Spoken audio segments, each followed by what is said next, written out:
Good morning, everyone, our distinguished guests, speakers, and colleagues. On behalf of Indian Council for Research on International Economic Relations, ICRIER, it is my pleasure to welcome you all to today's roundtable discussion on a very important topic, protected cultivation as a strategy for crop diversification and income growth. I am Dr. Raya Das, fellow at ICRIER. I'll be conducting today's proceeding.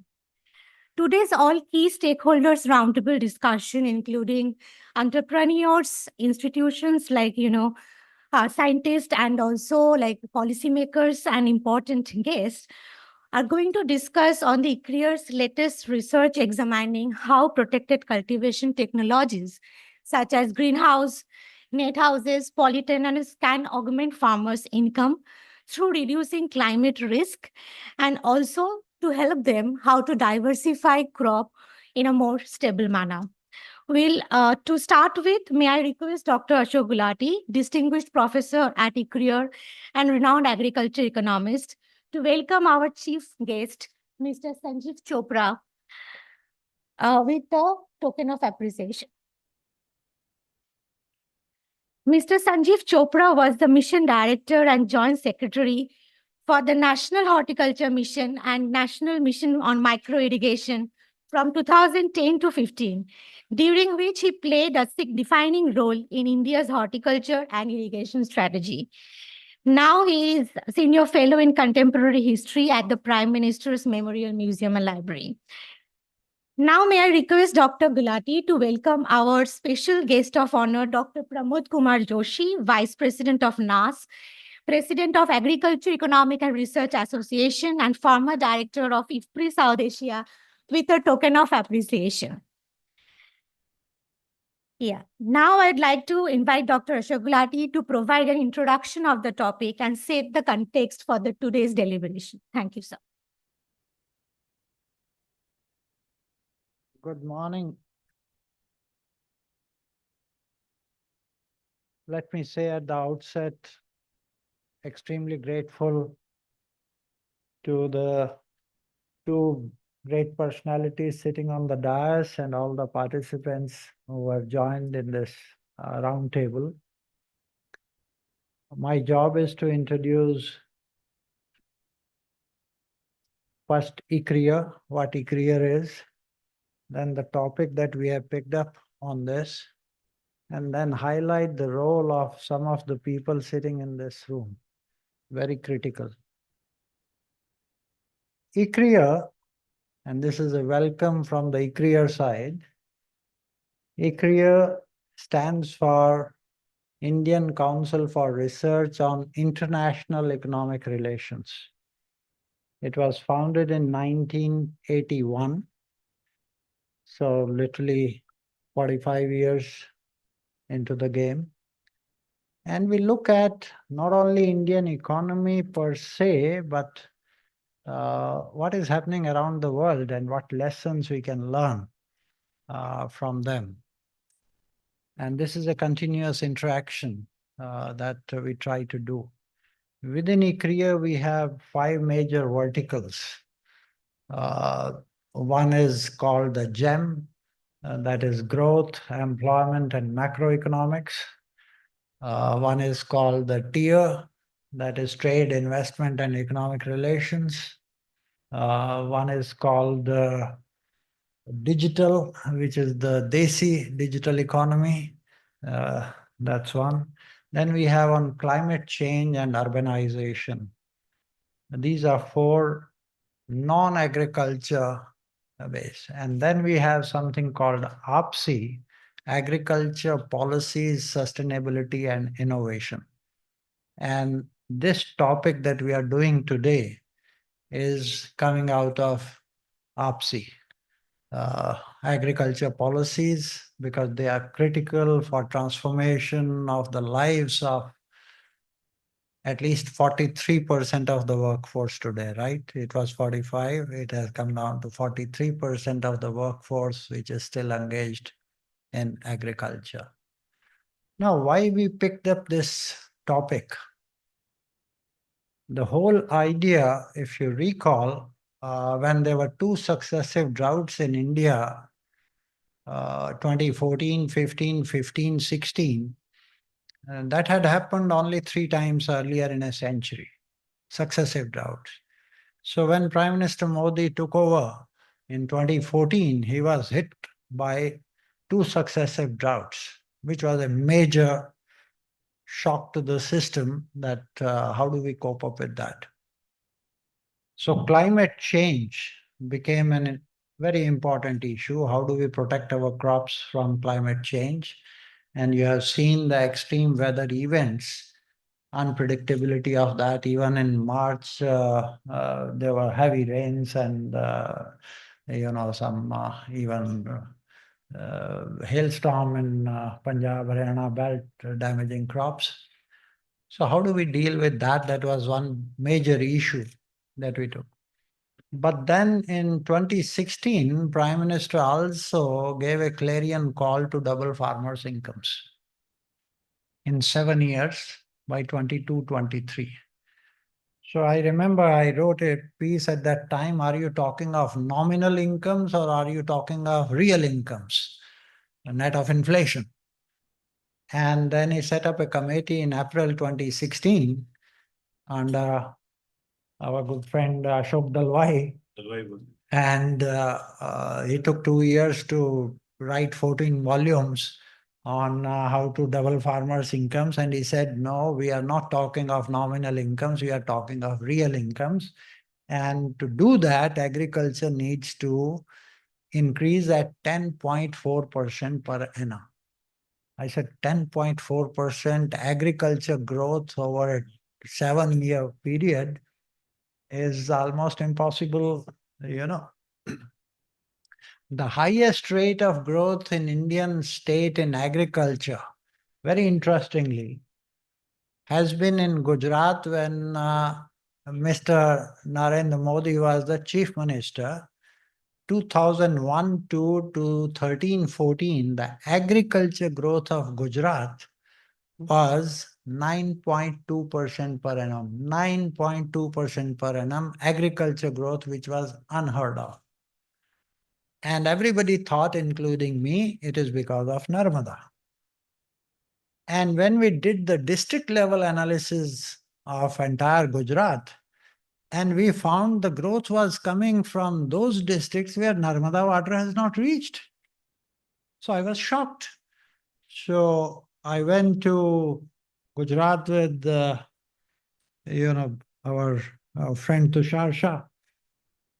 And he said, something is happening, but I don't know the details.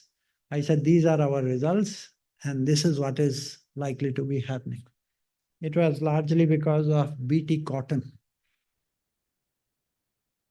Mr. Vajpayee took the decision of BT cotton in India in 2002. Our production of cotton was 13 million bales. Within 10 years, we reached 39 million bales. 3 times increase in 10 years. So this was a remarkable change. So technology played a big role. Then we started interacting on how to take care of climate, how to augment farmers' incomes, what is the best way to do. And this is one topic that we picked up, that protected cultivation can at least take care of some of the climate change. And we looked around, what is the income level that can be attained by the farmers? And I visited, Sarah is here, the earlier ambassador, Daniel. So we went round and I visited number of, because one reason why Sanjeev also is here, he is the man who actually helped set up the entire Indo-Israeli project, and most of that is under protected cultivation. And we went to those projects, and we found you can increase productivity by 3 times, 4 times, 5 times easily. But it requires a different type of practice. And this was one of the things. Water can be used most efficiently because it is through drip or fertigation. So I said, my heavens, this saves all our water, it saves our fertilizers, gives us 4 times more productivity, augments farmers' incomes manifold. And this can be done within 6 months, 1 year. Why to wait for 7 years? And there were government schemes, which hopefully Sanjeev will give us a flavor because it was his baby on one side and Daniel on the other. And we said, why not scale it up? And that's where my a little concern comes. When it is such a wonderful, pilots you can see, and we have Anushka here, a young lady who did economics honors from Hindu college and somehow got interested in agriculture. And we have been studying her case study. And she is, if I'm not mistaken, and if you permit me to say, 16 lakhs per acre. That's the net income she is making already. Now, my question to her and to Sanjeev and Joshi ji, we did a book on diversification in South Asia in different countries together. If this is so lucrative in terms of income of the farmer and also in terms of saving water and fertilizer and taking care of climate change, why it is not scaling up so fast? Why millions of hectares are not under this? We know what Netherlands does, we know what Israel does. But when we looked at the global picture, correct me if I'm wrong, the total area under protected cultivation is only 1.3 million hectares. Is that right? Huh? 2 point? Oh, 2.6. 5.6. All over the world, 5.6. So 5 million, 6 million, 7 million. 60% of whatever is the protected cultivation around the world is in China. And no wonder from a limited land, lesser than India on crop area terms, they produce more than double of our value. Why can't we do that? Where are the problems? It is with this question that we are doing this particular work. The first shot is taken by Ranjana, and she will be giving a presentation after the release of the report. And this question haunts me. Why China 60%? I can understand Israel and Netherlands have very limited areas, but we have even more cropped area than China. Then why we alone cannot put 5 million hectares, 10 million hectares under this? Is it the policy problem? Is it that the people are not aware about this? Or the banks are not ready to give loans? NABARD question. So what is it that is stopping us to usher a revolution in this protected cultivation? Because our ultimate objective is to augment farmers' incomes manifold and also take care of the climate change. And this is a solution right on the table. So why we have failed to scale it up? That's the central question of today's entire roundtable, and I'm grateful to all of you who have been able to come. Area is limited, the number of people participating is limited, but the productivity can be 4 times, 6 times as we have in protected cultivation. And thanks to our chief guest who has agreed to come all the way. He drove today. He started at 5 o'clock in the morning from Dehradun. And I wanted that hear from him and what has been his experience and what has been the story of this protected cultivation. Thank you very much and welcome once again. Thank you.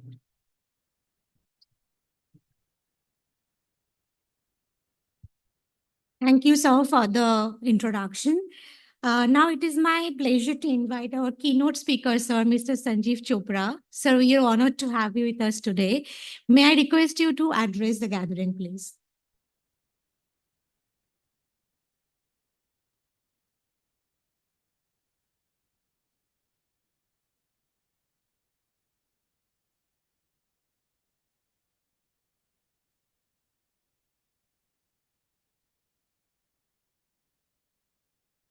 Thank you, Raya, for this, for organizing this. And thank you to you. I believe you are the organizer. Thank you. My very dear friend, Professor Ashok Gulati, and another very dear friend, Pramodji. I'm meeting Pramodji after a long time because last I think I met him when I'd come visiting your campus, and he was then the head of the National Center for Agricultural Economic Policy. And friends, I see a lot of friends here in the room. So if I start identifying all of them, those whom I miss out will get slightly upset. Therefore, we'll start. And the title that I've given to this speech today, or this address today, which I enjoyed writing, because I enjoy writing, right? I'm not an agricultural economist. Economists are boring people. People who do literature and history are more interesting, though we don't know much, but we try to make things interesting. Whereas economics people, they do the. But you are an exception, Anushka. You are doing economics and you're doing flowers and you're doing colored capsicum. So great. Now, friends, there are two types of writings in agriculture. One are gazette notifications, because you have to read them very carefully. What GST is happening, what benefits have been given, what is the rate of interest, is NABARD going to lend at 4%, what is the concession? Those are gazette notifications. That is one category. And second is Gulati's writings. Now, as far as the gazette notifications are concerned, they're very informative, but they're very boring. Therefore, you can't read them. So you keep them on your table because you have to impress people. Because if you are a joint secretary and you don't have gazette notifications around, people will think, yeah, Phaltu ka joint secretary hai. But Mr. Gulati's readings are expansive. They are forward-looking. They pitch the issue right, and they also give a realistic assessment of what can be done. As he said, that 10.4% is not possible. And in any case, any commission, any committee which does not refer the document to the finance ministry, it has no meaning. At the end of the day, it is the finance ministry which must roll out the cash.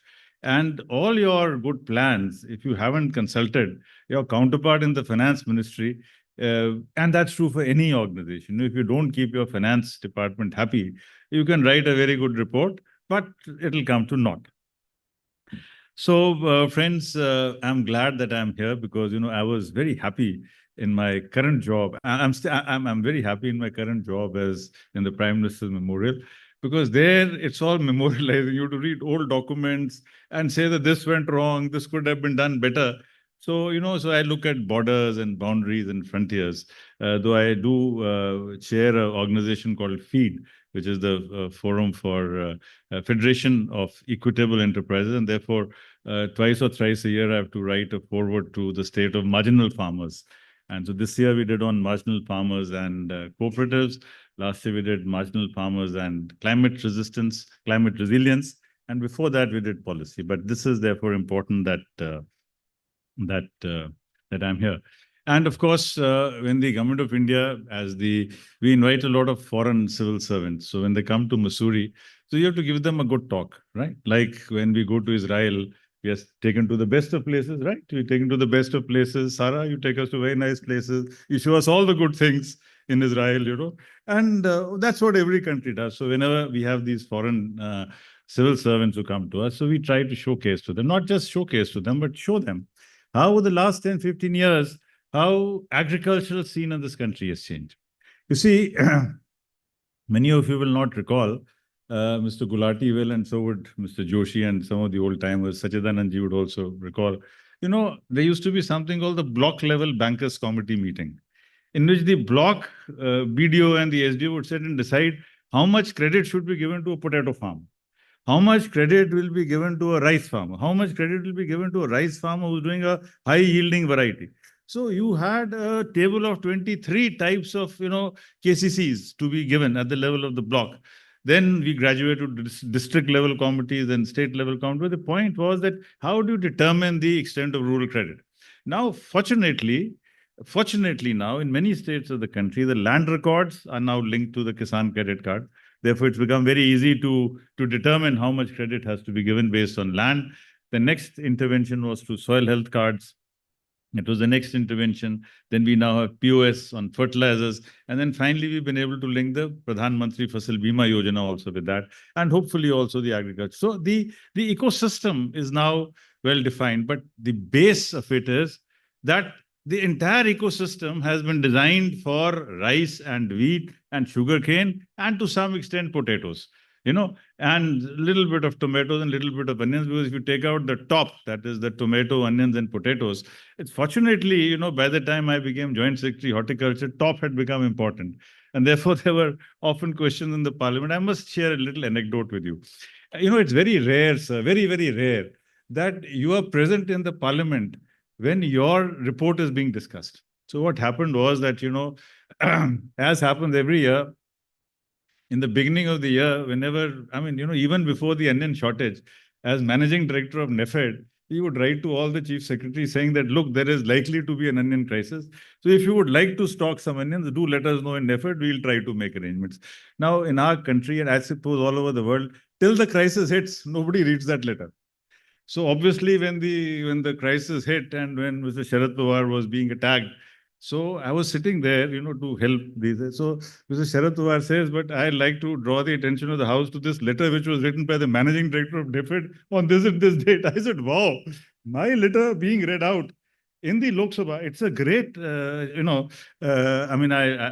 sure I'll try to recall, get the NDTV tapes or the tapes for that. But point is that all our policies were made on wheat, rice, and other things.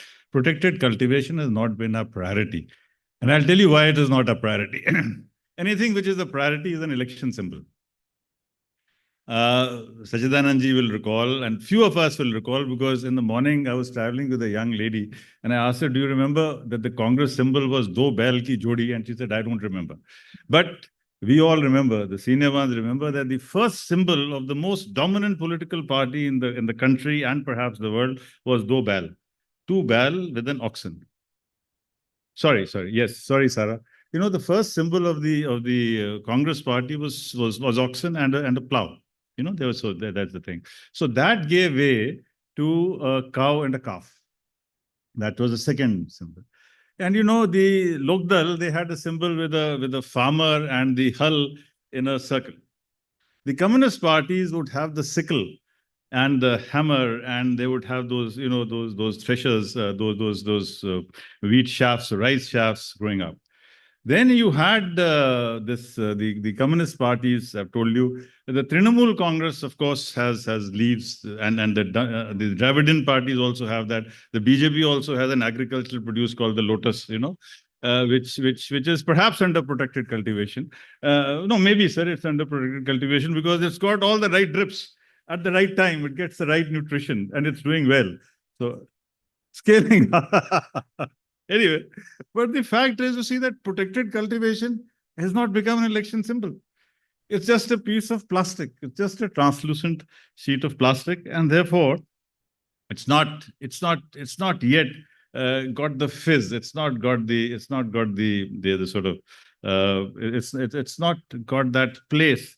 To my mind, the moment protected cultivation and drip irrigation becomes at least a free symbol with the election commission, because the tractor is a free symbol with the election commission. So is the Persian well. So if the Persian well and the tractor can be free symbols for the election commission, I think we should argue that so should protected cultivation, shade nets, and all these things. If they are part of the election symbol, then at least on every campaign you will find shade nets and plastic nets and all these things. Anushka, maybe if you set up a political party, at some point of time you could think of this. Okay. So friends, now I'll come to the meat. If you're a vegetarian, then it's different, but the meat of the thing, or let's call it the paneer or the cheese or the cottage cheese of my talk. The first is, you see that smallholders, who are 86% of India's farmers, they are caught in this cycle because all our policies have essentially been made, as I said, and as Professor Gulati also said, for wheat, rice, and other things. Therefore, what happens is that here in these crops, the margins are thin, the risks are fat, and the weather is temperamental, as we've seen. But the same farmer, as Anushka has shown under a polyhouse, suddenly she grows colored capsicums, from cabbages to capsicums, and that is the world of difference. When you are growing cabbages and when you are growing capsicum, that's the world of difference. English cucumber, carnations, exotic leaves, and other things. So yields multiply 4 to 10 times. In fact, I'm also told that in Odisha, now there are villages which are called Taiwan melon villages, So they have imported the Taiwanese varieties of watermelons, and they're doing it, and they are making, 3 to 4 lakh rupees per 90 days, which is because the crop cycle is something that you can try. Okay, so what is happening is that therefore the gross returns, as you have shown, are growing high, and that is what happens when smallholder graduates, they are doing something great. So it is not diversification, it is also dignity. I think more than crop diversification, protected cultivation gives dignity to the farmer. And protected cultivation also breaks the gender divide. It breaks the binary. You see, gone are the days when you had it, our image of agriculture is linked to Balaram, Balaram, who's taller than Ram, taller than Krishna, with that hull on his head. So that is the image that we have in our mind about what a big farmer should be like. But protected cultivation shows that it is the brain rather than the brawn. It is the mind rather than the physical force. It is the mind and the muscle which will do wonderful. Now, friends, I was thinking that the ceasefire might happen when I was writing these lines, but obviously the ceasefire has not happened. And it's good for the Pakistan tourism industry, you see, because there's some spin-offs in everything. So I think the Pakistani tourism industry must be happy that they are getting some visitors. But anyway, the projection is that, look, there is something called geography. And that geography is something which Mr. Trump also cannot change. Mr. Trump feels that he can change many things. He can change currency, he can change tariff lines, he can do many things, but geography is geography. And if you look at India, and if you look at our arc, what do we see? We find that from Mumbai, the countries which are closest to us, which have tremendous markets for us, you have Dubai, Abu Dhabi, Doha, Muscat, Riyadh, and these 6 countries together produce, they consume much more than they can produce or they can ever produce. I won't use the word ever produce.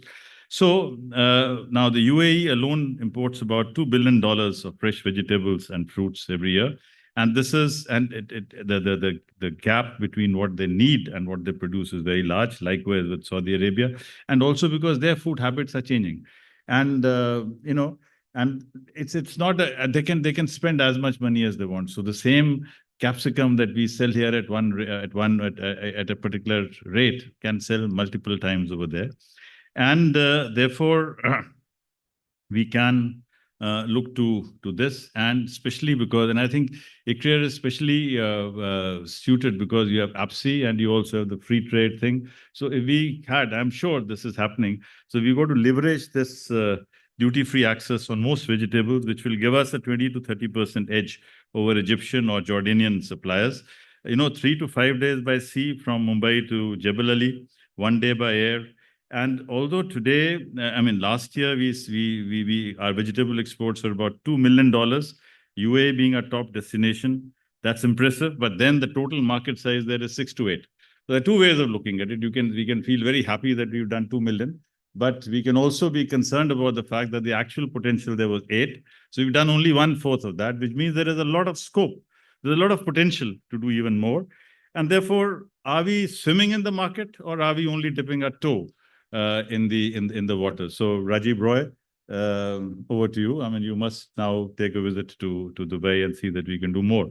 Now, and you see the main issue is quality and things. Now, as Joint Secretary, I've enjoyed going to, I've literally enjoyed going to all the European capitals and London to discuss the QR, the quality standards for basmati, for mango and honey.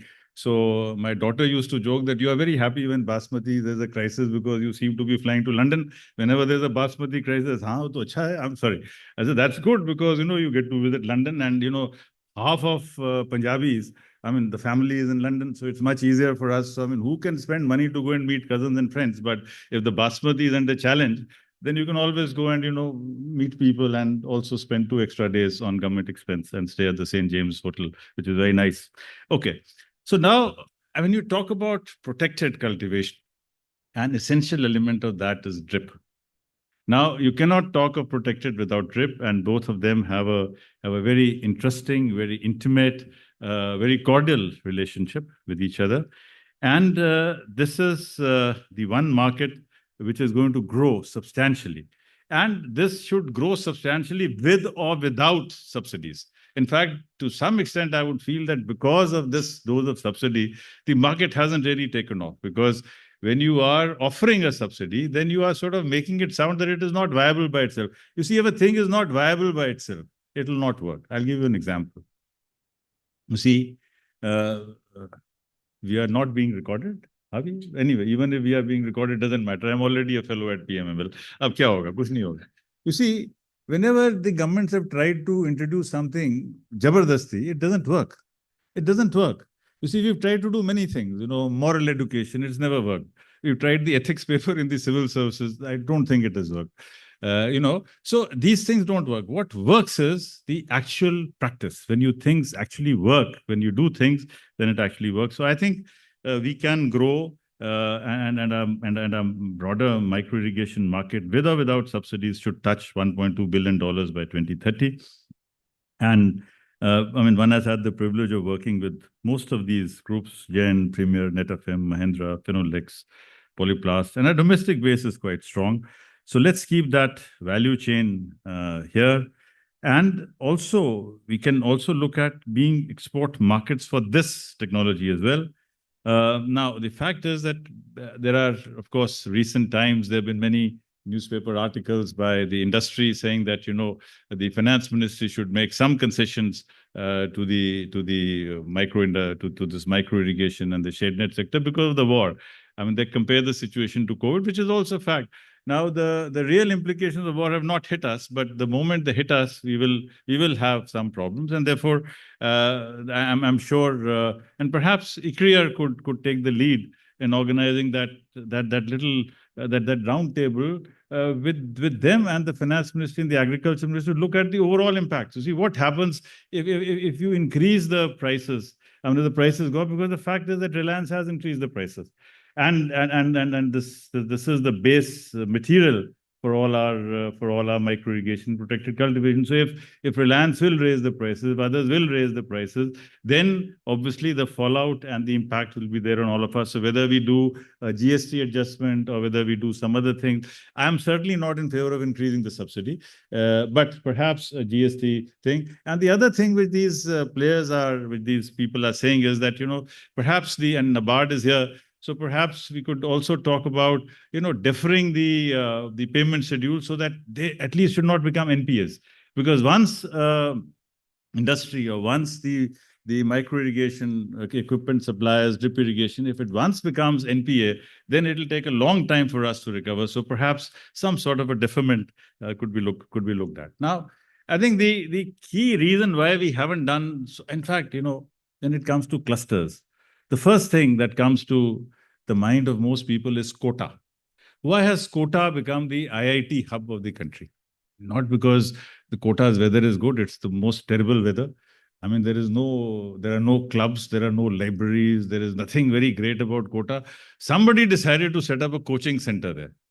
His coaching center did well, so the next one decided to set up a coaching center. The next one. So quota has suddenly become the IIT manufacturing hub of this country. It started with the IITs, then it took medical education, then the IS and all these things. So, this coaching industry is phenomenal. Right now, look at old Rajendranagar in Delhi, for instance. The entire economics of ORN is based on this coaching industry. So why has quota become quota? Quota has not become quota because it's got the best teachers.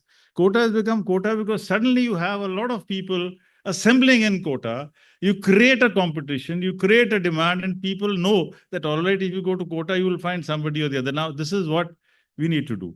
I mean, unless we have clusters, and unless these clusters are linked, and unless these clusters can then reach the ports, it is so difficult to assemble. Aggregation and logistics. Actually, the biggest challenge today is aggregation and logistics. I mean, the fact is, you see that, in fact, it's very good that IIC and IHC are also close to each other. Because of this, almost everything that happens in Delhi is here, and it saves transportation costs, it saves so many things. So this clustering, the fact that we have so many clusters here, you have the NPC office here, you have the this management association office. There's so many of these things are happening here. So so this is what we've seen. And so reading a speech is very boring. So you'll have all the data sets, what Turkey is doing and what this is doing. So you'll circulate it. So that'll make it easier. Now I'll come to four key suggestions. What can the governments do?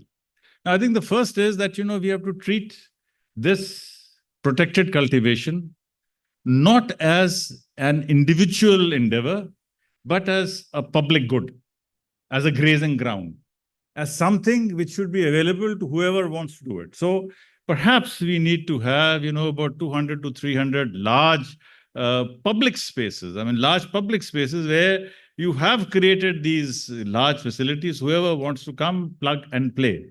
Just as you have, for the sake of the IT, you have, you don't need to set up an infrastructure to set up an ITO. Yeah, an IPO industry or one of these things. You go, it's like the workstations that have come. You don't need to set up an office. Why should somebody set up an office? You just go and pay money to WeWork or this or that, and lovely spaces, nice coffee, your printing is done, everything is done. So you don't, that all those hassles are sorted out. So let the entrepreneur focus on the enterprise. Today, the entrepreneur has to first make a report. I mean, of course, the NHM and state missions are very, very efficient. We are very effective. We are very good.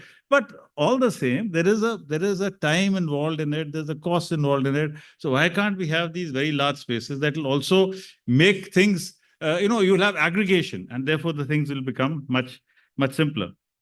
Now, point is that if the NDDB and the Amul has become a 100,000 crore business, followed by Nandini, followed by Verka, and Verka has just given an award to Ashok Gulati ji also. I saw that in your room. Now, similar things have to be done for this sector if we wanted to take the leap forward. Otherwise, business as usual to chal raha hai. I mean, we'll grow incrementally. But are we here to grow incrementally? No. If we are to grow incrementally, then we don't need to be here at the ICRIER. We don't need to have this seminar. Then things will be business as usual. But if we want business other than usual, then we need to look at protected cultivation as a public good. That is why I wanted it to be an election symbol, so that then people will relate to it. So what happens in Netherlands is that, it's all clustered. So in Turkey, it's all clustered. So that's one very important angle. Now, the second thing which I wanted to share with you was the climate angle. And that is driven by sheer necessity. You've done everything proper. Everything is fine. And yet the rain gods will operate the way the rain gods want to operate. They've always operated that way. And it is not that, in fact, I must mention that, this is a very recent statement that we say that climate is aberrant. So climate has always been aberrant. Because in some of the interpretations of the Bhagavad Gita also, they say, when they talk about Mathura and Vrindavan, they say that climate goes aberrant because climate is meant, I mean, it is climate. So from time immemorial, climate can never follow the same pattern. I mean, you can't train it. So it'll follow it. So, but this provides us the umbrella. It provides us the scope for doing things in a nicer manner, and in a way in which it'll be helpful for all of us. It's about resilience that we need to build. So, friends, in fact, the poly house is not just a greenhouse, and a net house is not just a patch of shade. Together, they are perhaps the most scalable and the capital light. We have to make it capital light, climate smart, export ready technology available to Indian agriculture. They fit the shape of our farms, which are small, and we cannot increase our farm holdings.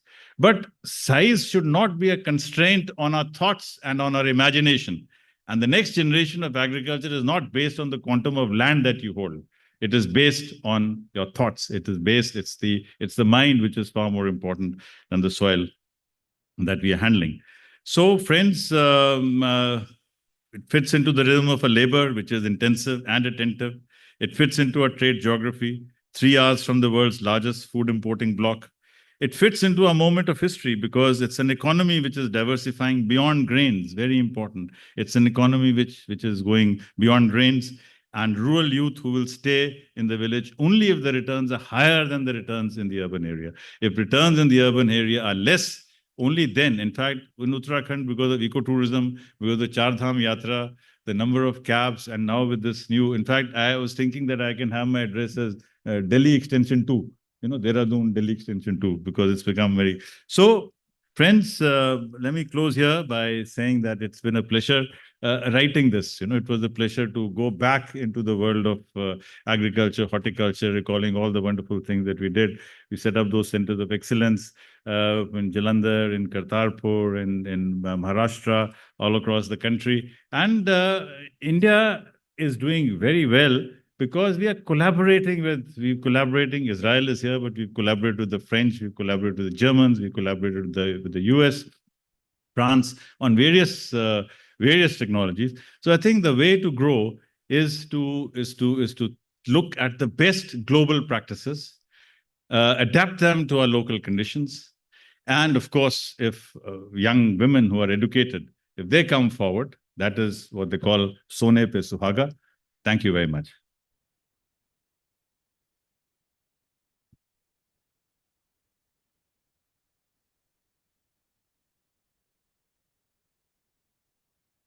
Thank you, sir, for the very insightful discussion. And also, I think all the policy points are very much noted. And now it's my pleasure to invite our special speaker, Dr. Pramod Kumar Joshi. Sir, we look forward to your reflections on the topic, please. Thank you.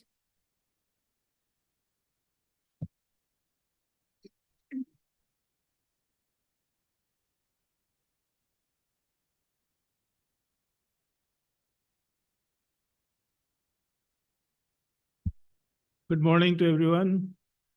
Dr. Gulati, Dr. Sanjeev ji, very distinguished participants. First of all, thank you, Dr. Gulati, for inviting me for this very important topic on protected agriculture and crop diversification. So when I received a letter from Dr. Gulati, I was wondering why I have been asked to deliver a special address, because I have not done anything on protected agriculture, although I have done something with Dr. Gulati on crop diversification. Then Dr. Ranjana called me and then she said, you have done something on crop diversification. But then I started thinking, what should I speak here? Then I recollected, in 2018, my meeting with Dineshwar Budake, the founder member of Avinav Farmers Club. I visited his farm when ICRIER was organizing that time board meeting, and we wanted to take board members to some field trip and wanted to showcase some success stories on marginal and small farmers. So my meeting, I stayed there in his farm. It was around less than 2 acres of the farm. And one full day I spent there. And I thought that I share that story with all of you. So, my compliments to AFSI for organizing this. This is I think, sunrise sector. Basically, what Mr. Bodke mentioned, that there are 5 key characteristics for protected agriculture and crop diversification. One is that practicing integrated and modern farming. Protected agriculture alone will not help. It has to be integrated farming and also the modern farming. So what is practicing protected agriculture and complementing with the precision agriculture, where sensors are there, drip irrigation is there, as was mentioned earlier. Then also vertical farming and hydroponics. I was so impressed to see that in office racks, they have the vertical farming. So, vertical farming looks very complicated. When I saw there, basically the office stacks, and the lettuce was grown in several stacks. And then hydroponics was grown in for the livestock feed, livestock fodder. A very simple technique. So I was wondering why it is not, upscale. And then organic farming. Organic farming, the entire waste, it's just kind of circular economy. Entire waste of the farm is being used, making the manure and other things. And then what he said that the condition for success is you should have a livestock. You should have a dairy animal. And dairy animal is largely a Gir guy. A Gir guy is must. And then using milk and the urine for the sale, and also, making the biogas, using slurry for agriculture. So these are the 4 broad components under the using the modern practices and the integrated farming. So integration is there with the livestock sector also. The second is promoting crop diversification. So it's less than 2 acres, and he has distributed 30% area for it's open agriculture basically for cereals, pulses, oilseed for home consumption. Largely grown, sorghum and sometimes wheat. And then 60% area is protected agriculture. And then 10% area is given for the animal shade and free area for animals, just for movement. And then high value and off-season vegetable. So he was going all high value.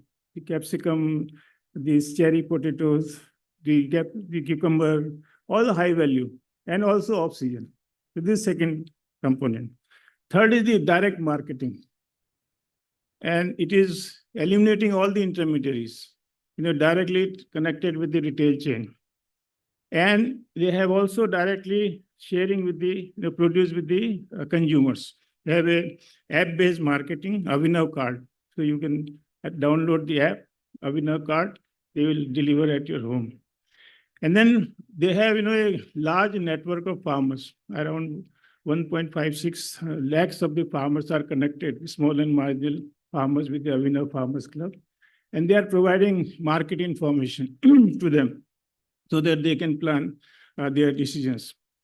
And most important is, fourth characteristics is staggered production, not one-time production. So the sowing is being done on a stagger basis. Small area is being planted based on the market demand. Whatever is the demand, whatever they have to supply in the market. So accordingly, they produce the commodities. And finally, the support value addition and the marketing of the commodities.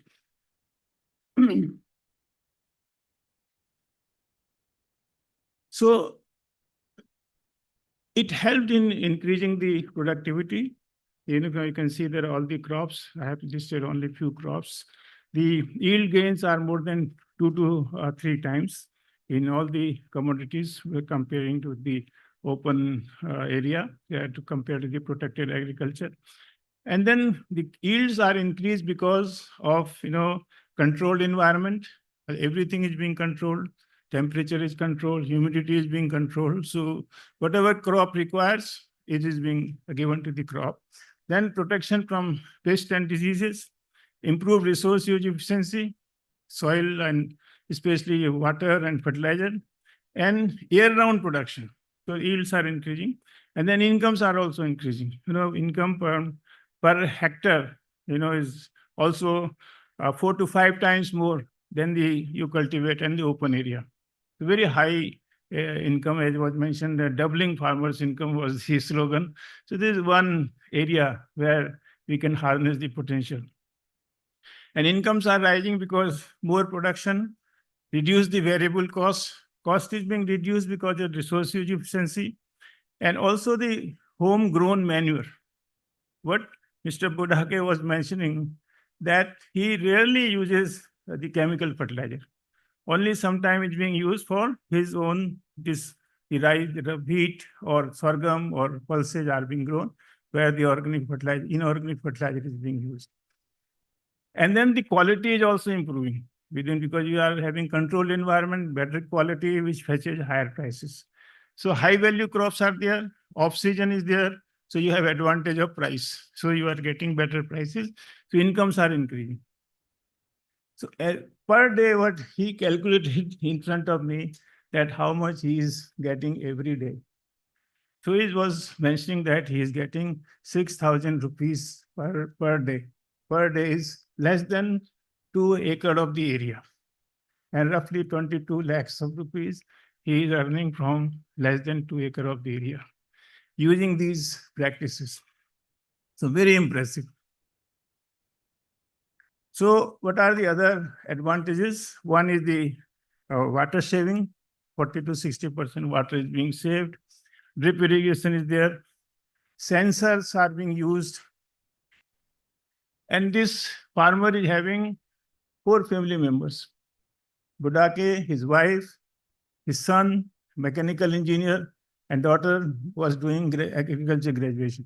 So these 4 are managing entire farm. And no drudgery and enjoying the farming.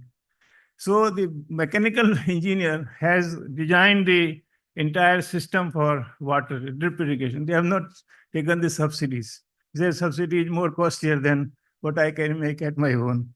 So water is being saved, fertilizer is being saved, largely using the manure from the own farm, it's organic basically. I asked question, are you getting better prices of organic? He said, I don't care, I'm getting whatever the retail chains are asking, I am producing and selling. Reducing the pesticide and crop damage is also being reduced. Many times, you have heard that animals are making huge losses. So it also helps in reducing the animal damage. Other benefits already mentioned, that the labor employment, financial feasibility is very profitable business, but you need to have a business model. It's not go as usual agriculture. It has to be agribusiness, and you should have a business model. You should function like a businessman, like a corporate sector. Then only you can make profit out of this kind of venture. Then environment, the low carbon footprints are there. Poverty is declining. Because of higher income, you reduce the poverty. Because of better nutritive crops they are growing, so nutritional requirement is also being improved. Globally, this is very lucrative area. Protected agriculture, precision agriculture, crop diversification, very attractive area. Higher incomes are there. But if you see the global status, as Dr. Gulati was mentioning, around only 5.6 million hectare area is under protected agriculture. Very negligible area is under protected agriculture, though we are talking it for the last 20 years, especially in India. So it's a very slow progress in protected agriculture. China is leading, but even in China, it is of the total cultivated area, it is only 3% of the total area under protected agriculture. But leader, it's around 70% of the total global protected agriculture China is practicing. India is around 70 to 200,000 hectares, less than 0.1%, and very low level where we have huge potential. South Korea is around 5%, Japan is around 1%, Vietnam, Thailand. So these are the few countries where this is being practiced. In India, largely it is in Maharashtra, Karnataka, Tamil Nadu, and then Himachal Pradesh, Haryana nearby Sonipat and Panipat, you will find lots of protected agriculture. So why it is not getting popularized when it is so attractive, so popular? So I just listed 6 broad constraints. One is that the fragmented land holdings. We have 3 to 4 parcels of small and marginal farmers. So they are scattered here and there. So it's difficult, for fragmented land holding. And his suggestion was that if we have consolidation of land holdings, it may pick up, but there are other constraints also. Second is, it's a capital intensive agriculture.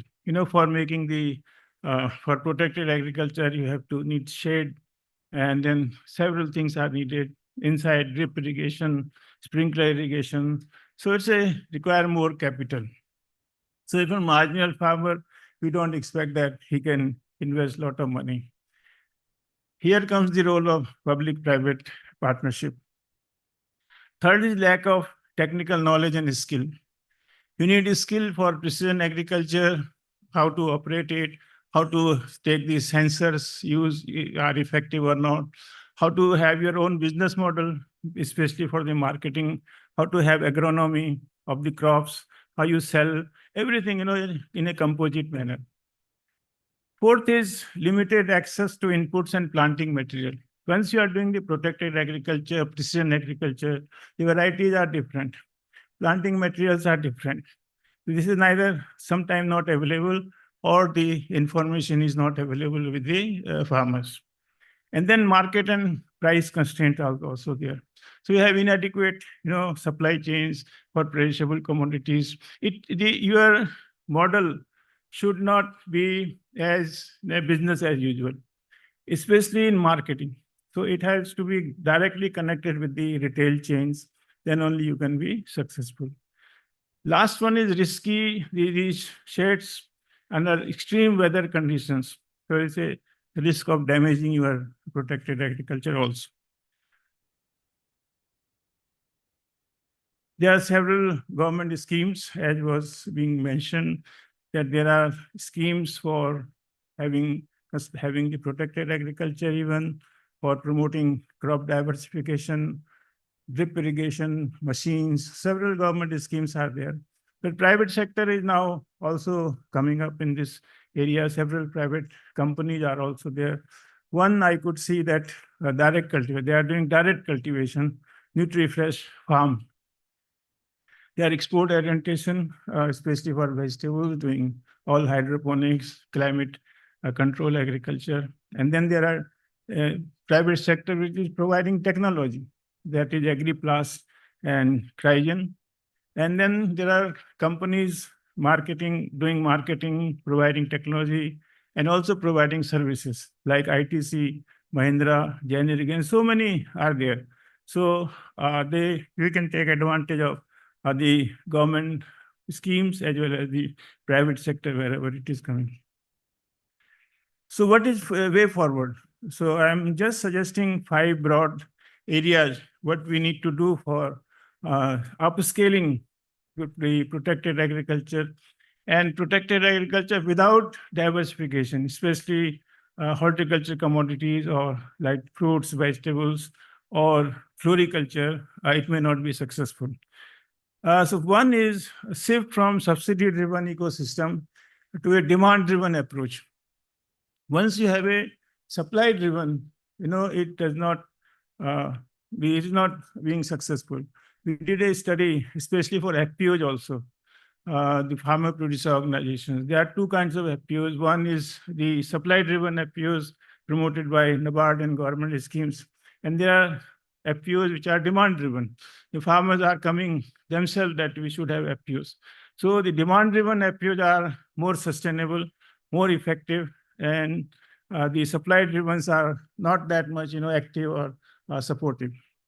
So this is first condition. And we should have low interest financing, especially for capital, largely the capital intensive structures.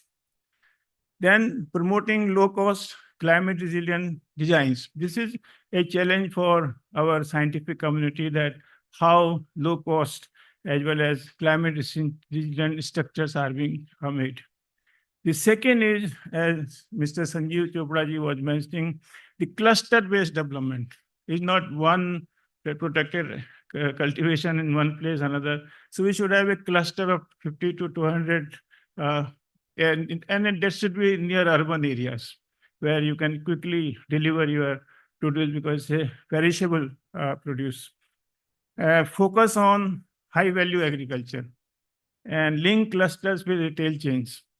So I don't know, I suggest that there can be, we delineate entire country where the protected agriculture is possible, and we can develop some sort of special protected zone areas, special zone, just like we have special agribusiness zones. So third is capacity building and skill development. Capacity building is not in the classroom teaching. We should have more exposure visits. People, for example, from Uttarakhand can be taken to areas where there is a success of these, and the farmers can stay there and work with the farmer. And second is end-to-end skill development, the complete skill development program. And fourth is integrated protected agriculture with precision farming. Alone protected agriculture will not helpful. Precision agriculture should also be integrated. And these all both should be integrated with the organic farming is, I think it will be much effective, or integrated with the livestock sector. Fifth is assured markets and value chain integration. Here, I think we need to encourage contract farming. We can draw lessons of contract farming from the poultry sector. Poultry sector is similar. You have structure, you have chicks, you have marketing. So that model, I think, the poultry model of contract farming, I think if we apply in protected agriculture case, it will be very, very successful. We can have farmer producer organizations, and we can also have the cooperatives. So these are the 5 areas where if we focus, I think we can make some success. But there may be many more factors which will lead to success of these programs. So finally, my slogan is protected farming for a profitable and sustainable future. Thank you very much.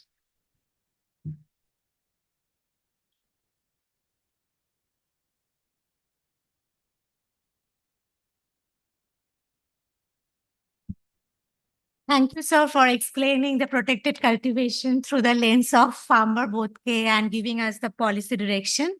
Now we'll move to a very special occasion for today's event. We are going to release ICRIER's report on the protected cultivation. I'd like to invite Dr. Ashok Gulati, Mr. Sanjeev Chopra. I'm also doctor. Dr.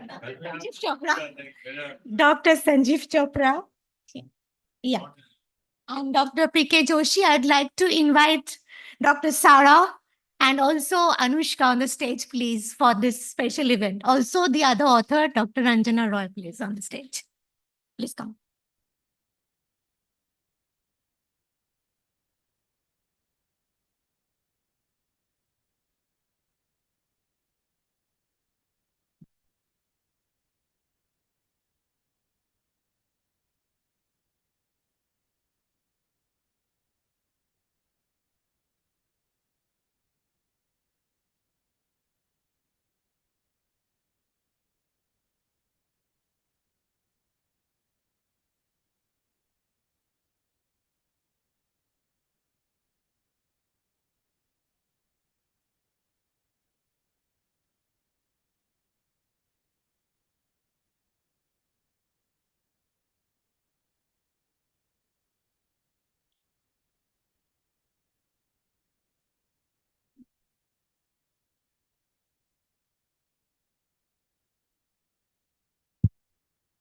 Yeah, now I think I'm for a second.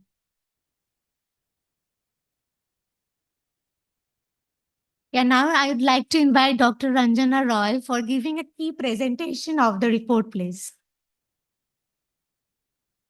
Yes, sir.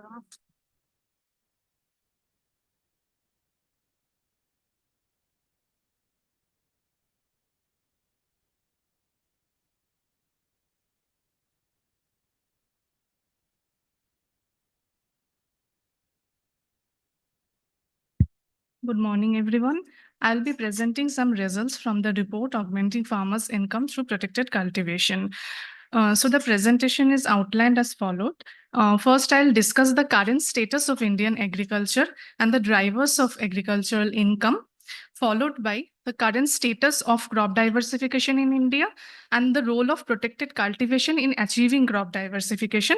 And finally, we will do this through a case study-based approach. And finally, we will highlight the challenges and how to augment farmers' income through protected cultivation. Some policy solutions will be prescribing. So presently, the estimated all India average income for agricultural household for 2024-25 is 19,696. This is estimated from the latest situation assessment survey data, which is available for 2018-19. Now, this level of income is very low.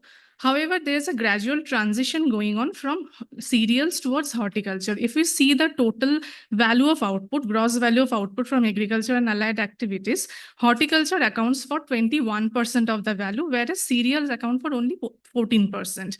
And if we see the growth of value of output from 2015 to 2024, the horticulture sector grew at 3.9% per annum, whereas cereals only grew at 2.4% per annum. Even though the value is coming from horticulture, the shift in area from food grains toward horticulture is not very fast. Still, 62% of the gross cropped area is dominated by food grains, whereas horticulture constitute only 11% of the area. So we can see that the transition is not happening fast.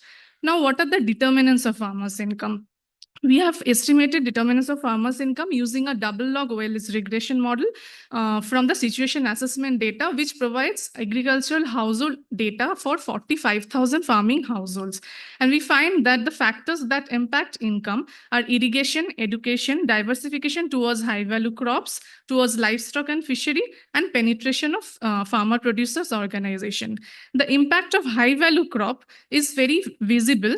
More the area towards horticulture, the farmer allocates more area towards horticulture, higher is the income generated.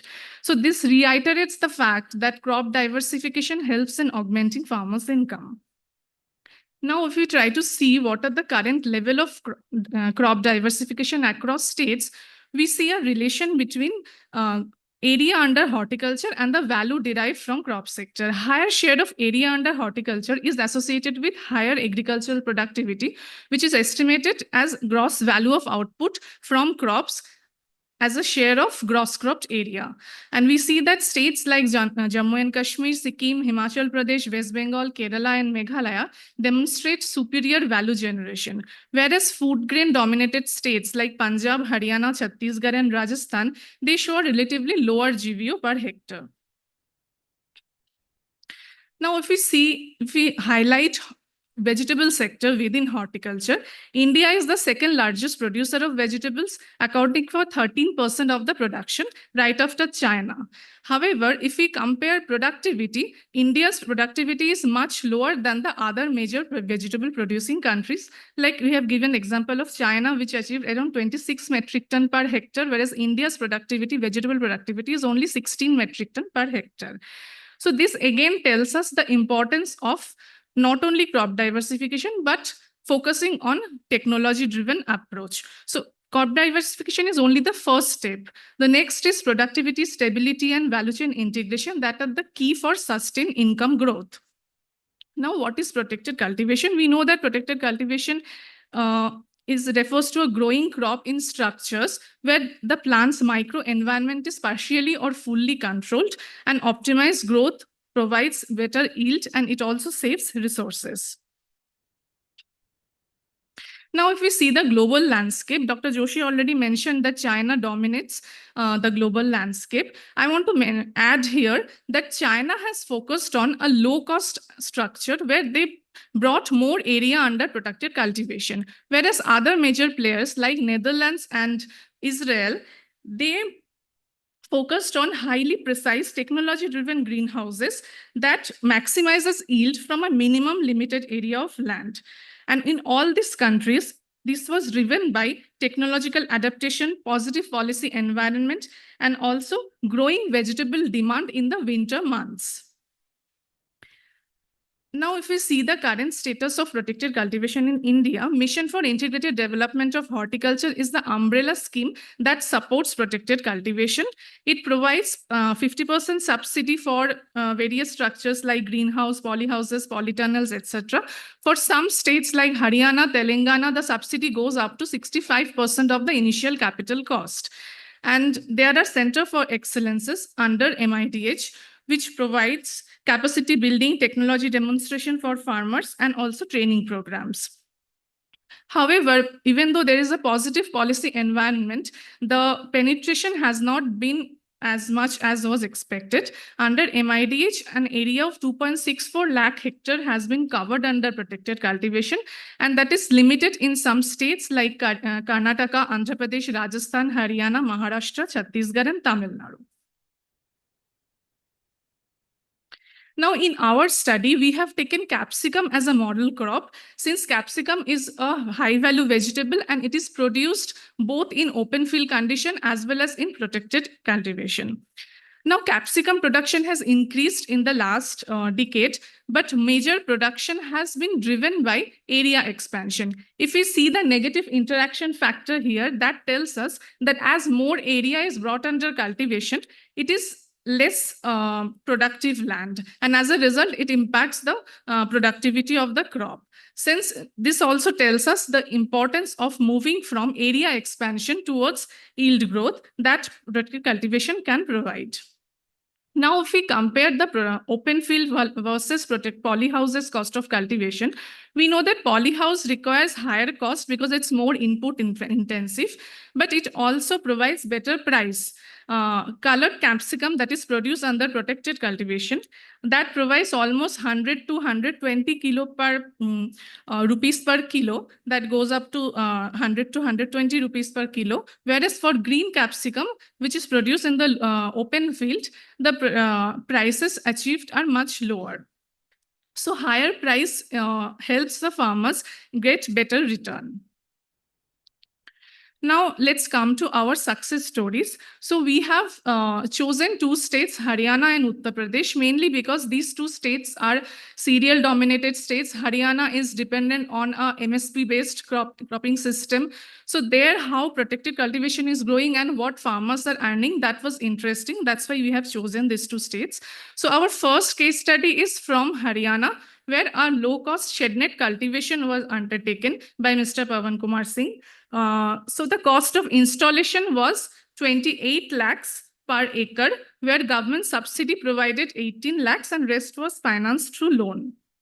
Now, in shed net cultivation, the yield is comparatively lower than polyhouses.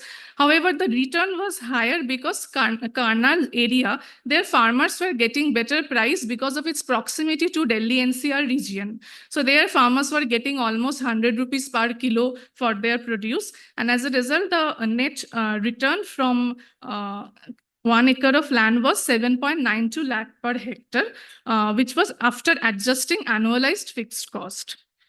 Now, if we come to our next case study, which was Anushka's case, a young agripreneur from Lucknow district. So her cost of installation was around 52 lakhs, where government subsidy covered around 17 lakhs. Since polyhouse provides better yield, her yield was 35 tons per acre, and net return was from one cycle of capsicum was 16 lakhs per acre. And another case from Lucknow, Mr. Shubham Dwivedi, his cost of installation was lower than the previous one, around 45 lakhs per acre. And he also got around 11.9 lakh per acre return after adjusting for annualized fixed costs. So we can see that the return was in between from shed net to polyhouse, the return remained between 8.9 lakh per acre to as much as almost 20 lakhs per acre. So we know that agriculture is a risky business, so we need to do some sensitivity analysis also. So we have undertaken Monte Carlo analysis to see whether the investment is robust. And we can see that under this, around with different price and yield combination, the financial viability of this model remained positive. And however, under adverse conditions such as decline in output prices, reduction in yield, and absence of subsidies, the IRR, that is internal rate of return, that goes down, but it remains at a comfortable level. So we can see, it is safe to say that protected cultivation has been financially viable in all the three cases. Now, if we compare the annual income from protected cultivation and compare it with the traditional paddy wheat cultivation in Haryana, India, and Uttar Pradesh, we can see that capsicum and cucumber crop from protected cultivation gives around 20 lakh per acre, whereas paddy wheat in Haryana, which is supported by MSP and procurement system, farmers are only getting around 59,000 per acre. So we can see that almost 30 to 50 times higher income is provided by protected cultivation. So, but our question is, even though the profitability is so high, why it is not scaling up? So the major challenges that we have understood from the field with discussion with various stakeholders, that there are limited access to credit, there are market-related barriers, then technical and managerial demand, and also the initial high capital cost, which stops farmers from investing in such a venture. So we have given some policy solutions, like there should be some tailored financial product with low interest rate to cover the initial capital cost. Then we should include more farmers in the skill development programs through Center for Excellences. Then there should be strengthening the value chain by integrating more FPOs with farmers doing protected cultivation to ensure better price realization. And also there should be alignment of the subsidy benchmark with the actual installation cost. So the project cost based on that subsidy is provided, that should be updated on a regular basis. So these are the policy solutions that we have understood from this study. And thank you.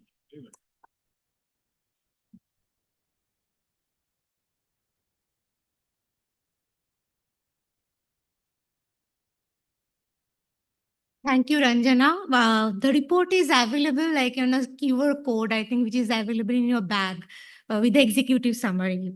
You can go through the report and let us know if you have any comments on that. Now we will move to the next panel discussions. Let's give a round of applause for this panel.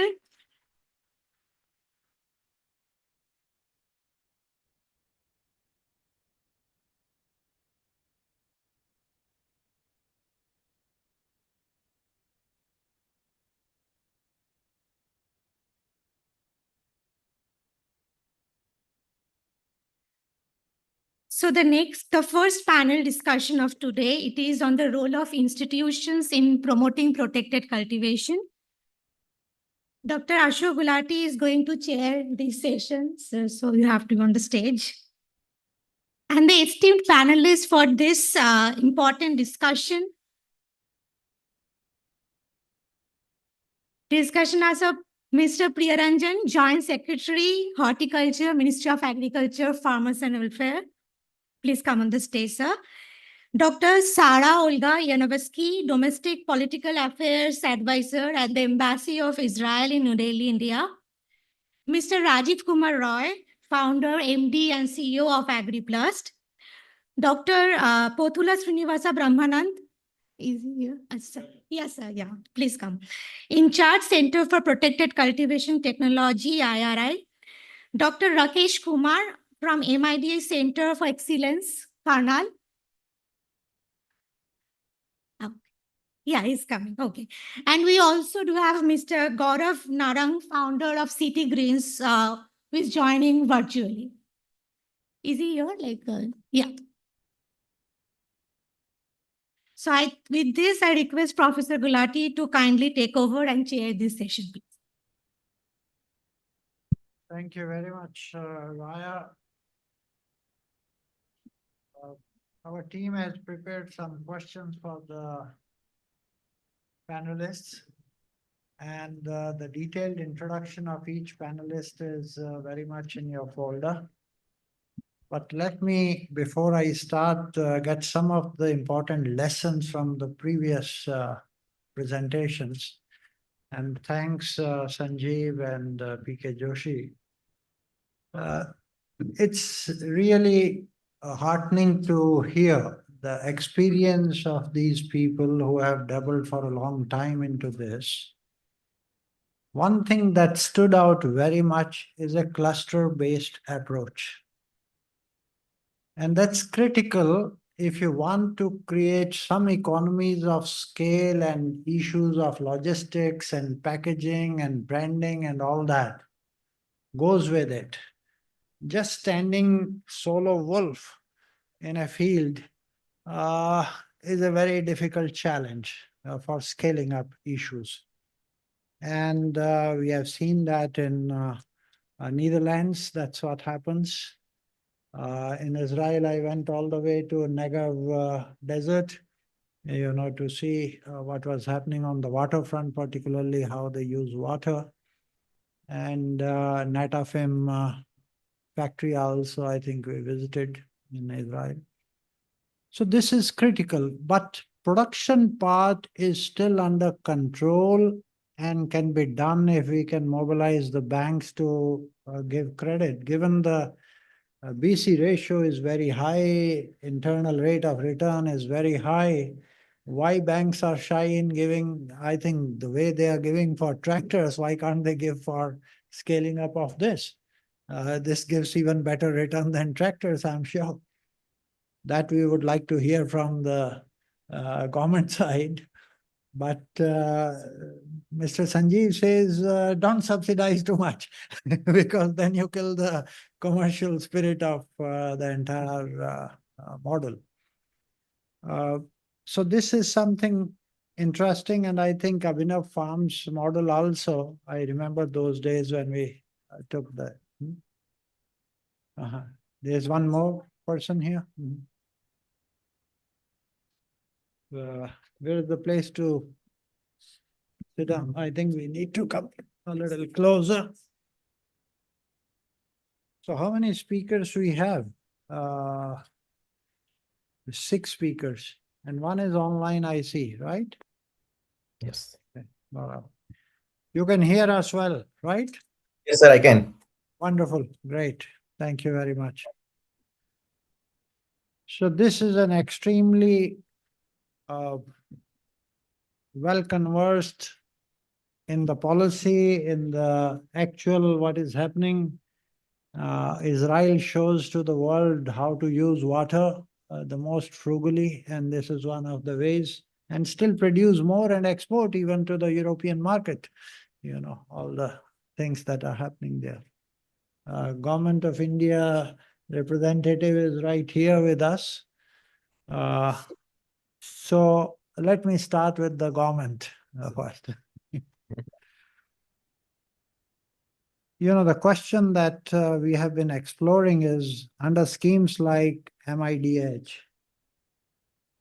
what are the key implementation challenges at the state level and how can these be addressed to effectively scale up?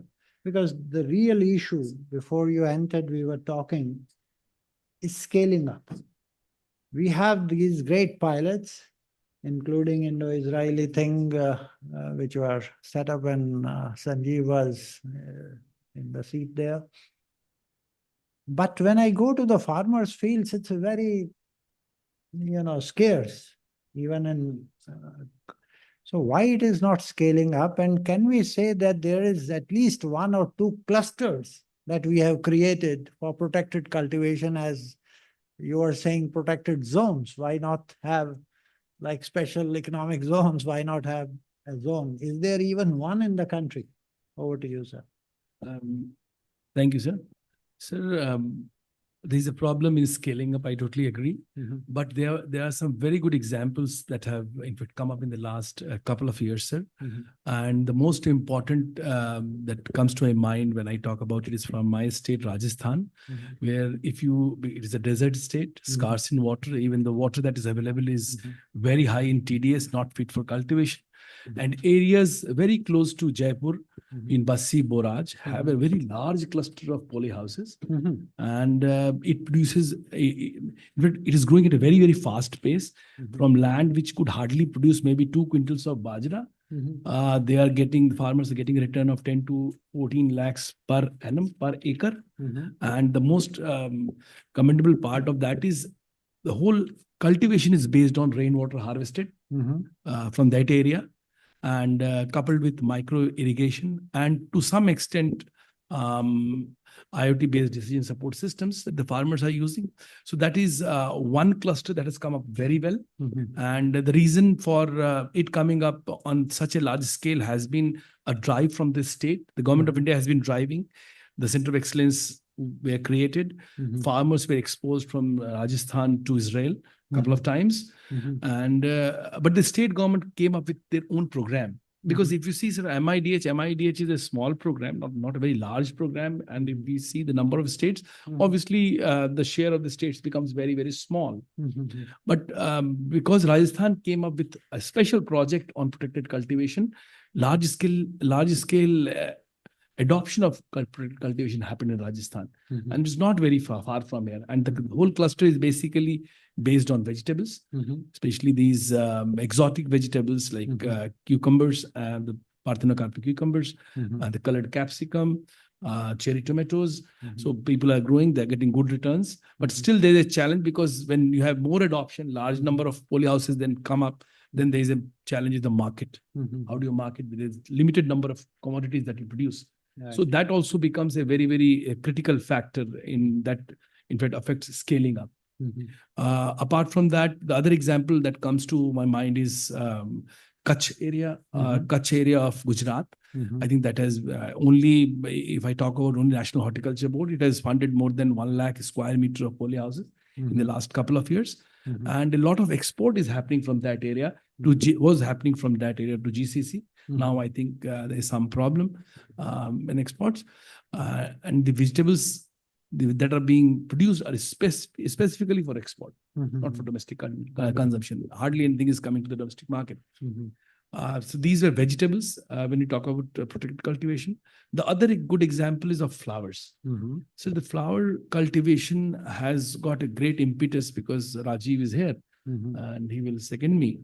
If we see the area between Pune and Mumbai, especially the Mawal area, rose cultivation has picked up in a very, very big way. Farmers are coming forward. The state is supporting. It is not only the MIDH, because MIDH is a centrally sponsored scheme which is implemented through the state governments, which focuses on small and marginal farmers. Apart from that, there's also a funding line the government of India operates. It is of commercial horticulture, which is implemented through the National Horticulture Board. So it funds larger projects for entrepreneurs, for maybe business houses. Anybody can come and obviously take the benefit under the National Horticulture Board. And I'm very glad to share that large areas have come up under flower cultivation. Roses, carnations, calendulas, zerberas, gypsophillas. Large areas have come. Farmers are making very good money and they are inclined, and it is expanding at a very fast rate. So that is the other cluster because the state government supported, it provided all the technical know-how, they arranged trainings, capacity building of farmers in that area who want to take a protected cultivation. The other example that comes to my mind is of Krishnagiri. Krishnagiri in Tamil Nadu, that is very close to Hosur and Bangalore. And Bangalore being a large market for flowers.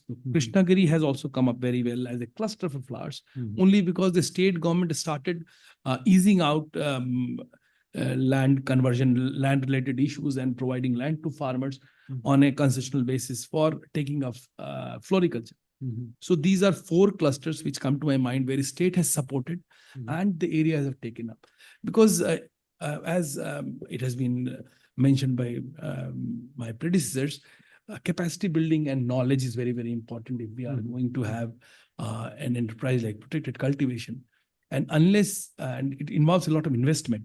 I don't know because the figures on the screen which Ranjana showed, I'm not sure because she talked about protected cultivation coming up for 2.5 acres of area for a cost of 28 lakhs. I don't think it is possible. Because we did a cost estimation. We just revised the cost of MIDs last year. And we an extensive stakeholder consultation and consultation with our colleagues in ICRIER and the industry. I think the costs are much high. So that if somebody is spending that much of money, obviously, unless he's properly equipped with knowledge and capacity, then he's bound to fail. So the role of the state becomes very, very important. The role of our institutions like ICRIER and KVK becomes very, very important. So wherever all these factors have contributed, Things have come up. Obviously, there are challenges with other maybe states in the eastern part of the country where it is not taken up, I must admit. But the western part and the southern part has taken up protected cultivation in a big way.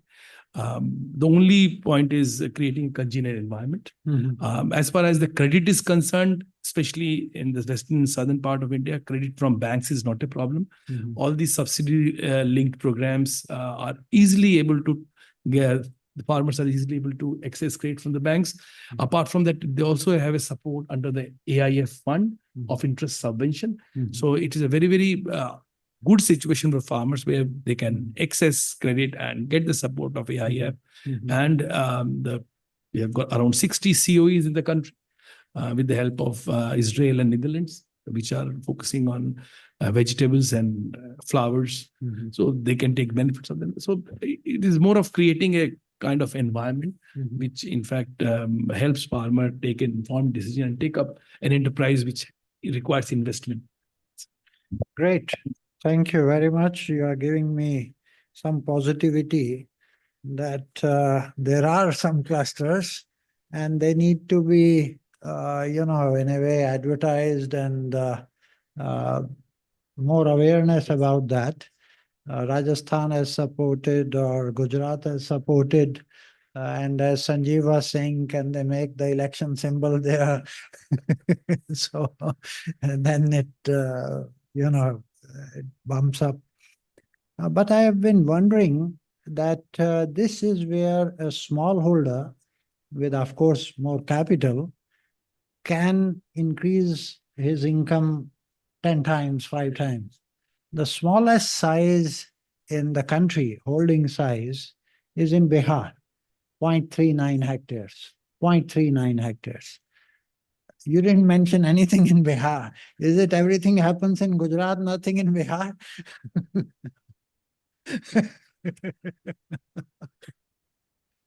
Yeah. Sir, our centers of excellence have, in fact, curated small models for small farmers also, sir. Yeah. We have models ranging from 200 square meter to 1200 square meters also, which can be just supported under MIDH. There is slow adoption. I'll not shy away from saying this. About this slow adoption. There is slow adoption, but definitely people are finding a lot of gains in that. And because the food habit, especially with regard to vegetables, is changing across the world, across the country, even in the eastern part. So there's a demand. So people are going to cultivate. So I don't think it will remain like that. Things will change with time. Okay, so, good. Thank you, sir. All right, Sarah. You have been placed next to Rajasthan. This is where the topography seems somewhat similar. Absolutely. But when I went and visited the Negev Desert, where Honorable Ben Gurion and his wife's graves are also there, and it was written there on their graves, if anybody can survive in this environment and flourish, that's the human ingenuity and at its peak. And I was amazed. I mean, I couldn't really imagine anybody can even survive there, and how they have treated water in particular and how they have changed that desert. It was for me a privilege, honor to visit that place and see. And even the power generation that they were doing through mirrors, so many mirrors, hundreds of mirrors, and at one place they were shooting and then generating power.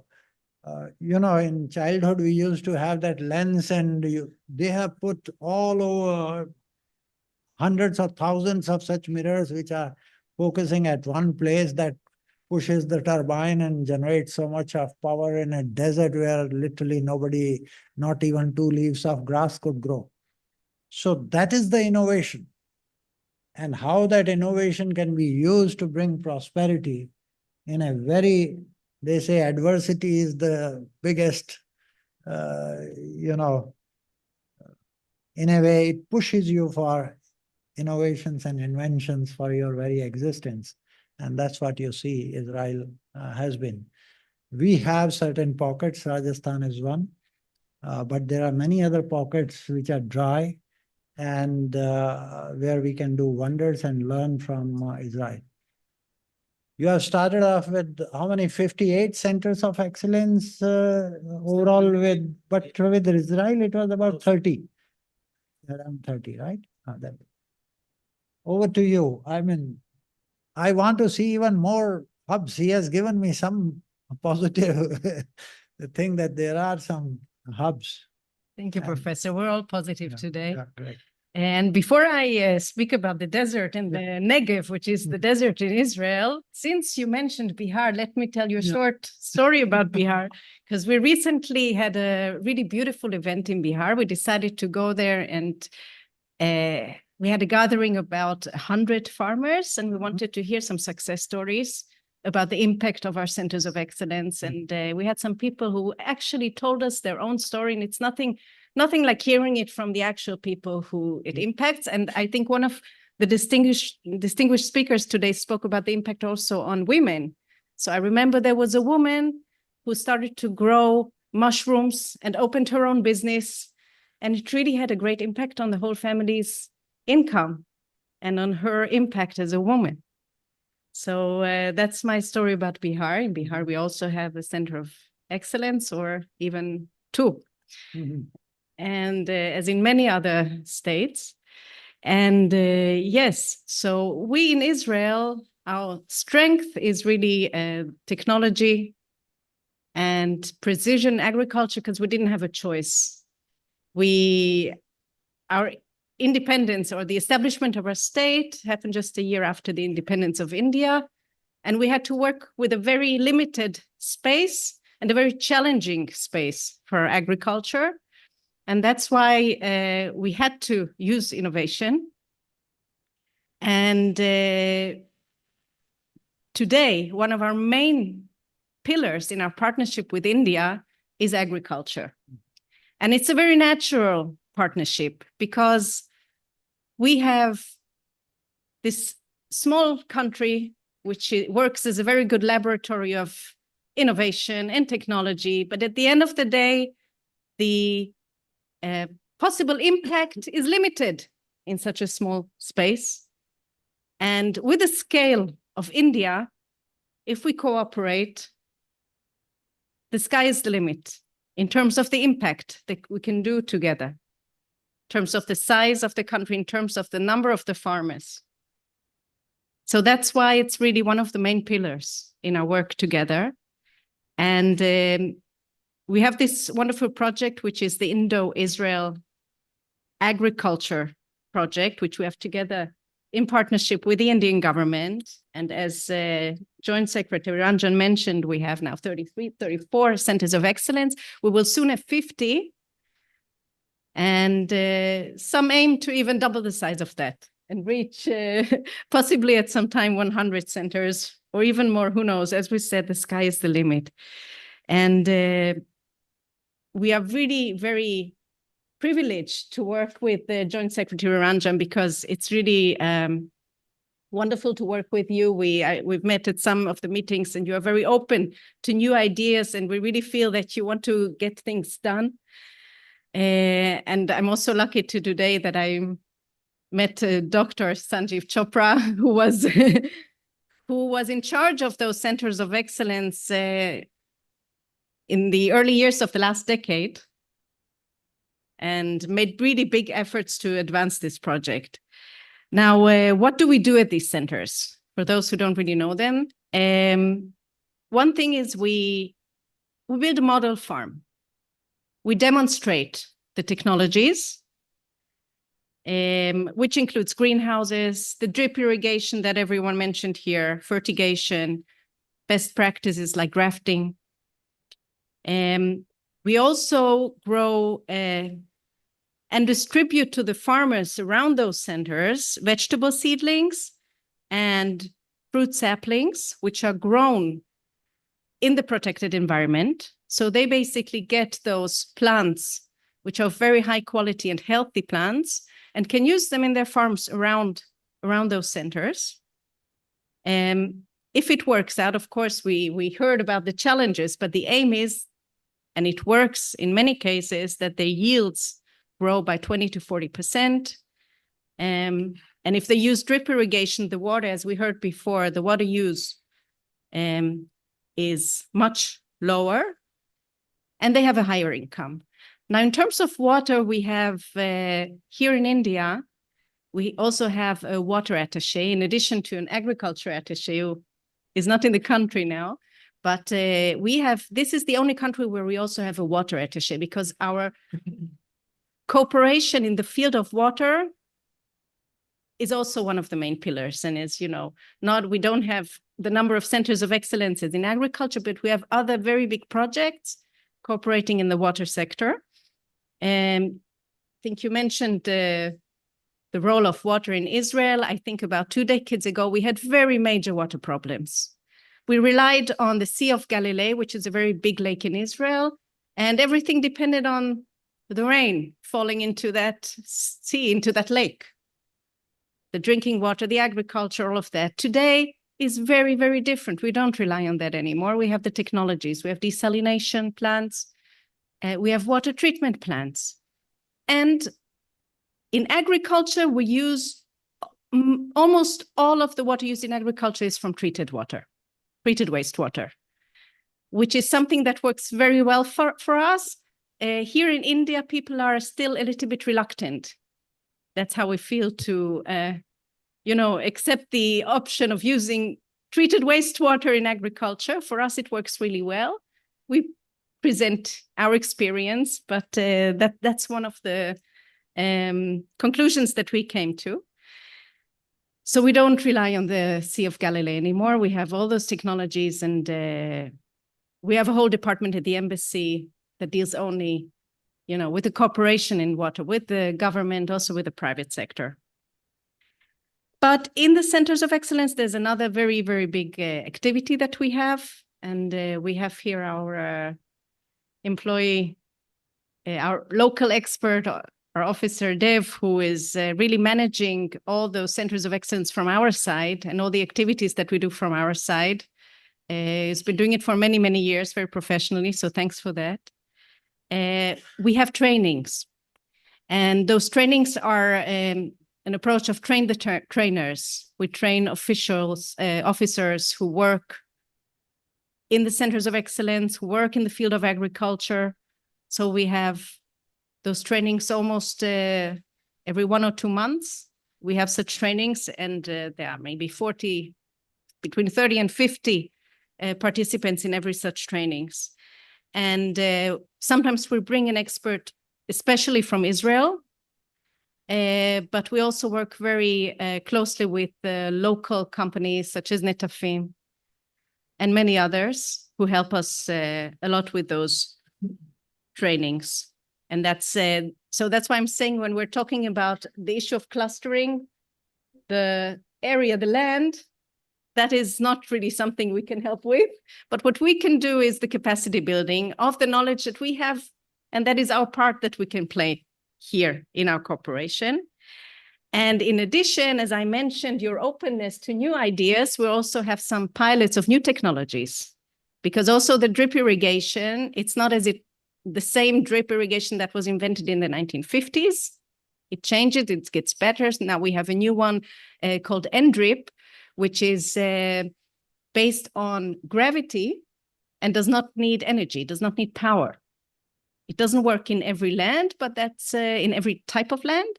But we're doing some some pilots in cooperation with the government, and we hope if it works well, then we can offer it to the farmers to implement it as well, and make agriculture even more efficient and less dependent on power as well. And there's some other options also, some technologies to lengthen the shelf life of fruit and vegetables. So this is another plan we have here. Without,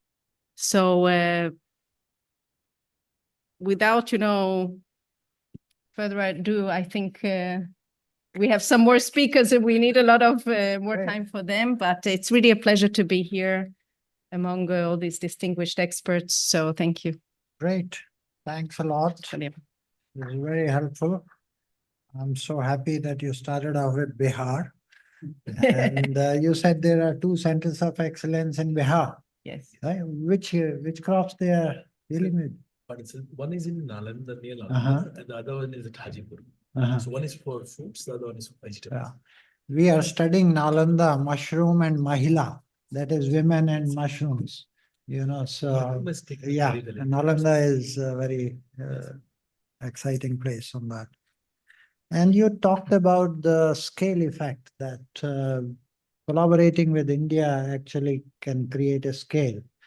It was with that idea quite a few years back, about 5-7 years back, we did a study on India, China, and Israel, because Israel is known as the land of innovations.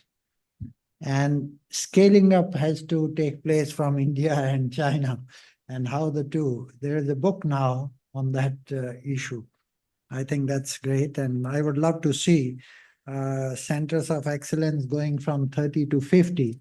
But is there any sort of evaluation study of the 30? What type of technology is brought in? As she's talking about, new technologies are coming in. And, pilots are great in great technologies and everything you can control and show that.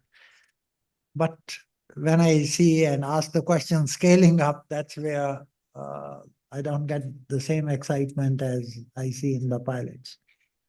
And water, particularly, I recall when we held that little round table with Daniel, the former ambassador, before the Prime Minister was going to visit, because Israel is the one that I learned 80% of water literally is recycled. That's the highest in the world. So that's great. And there is a lot to understand. And I think I should be touching base with your water attaché also on that to take this water issue forward. Okay, from government policy and international partnerships, I think we need to come to the real products, which is the heart of protected cultivation.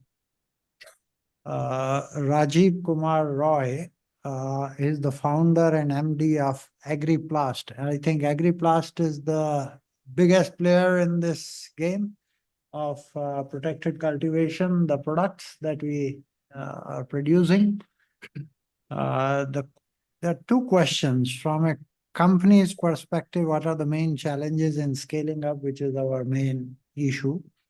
But also, given what is happening now, global price shocks and all that, whatever little progress we have made, is it going to be, reversed, or you are confident we'll be able to, because the cost shocks that is happening? This. Will I answer your? Mhm. I will answer your question with a story. Mhm. One of the farmers came to buy a poly house from us from somewhere close to Albar. Mhm. We understood his requirement, what he wanted to grow, Mhm. and we realized that he did not need a poly house. We gave him a technology which was just 14 lakhs rupees an acre. Uh-huh. And from that 14 lakhs rupees an acre, he got an output of 1 crore rupees per acre. Wow. Right here in Listen. Albar, you can go and visit. His name is Tarun Mal. Okay, Tarun So Mal. protected farming, whatever I've heard in last 2 hours, is a case of mistaken identity. Uh-huh.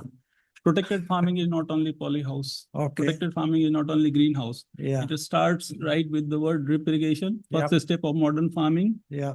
Second step is use of mulching. You Mhm. protect the root zone. Okay. Yeah. You want to protect the insects and other things, you protect with the crop cover. Mhm. Then you go with a net house. Yeah. You go with different kind of net covering based on the requirement. Mhm. Then you go in the poly house. If you want to protect it from the rain, Mhm.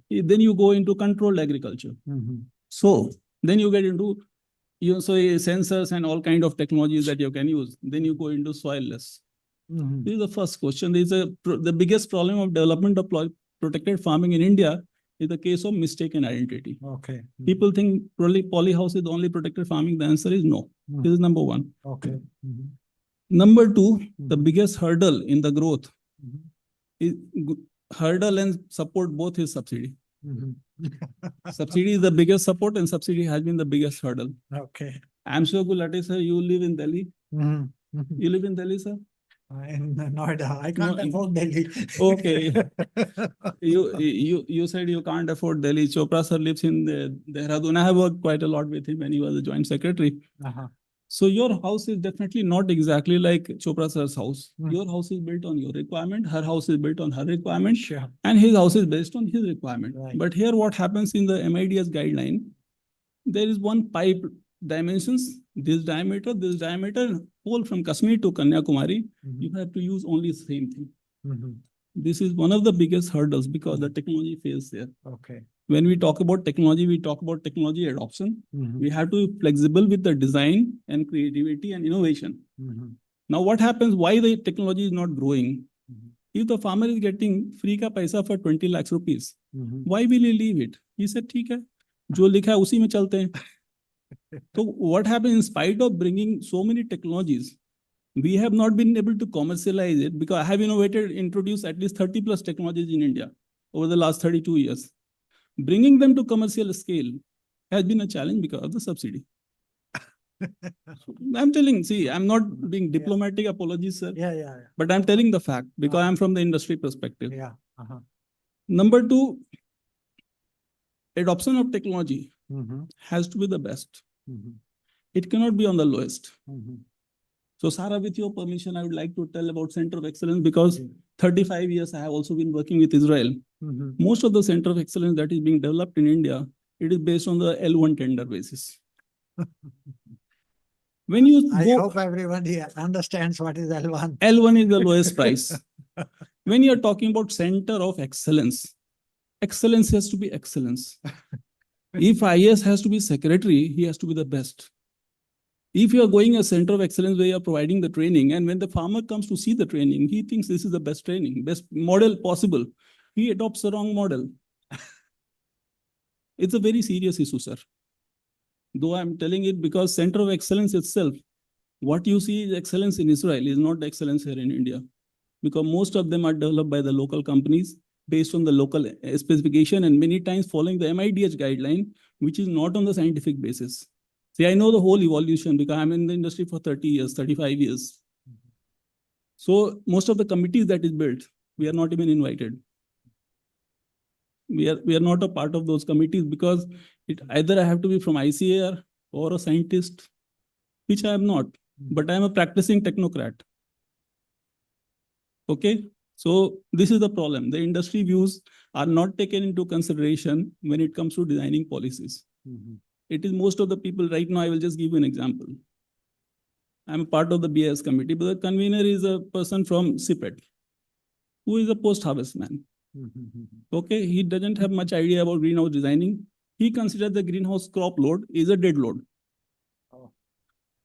Now, if you build a greenhouse of that specification, it's going to fly.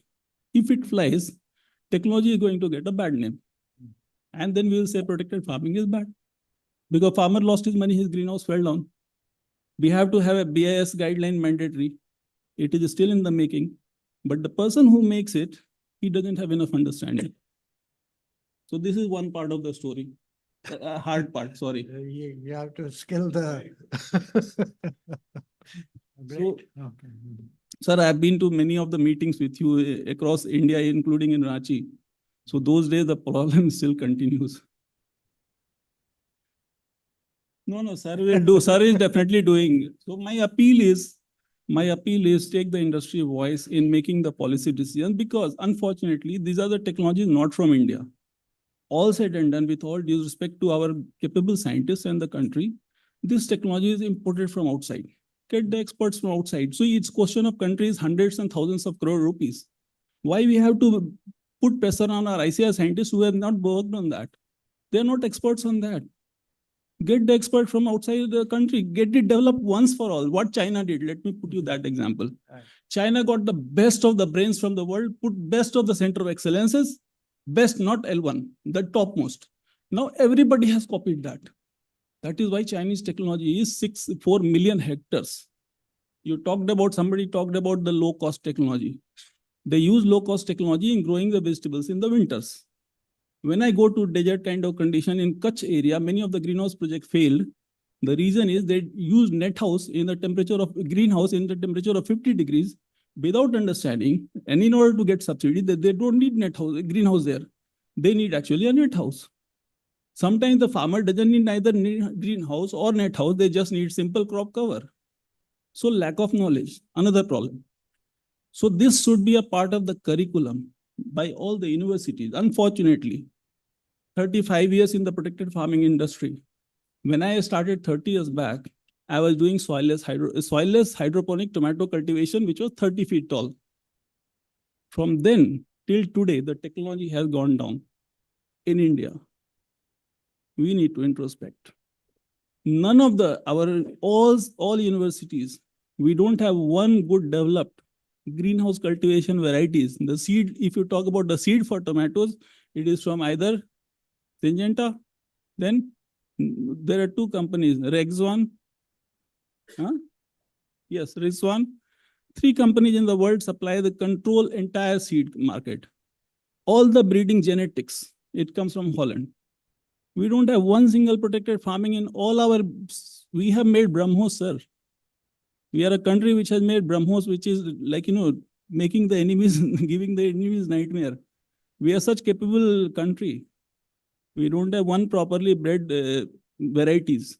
Farmers are not able to get new breeds because they have to pay royalty of 70 rupees on a flower which sells 10 rupees. This is the problem.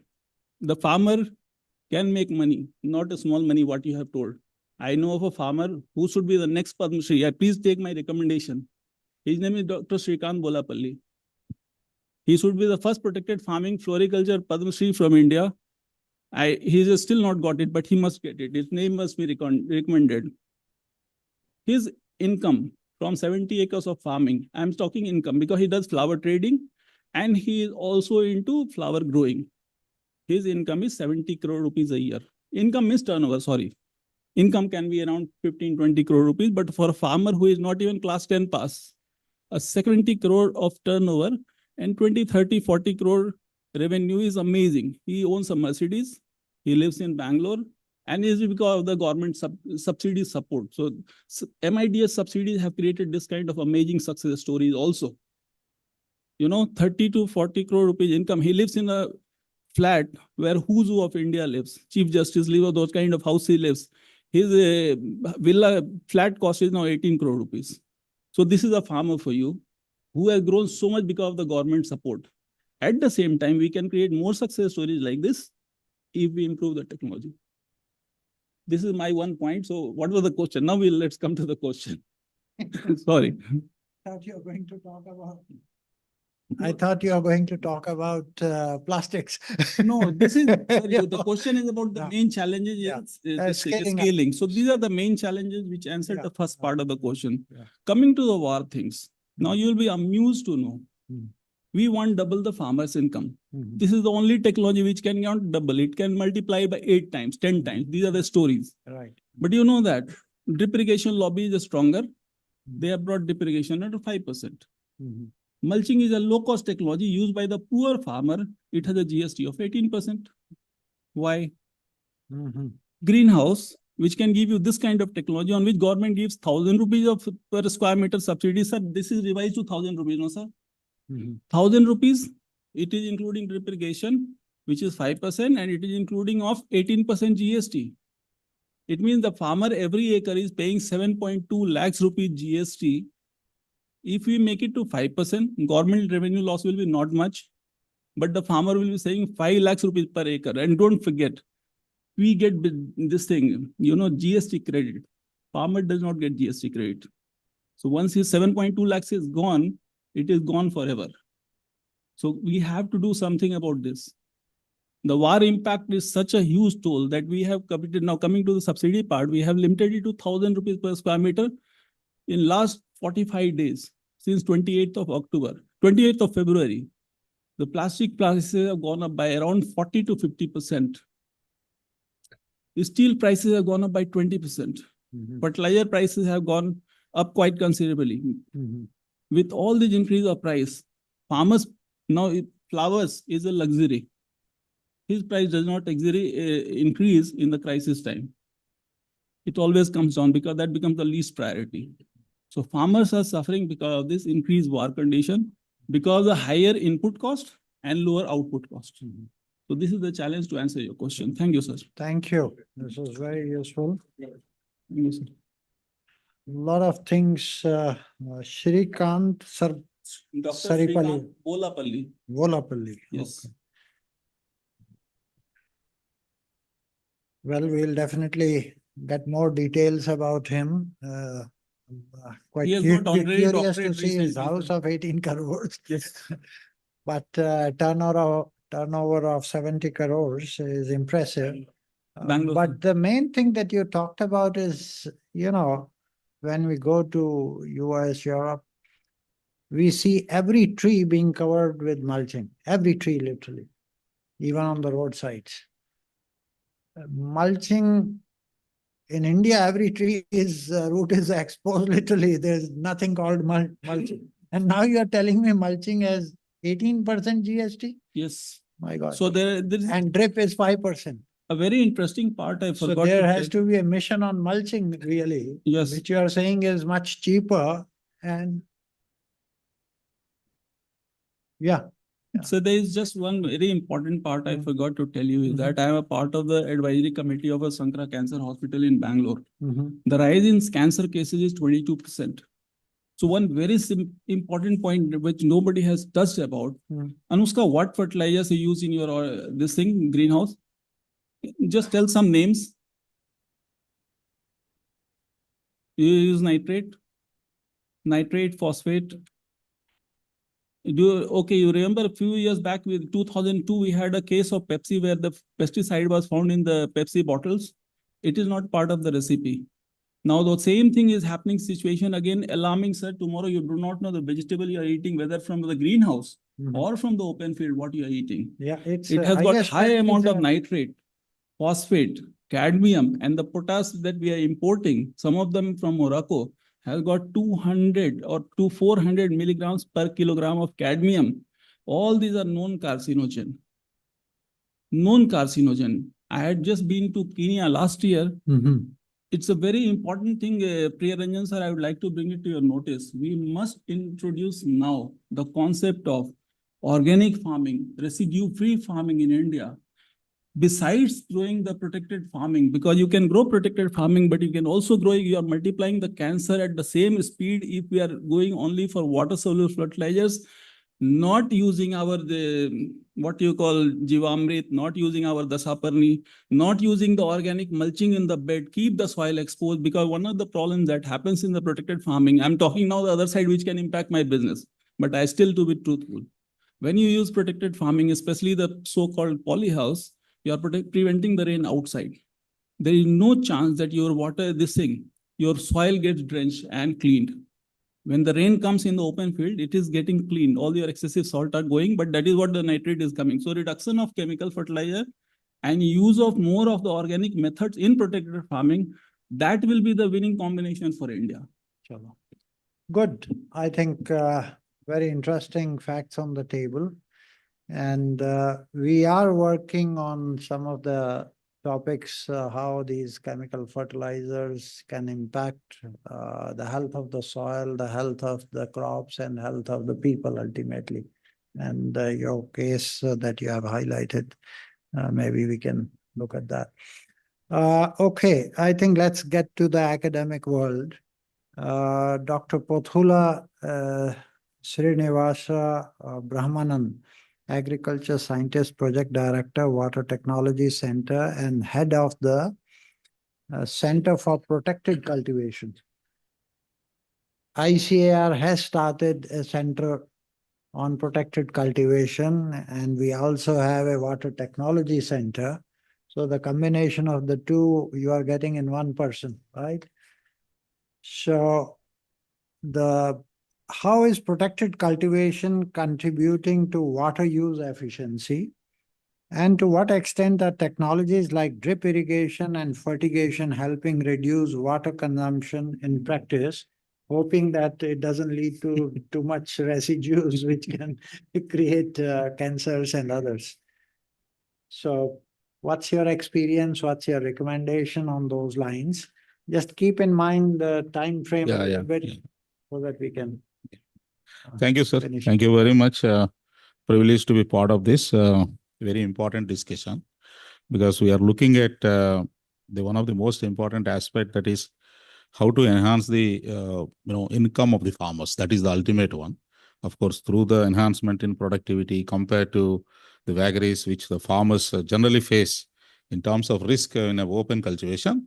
So how we are going to get it? I will be specific to that, but I will be trying to give some points in the line of aligning with the theme of this particular roundtable. We have the Center for Protected Cultivation Technology at ICRIER, Indian Agriculture Research Institute. Basically, the very basis is with the Indo-Israel collaborative project in 1988. And after that, 1993 onwards, we started the CPCT. And this center has been providing so many areas like, capacity building and training to the different farmers, also to the trainers. So more than 250 trainings have been provided, more than 2,500 demonstrations have been made. Even today also, the diversity of the stakeholders are not restricting only to the farmers, but to the different teachers, the retired defense personnel, the people who are competing for the civil services. We have been providing, even 3-month skill training. Want to give the background of this because the topic is so wide and the target which we have kept, the canvas is so big that we need to see the overall, the ambience. So what is happening in terms of like the area which you have asked is like fertigation, even when we talk about drip irrigation, drip fertigation, we understand that we are controlling, at the source itself, and we are providing the liquid fertilizers in the form of, a solution, and finally it is reaching the plants. So the final result is we have the 100 plant model from CPCT. This 100 plant model, it takes care of the space also, because even in the urban setups, because India's population is going to be shifting towards around 20% by 2047 Viksit Bharat year in the urban setups compared to the present one. So we are targeting the youth who are really liking to start up the startups, who want entrepreneurship, also put a easiness on the government also, because the people who have the entrepreneurial skill, if they are getting the opportunities, then that is a good for the country, the prosperity of the country. So it rather protects their interests, rather we say. So now the point is coming up with such type of model where, again, IoT based, the release pattern, the scheduling, the fertigation, all are clubbed there, and also reducing the cost.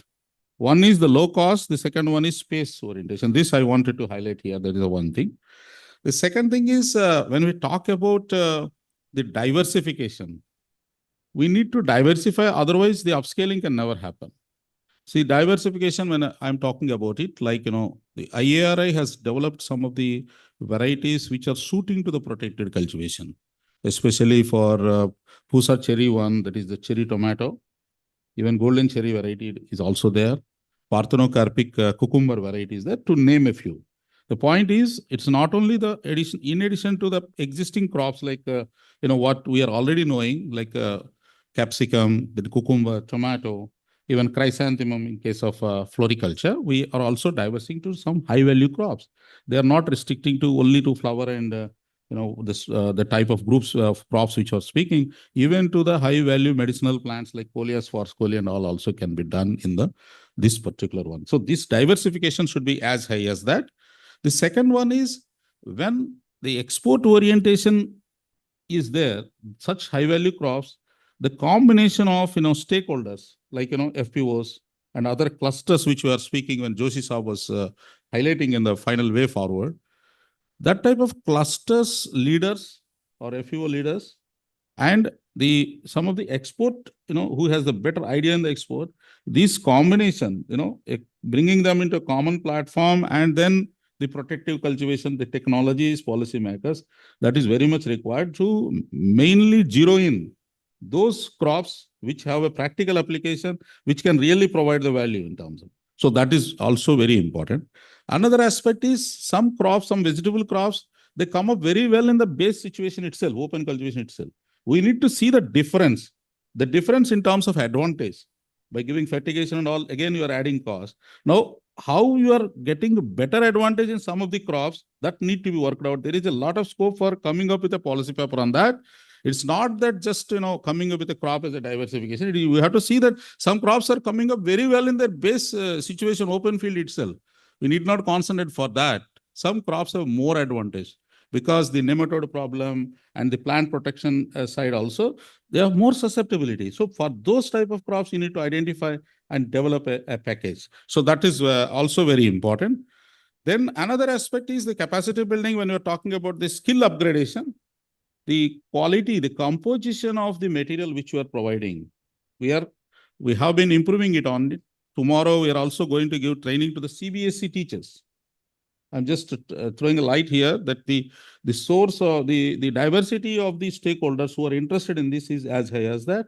We are educating the children regularly. The hundreds of children from different schools are coming every day. So now we need to make the people's, their idea of understanding about protected cultivation, because these children, they will occupy the different positions in future. So their entrepreneurial ability and their creative nature all will also improve. And another aspect is the design aspect, which we have spoken. This design aspect, it provides more scope for different fertigation models, which we have been doing. Actually, when we are talking about the protected cultivation, as I think Rajiv ji was mentioning, see, the area which we are focusing, that is, very limited area is with the protected cultivation, with the climate controlled protected cultivation. It's basically the maximum area is under the mulching and all. So we need to see that when we are trying to upscale, it means we have to upscale which type of one, like, climate controlled greenhouse or open greenhouses or shade net. No, which one we are targeting, and according to the agroclimatic and all that, we need to see. Because we recently visited the Leh, I found some of the poly houses. They have been made with the local material, that mountainous clay itself that has been brought, and they made it. And that reduces the cost. We need to see those type of things, because we need to protect the persons who are going to cultivate the protected cultivation structures, the poly houses. We need to protect their interests. So that is more important. And how to protect it, because the cost wise, it should be reduced. So that is one aspect. Then demand driven, that which I'm talking about, like space reduction. You have to come up with such type of models. The model which I'm speaking is only costing less than 25,000 now. Initially, it was with around 35 to 40,000. We reduced it to 25,000. Recently, Honorable Prime Minister also visited to that particular poly house in the CPCT in October. That model, even Honorable Minister is also, Agriculture Minister also interested, because to make it a penetration means you have to see that what is the demand from the clientele group. That is more important. Then last one I want to focus is on the incentivization for the cluster model. When we're talking about 100 to 200 hectares, such type of area we really target. So why don't we align with the government flagship program with the Ministry of Rural Development and all, wherein the Gram Panchayat level, the GP level, if you can promote, and Government of India can come up with incentive in the form of encouraging through the award or something, which can really provide a motivation to the people, and we can really expect from the rupee invested in that particular scheme can really bring a lot of positive ambience for the upscaling. That is also very important. And lastly, I would like to say that the way in which we have the tea board, coffee board like that, we should have a board for the protected cultivation, because we talk about the upscaling, but we talk here, we really, have a lot of good discussion here, but how to channelize it, how to make a, accountability, like the way in which we are thinking, how to channelize it. To make a channelizing, some thought process should happen from the top itself. And they should have an idea that, these are the clusters. Here, there is an opportunity. As I am talking about the difference between the ground scenario and the protected, which crops are better? The difference is higher in which crop. The think tank and from the policy side, they can control. And export-wise also, which is the one where India can provide, more export options through the protected cultivation for those crops, those high-value crops. Everything can be directed at the board level. I think that type of a mechanism is required. So I would like to say from the CPCT side, we have been providing mainly after the Israel, they left, their agencies left, what we thought is because for the Indian scenario, the cost, we can't bear the highest one. There are two aspects in precision farming. One is the highest, the farmers who can bear it, they can go for the best of best. But on the other side, you have to take care of the larger canvas of the farmers who can't invest, but they can't miss the fruits of the latest technology. The advantage is automated surface irrigation system developed by ICRIER. It protects the interests of the farmers who are cultivating rice and wheat with the surface irrigation, because a lot of rice and wheat is still, especially for rice crop, is still under the surface irrigation. So those farmers cannot miss the fruits of the automation. So we have developed automated check irrigation. So like that, I want to say that we require to have a control at the top side. Sure. Consider all these factors, so that will help, sir. So these are some of the few points I'd like to share, and I'm open to share in detail, as and when we discuss. Great. Thanks a lot. I think there are a lot of technologies between L1 and the gold standard, and we need to explore given the local conditions. That's one thing that I think comes out quite clearly. Second thing which is very impressive is how you are training the youth, and starting with the schools and all that. Is it possible that we can communicate to the Prime Minister to take up this as one of in his Man Ki Baat for protected cultivation, and maybe recommend this Shrikant's case, that how you can become rich? Because, Sanjeev ji also raised the question of dignity. This gives you a different feeling. Oh, not that bullock man in the field, but it's a different, when you will drive Mercedes with this, then it's altogether a different role model that you're creating. Yes, sir. Actually, for the Prime Minister, as you said, actually recently visited in October, 11th October, he visited. So we have a plan to present him the model of this 100 plant model. We already made it, but some more refinement we are presently addressing. And good. So I think that's very great to hear. All right. Gauram ji, you have been listening for a long time, and can I come to you after him, because that's not a problem? Because we are talking of technologies, and he's the master of technologies, he's the gold standard, and we are talking of some of the local things also.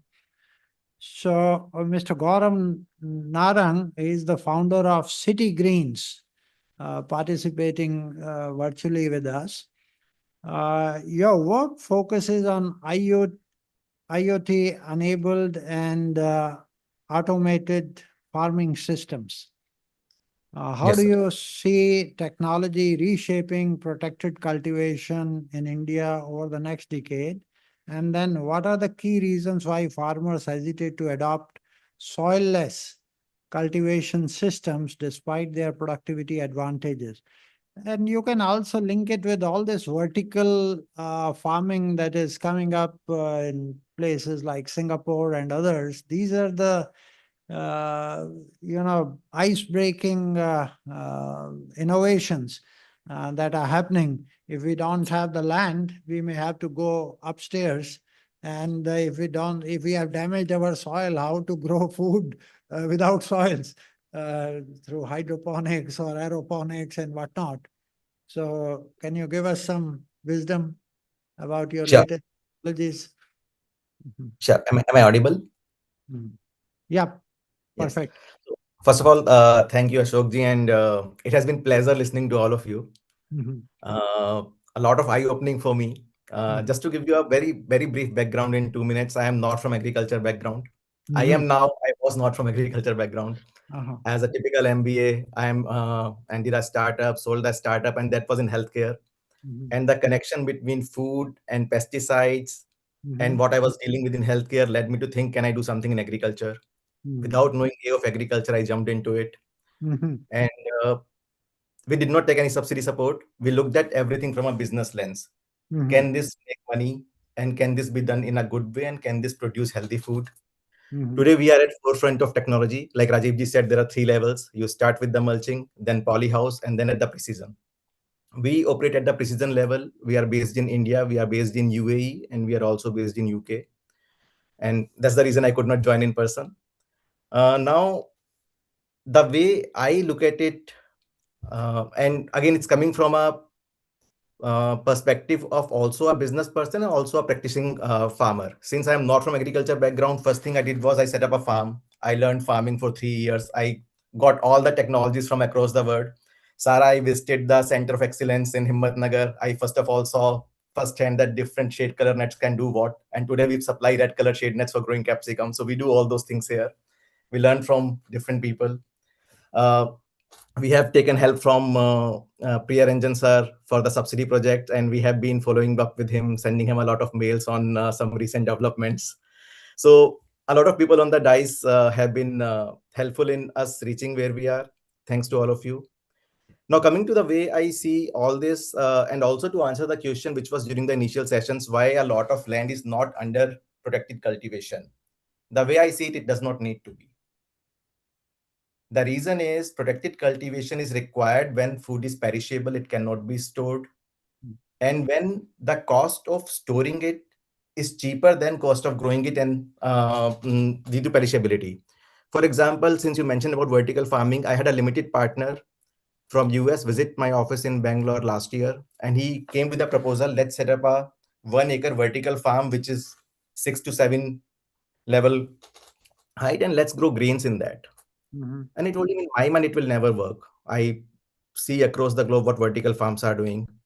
It will never work. The reason is, if you are going to grow grains in that, a farmer who is growing it in the open field can always dry it, store it, and sell it in the off season. And his cost of doing it will be cheaper than your cost of operating all this technology. So this won't work. That's the reason vertical farms don't grow grains.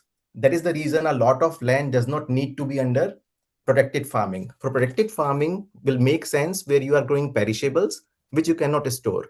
For example, one thing which I notice is UAE, it cannot grow a lot of food. It has only a very small 4-month season.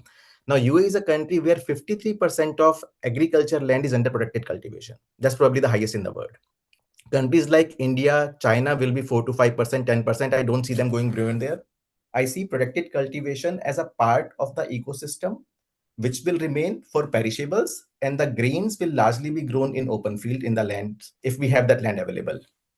In the same breath, just repeating that LP who came to me, he said, Modi's vision is to make India a hub of manufacturing. If that needs to be done, then land needs to be released. And if land needs to be released, it has to come from agriculture. So we need to get under protected, which makes sense. Other thing where it makes sense in India is the land holdings are really, really small.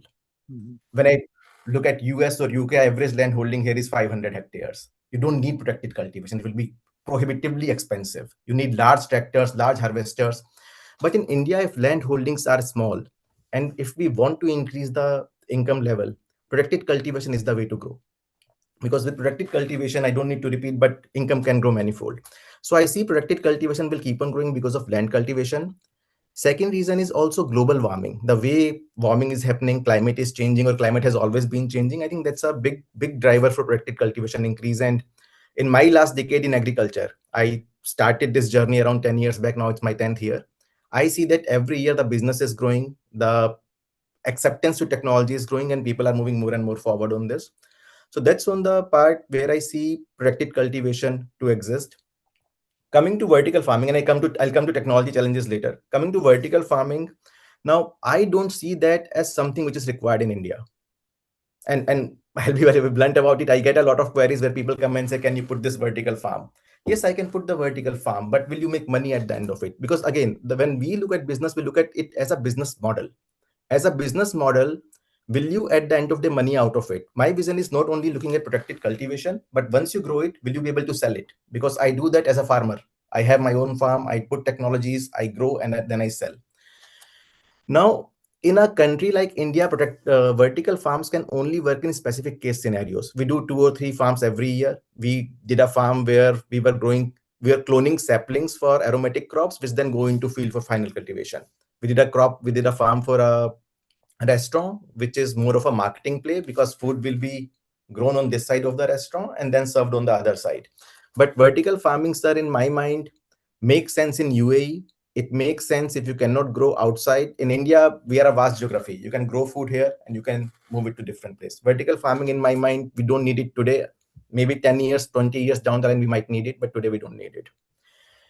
Now, coming to the third part of technology adoption, I think there are three different buckets, if I would like to put the reasons here. One would be people, other would be ecosystem, and third would be policy. People problem are personal problems. A lot of farmers cannot afford it. So if I have to give you a fair and honest as a assessment of how much it might cost to set up a 1 acre farm using the best of the technologies, the L3 of the word, it might be 80 lakhs to 1 crore an acre. Now, most of the farmers in India cannot afford it. So that's a people level problem, which really you and I cannot do anything about. The second problem is ecosystem level problem, which is where companies like us, industry plays a role, and which is what we are trying to do. First thing is, a lot of people don't even have knowledge about the benefits that are available, how to reach the benefit. Even in the subsidy system, there is an unsaid rule, there's a 10% commission you have to go through touts, which is not needed. Now, we have been working with the government, and I would say Indian government is very progressive. We don't pay a single rupee in bribe. People can get the subsidy. They just need to know how to do the right paperwork. Since there is not enough knowledge, which people don't have, the doubts come in the system, and that becomes a challenge. That's an ecosystem problem which industries can solve. Second ecosystem problem, and I think the bigger problem, is the market. Once you are putting in 80 lakhs to 1 crore in the capex, and then you are putting a very high amount in OPEX, the cost of produce you are growing is very high. For example, in our technology, it costs 40 rupees a kg to grow spinach. Now, in the market, you can buy it at 20, 25 rupees, but that spinach may be grown on the sides of the railway tracks, or in Bangalore, it's grown in the lakes where you have a lot of industrial waste. And so you might not be able to compete with that kind of spinach, but during off season and if you have the high value paying customer, you can compete with it. But think of a farmer who is putting all his money as an investment upfront, and they don't know about what's going to happen with the prices. They don't know what's going to happen with the climate, and they don't know what's going to be output. It's one of the very riskiest business. So again, industry can play a role here, and we play a role. So all the farmers, I know his cost of growing will be 40 rupees. So I buy from him at 80 rupees. How I'm able to do it?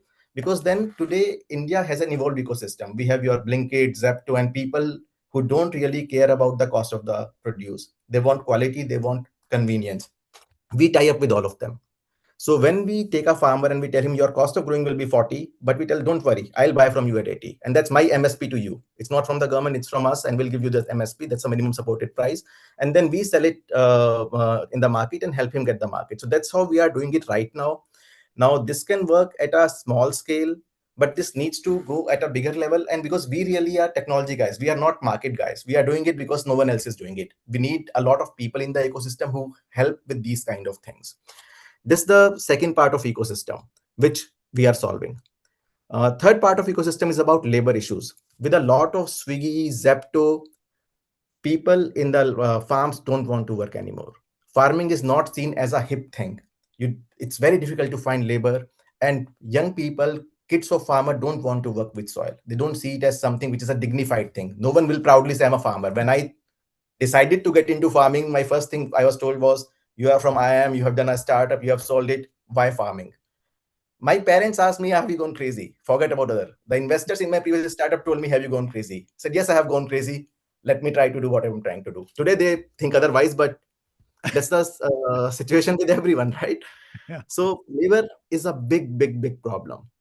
And we are solving it in a way, we are reducing it in a way by putting technology. We are saying, let's put technology and let's reduce the need of labor, and let's bring in more reliability. And this is where I will also talk about that point which was touched upon in the report by Dr. Anjana. It was about productivity per square meter. And that is something that we focus on. I'll give you an example. If we talk about technology today in India, and we are living in the past, whether it's technology, whether it's policy, Rajiv just talked about policy. Policy is living in the past. Technology is also living in the past.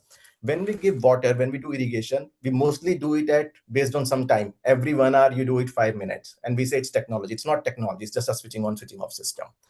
Now, China is linking water irrigation to vapor pressure deficit. Vapor pressure deficit basically, in a layman terms, regulates the rate of transpiration. When a plant is thirsty, you give water. When a plant is not thirsty, you don't give water. In the same polyhouse, by linking irrigation to Weber pressure deficit and not to timing, water usage efficiency gets reduced by 34%. And that's as per the report which was published in the paper scientific journal called Nature. Now we are doing that in India. So there are these kind of technologies which exist, which can be used, and that's the L3 of technology. And it doesn't cost a lot. It may cost incrementally 5% more to do these kind of things. And that's the reason productivity per square meter, if you start focusing on that, that should be the real metric. We are the largest cucumber exporter in the world. That's probably because we have put a lot of naturally ventilated polyhouses, which are not required in Indian climate, because we are a tropical climate, and cucumber is the only thing that will grow. So that's not the right way to do it. Now, third part, since especially this is since Priyaranjan ji is here and it's from the policy point of view, they are doing a lot of good things, but some way I will echo what Rajiv ji is saying and what many people have said. Subsidy is a benefit and also a detriment. I think it's needed because right now the economics are not working out. They need people like us to say we will buy at 80 rupees even after subsidy. But where it's becoming a detriment is we are still living in the past. Subsidy policy came a lot of years ago and we said we can grow tomatoes, we can grow cucumbers, and we can grow capsicum. That's it. I'm talking about the horticulture. There are Dutch roses and all other things. Now, as a practitioner, as someone who is promoting government policies and trying to get more and more farmers under it, I know spinach today is more profitable if I remove subsidy. But if initially my outlay can come down by 40 lakhs, they will go for capsicum or tomato. A cucumber today is not profitable anymore. So it's already capsicum or tomato. Now, government has been active. We have an order. Priya sir signed it and he said that leafy greens can also come under it. I think it's about 1 year now. But the problem is when you go to the subsidy website and you click on the crops, you cannot choose a leafy green. You can only choose tomato or cucumber or capsicum. So there is a gap in what's happening in the market, what can be done, and what even policymakers are trying to do it. But then the implementation, because subsidy is online, you need to remove corruption, but the portal has not been updated, so you cannot click on the other part. And that's around almost 1 year now we have been following up for that. Then the other two things, GST, Rajiv ji has already touched. I will not touch that. But GST for a 1 crore investment in 1 acre is around 15 to 18 lakhs, even if you look at it. That's a dead money gone out for something which is not profitable. But I will touch on a very important part which no one has touched on, is on electricity cost. India is a tropical country. Most of the polyhouses in India need climate control. The moment you put a climate control, you will need a 50 kVA to 125 kVA connection for 1 acre. The moment you move above the 11 kVA line, and this is coming from the practical field of experience, you have to pay electricity at 9 rupees per unit. Now, in my own farm, I have put solar because I can afford it. But can the small and regional farmer afford it? No. So mostly farmers who have money, or people who have money, businessmen, industrialists who can afford technology, they are our clients. They are coming into market because they can put solar. They can think of it as an industry where I'm putting money and I'll get returns in 10 years. But a normal farmer cannot even afford these. And these are policy level decisions which can happen. If a farmer growing in open field pays 2 rupees per unit or 1 rupee per unit or subsidized unit, why does a farmer who is growing in protected cultivation pay 9 rupees per unit? And that's a cost which will remain with him throughout. It's every cycle he will have this cost. So I think these are some policy level changes which can come in. But to summarize in a nutshell, I think protected cultivation will keep on growing at a much rapid rate. I never see it outpacing land-based cultivation. I think it will never cross 8 to 10%. That is where it should sit. It should not go beyond that. And that's how it should actually be in my understanding of the current way the world works. But to increase the penetration, some policy level interventions are required, and we need a lot more entrepreneurs. We need a lot more people to come into it because there are different ecosystems. I would be happy if I only have to do technology and not have to look at market. Someone else should look at market. Someone else should look at plastic. Someone else should look at polyhouse. So we need a lot of people to come into this. This my two bits, sir. Thank you very much. Very fascinating. Your own journey from IAM to agriculture, when your father and other friends were saying you are crazy, and you have shown them something can be done even here. One of the key points that you raised, if you want to have gold standards, the costs are pretty high. And anything that you produce is going to cost you 40 rupees, 50 rupees, 60 rupees a kg. And if in the open field, those producing are selling at 25 rupees a kg, that reminds me, I'm sure you would be aware of that. You know, Bharti Group entered into protected cultivation. Government of Punjab gave them some land in Ladowal, about 23 kilometers outside Ludhiana. And at that time, the Prime Minister went to inaugurate that. And he said, this is the future of agriculture, because they wanted to give something back very different than wheat and rice story, and income can be increased. I talked to Rakesh Bharti 2 days back. I said, what's happening there? I visited those farms 3-4 times. And 2 days back, when I talked to him, it's a very very sad. They have given up, because they said anything that we produce, our managerial costs and high capital standards and all that, it was like 70 rupees a kg. Even tomatoes would be 70 rupees a kg. So you may be able to sell it to some 5-star hotel, or maybe, and they were the largest exporter of baby corn from this country. They controlled 20% of the UK market of baby corn. But 2 days back, he said, Ashok, we had to give it up because it was continuously incurring losses and losses and losses. And this was a big scale. It could have been a big cluster. And that's a sorry state of affairs. But we have to learn as much from the success stories as we have to learn from the failures of this. And they had deep pockets and they quit. Ultimately, it would be Their project fell down 3 times in about 3 years because there was a structural design flaw. well, we'll work on that. He has promised to give me all the data and details so that we can include in our study. She is saying, either you shut up or let us get the tea. One last one. Time, I think we have overshot quite a bit. Rakesh Kumar, Deputy Director Horticulture, Gharonda, Karnal. From Haryana's perspective, what key gaps in MIDH implementation are limiting the scale up of protected cultivation? And is there any visible shift from traditional paddy wheat system? Haryana is giving much bigger subsidy than any other state in India, shifting away from paddy. I'm told latest is 25,000 rupees per hectare if you give up paddy and go to something else. So given that this has a potential to give something, and you are very near, you are nearest to Delhi market, high value agriculture can be done. What is stopping from scaling up?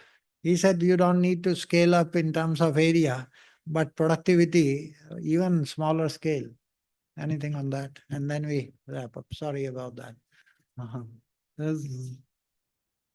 As concerned about the protected cultivation, there is a last decade after inauguration of our centers of excellence, our protected cultivation area is increased up to 60% last 10 years. 60%. 60% increase. Wow. Okay. 60% increase up to the 24 and 25. But there are the most of the constraints. The farmers quit from these cultivation, under cultivation, protected cultivation. In the initial stage, they started in very positive energy, and then after 1 to 3 years, they go back. There are some policies matters also, and they want from the department and also the government timely and continuous support to the farmers in each and manners. Like the big thing is in insurance of the protected cultivation is a big issue. The first year, whenever the farmers start a new structure, there is a limit to ensure that for the 1 year. But next year to year, there is no policy, no nothing at all like that. They give the insurance. That is a big factor to quit from the potato cultivation by the farmers. Otherwise, the farmers of Haryana is worldwide famous. They take the technology first beginning and fight at the last up to the. But that is the main concern in my, as by 15-year experience, my field in horticulture in Haryana. So that is the concerns. And second is the disease management, and the pest and disease management is also used need to work on it. The universities or maybe the, as my previous speakers has told that there is a gap. I'm very much agree with Mr. Zeeb and Srinivasan sir. Really, these are the practical things which are comes from in protected cultivation, not increasing in that much. Even Haryana is very much near to the Delhi, and I have a good market. And one thing is I want to discuss from this table that farmers was working in protected cultivation. There is a cluster now in Haryana also. The Kathal is one district in our Haryana. About 1,000 acre net houses are comes in existence last 3 to 4 years, particularly cucumber. And among that farmers, they want that the limitation is that 1 acre, 4,000 square meter for one farmer. But they want that give the permission or may the support from the government or the department, we go for that, because this is not a easy job, protected cultivation for a simple farmer. Because of initial investment is more than 25 to 40 lakh in 1 acre. That is not easy. So they want, if they in last 5 to 6 years, if some farmers is doing this work, because returns are good, they're doing their job well in terms of quality and quantity also, but they want that the increase the limit we want, because of no new farmer are very less to come. But the existence farmers which are done last 5, 6 years, because it's a practice business, not a you go and do and this and it's will be. They want that give the permission to the more than 4,000 square meter area to particular farm which are working last 5 to 10 years. Really they are need, because of they're capable now. After 5 years they're capable to another. They want. These are practical also, because of in my center I'm working as a deputy director in a CV Gronda. That is the prime center. That is the first India center for the excellence for the vegetables. India's first that time. Most of the entrepreneurs they want to start each and on the whole of the country. They come say for the trainings also. More than about 10,000 persons and entrepreneurs or executives would have visited there, and they ask about these questions, and they want to start. Even our retired civil services servants also, and we are near about retired, they want to start horticulture and agriculture aspects. Really, that is a good thing for us also. Really, if you can inspire somebody from our team to start off. If you may add something, because you talked about the limits. The MIDH is a project that is implemented in a centrally sponsored mode, and under that there is a limit up to 4,000 square meter that can be taken up by a beneficiary. But the National Horticulture Board does commercial horticulture, and you can go up to maybe 4 acres and get a support from the government. NHB, no, sir? Yes. But farmers, it's okay, they're doing good.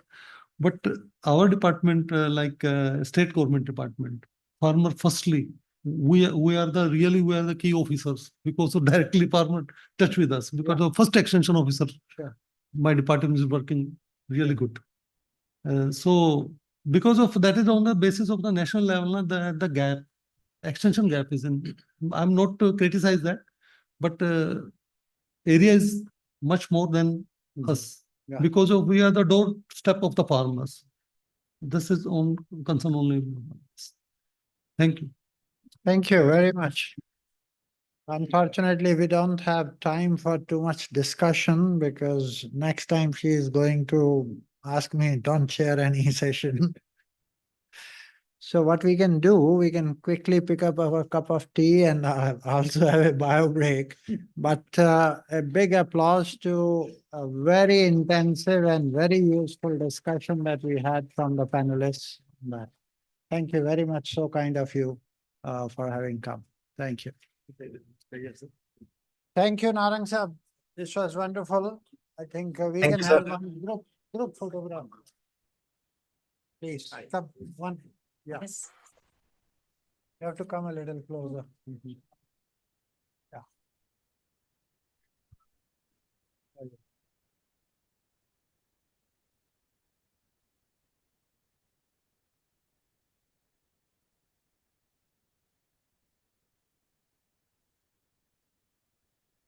Thank you. Thank you. Thank you, sir. Thank you. This was very, very great. Thanks a lot. Thank you, sir. मैं करूँगा वो कैथल कह रहे जो 1000 एकड़ है वहाँ 1000 एकड़ में है आप कह रहे हैं ना cluster one of the Sir, it was a pleasure, sir. thanks a lot.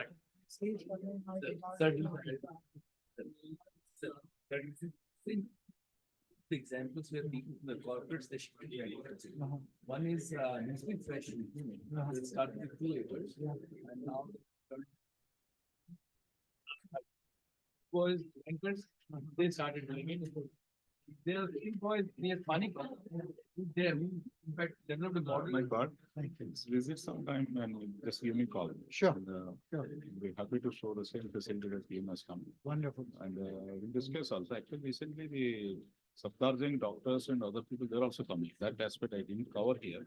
Is not that they're like a farmer, but they're thinking about health angle. This is another option where you can control at the source itself. They're thinking that they, whatever vegetables you can take is, it will be cancer free. So that is the area where also we need to promote. Small scale, small space में उसको करके देना. Chalo, great. 70, 80 farmers have done come together. They're doing pretty well. It means much.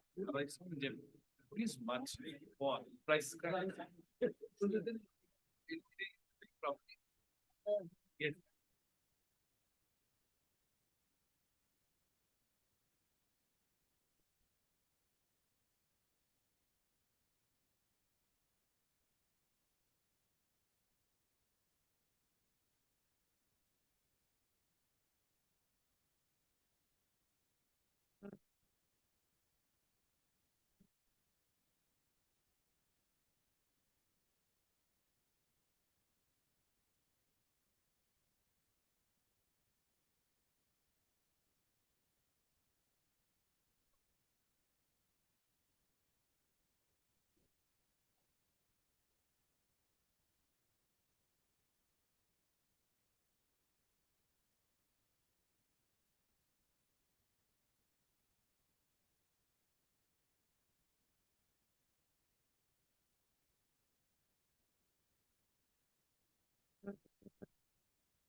Everyone, please come inside.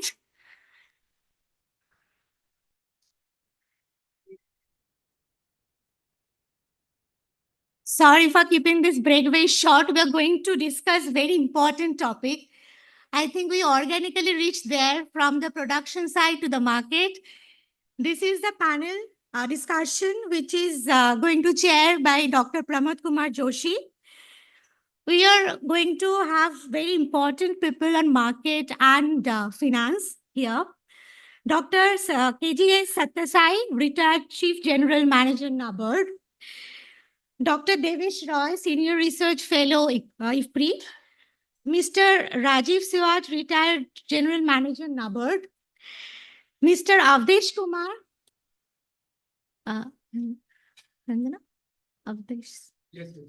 Oh, hi.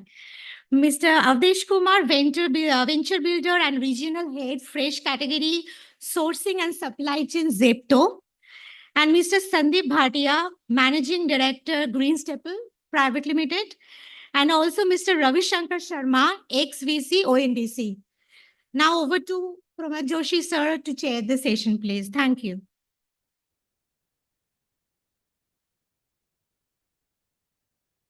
So welcome to this session, very important session. We have around 1 hour. So we have 1 hour, so I'll request all our very distinguished panelists to speak for about 6 to 7 minutes, so that after that we can have some discussions also. So this particular session is very important. The previous one was related to structure, production, technologies, and this session is basically on strengthening value chain and the markets. So how to develop the markets, how to evolve markets, how to connect the protected agriculture with the remunerative market, whether a domestic or the export market. So this session is based on this topic. We have very distinguished panelists from different sectors, from finance, from corporate sector, from researcher. So we have some questions from the organizers to pose to them so that they can give their inputs. So before starting, why these markets, in protected agriculture, markets are important. I will again share another story.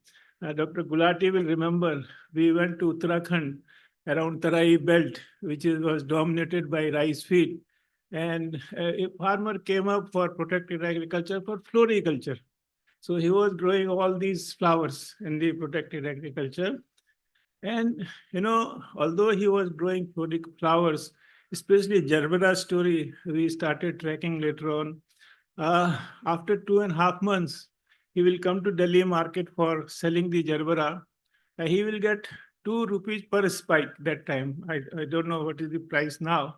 That time, 2 rupees per spike after 2.5 months of his hard work in the area. So within 1 hour, when it is coming from wholesale market to a retail one, it becomes 7 rupees per spike. Only 3 or 2 hours. And if it is going to the high income strata area, it is 10 rupees per spike. But same Gerbera, if you sell in the US, Washington, DC market, is $2 per spike. So here is such a long price spread, and the farmer is not well connected with the right market. And the Rose farmer from Bangalore, which someone mentioned here, is well connected with the global market. He is connected with the Netherlands market, where the wholesale market directly is selling. So how to connect the farmers with remunerative market? I think this is the first condition for the success of the protected agriculture, because the remuneration or the benefits should manifold increase. If it is increasing by 10%, 15%, I don't think that huge investment, small and marginal farmer can take on this one. So if there are substantial increase in production as well as the remunerative prices, then only it will be successful. So friends, we will start with the first in this whole chain. First, the finance. Without finance, we cannot start the program. So we have a very distinguished colleague and also very good friend, Dr. K.J. S. Satyasai, who recently retired as a Chief General Manager from NABARD. So, Dr. Satyasai, the question posed for you is that NABARD is playing a very pivotal role in promoting protected agriculture, especially financing, developing institutions, also in capacity building. So, from the finance point of view, agriculture is a priority sector, lending sector. So do you see that the priority sector lending norms adequately support this kind of capital intensive activity like protected agriculture? This is one, and if no, then what kinds of reforms are needed in financing the protected agriculture? For having the structure, second, the technology which they are using inside the protected agriculture.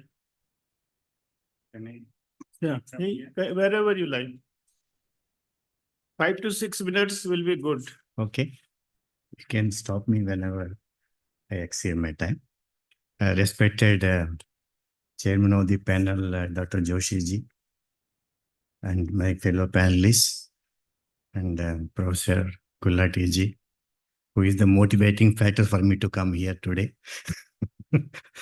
So when Ranjana was asking me, I said, Gulati sir is around, I will come because I have not seen him. At least Joshi sir, recently I met him in Hyderabad. So, and I first of all congratulate Dr. Ranjana and Gulati ji for the wonderful report on a very key sector, protected agriculture. The question posed to me is whether PSL guidelines are enough to take care of the emerging needs of credit for this sector. Before addressing that yes or no and going further, since morning we have been hearing that this very huge capital required, capital intensive sector agriculture, this is, and then with the huge annual variable costs also compared to open field cultivation. And as per the report also, it says several times higher net returns we are getting from this. So costs also will be several times compared to the open field cultivation. And market is the another issue. It's a niche market only it can cater to. We cannot sell everywhere, anywhere. So this needs a special treatment. So whenever we need huge investment and huge recurring costs, I think banks have a solution for that. They have first, they give investment loans for capital investment and then and working capital for regular thing. So far as these things are concerned, this type of credit needs are concerned, I think present arrangements are okay. We don't need anything additional. Because these 2025 guidelines amended slightly in 26 by RBI, PSL guidelines. I think they have enough provision to take care of all the sectors, including this. And as we know, as per PSL guidelines, 18% credit is earmarked for agriculture out of the 40% total PSL target. Given that the returns are high, I think without subsidy, I think some 50% and with subsidy 50% returns and without 25, I think 25-35% returns in agriculture is good. Because that our experience in agricultural investment shows that anywhere IRR of 25-30 is a reasonably good one. And it compares well with the cost of capital. So that is a good return so far. And if returns are good, I think still should we depend on a PSL type of this thing, or can we compete for the 60%? Why 40% limit to 18% and 40% PSL and 60% is still in the open market? We can even target for that also. Why can't we aim at that? That is one question. So then our kitty will be larger. But are we whether this protected cultivation is capable of targeting that? there the question comes that whether bankers will be willing to give loans to such type of investments. And as we know that the bankers basically they operate on a templates. Somebody gives NABARD or RBI gives guidelines, and we prepare some models, and then subject to that, bankers there. So if a different investment comes, non-traditional investment, I think bankers need to be given this type of inputs. I think how much is the project, some model projects we have to give. If such studies can throw such model projects like that, then bankers will be getting confidence in giving loans to such type of new ventures. That is the one important thing. I think we should educate for bankers in their appraisal of such investments, whether they can confidently lend to such ventures. That is the important thing. Otherwise, bankers, they will have their own parameters in deciding whether a particular farmer is credit worthy or not, and whether such a loan can be given. They have their stringent prudential norms and other guidelines from time to time from RBI and NABARD. So we have to help bankers to get confidence in giving such non-traditional loans. I think that is the important thing here. The guidelines are there, but how bankers can be motivated to, within the same guideline, how to give to this new type of venture. That is important task here, which is not a very easy task. But having said this, presently the bankers' awareness levels are much higher than during the mid-90s when this high-tech agriculture, etc., they started coming into the country. So that's how I think now we are better placed in educating when bankers. So I am hopeful that the credit flow will be good, provided we take care of other things. Why I said this is credit is not the only constraint. In your study, you said credit is a constraint. And in one Maharashtra study, they said credit comes in the 13th out of 14 factor.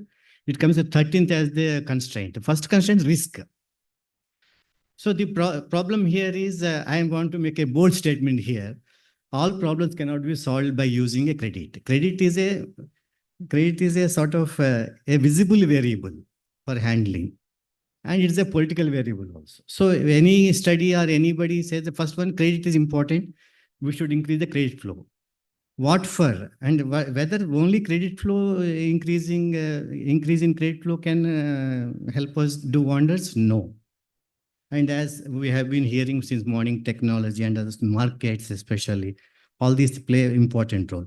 Unless we address as a system, these particular new innovations like these, bankers we cannot expect bankers to come in and give, because here he is involving his money and he has to take risks. So there is risks in lending, and we cannot address all the problems using credit as a variable.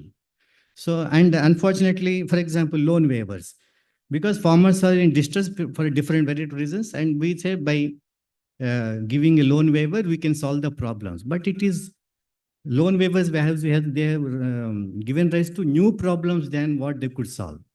So what credit can do, but what insurance can do or other risk mitigation methods can do, I think we have to depend on that. I think we need a sort of a package of policies and interventions for addressing to a system of a system like this new precision culture, protected agriculture, etc.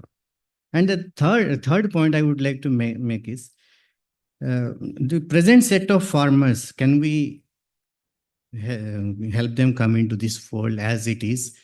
I think it is a difficult thing, because we also, since morning, we are hearing that this is a skill-intensive, technology-intensive cultivation practices we need to indulge in, which is not just, okay, today I am growing paddy, tomorrow I will go for protection agriculture. It is not happening like that. It cannot happen. So we need skills and all those things. Even after that, can we an individual farmer approach? No. I think like Joshi sir was giving the example of Abhinav Farms, the Dhyaneswar Board K.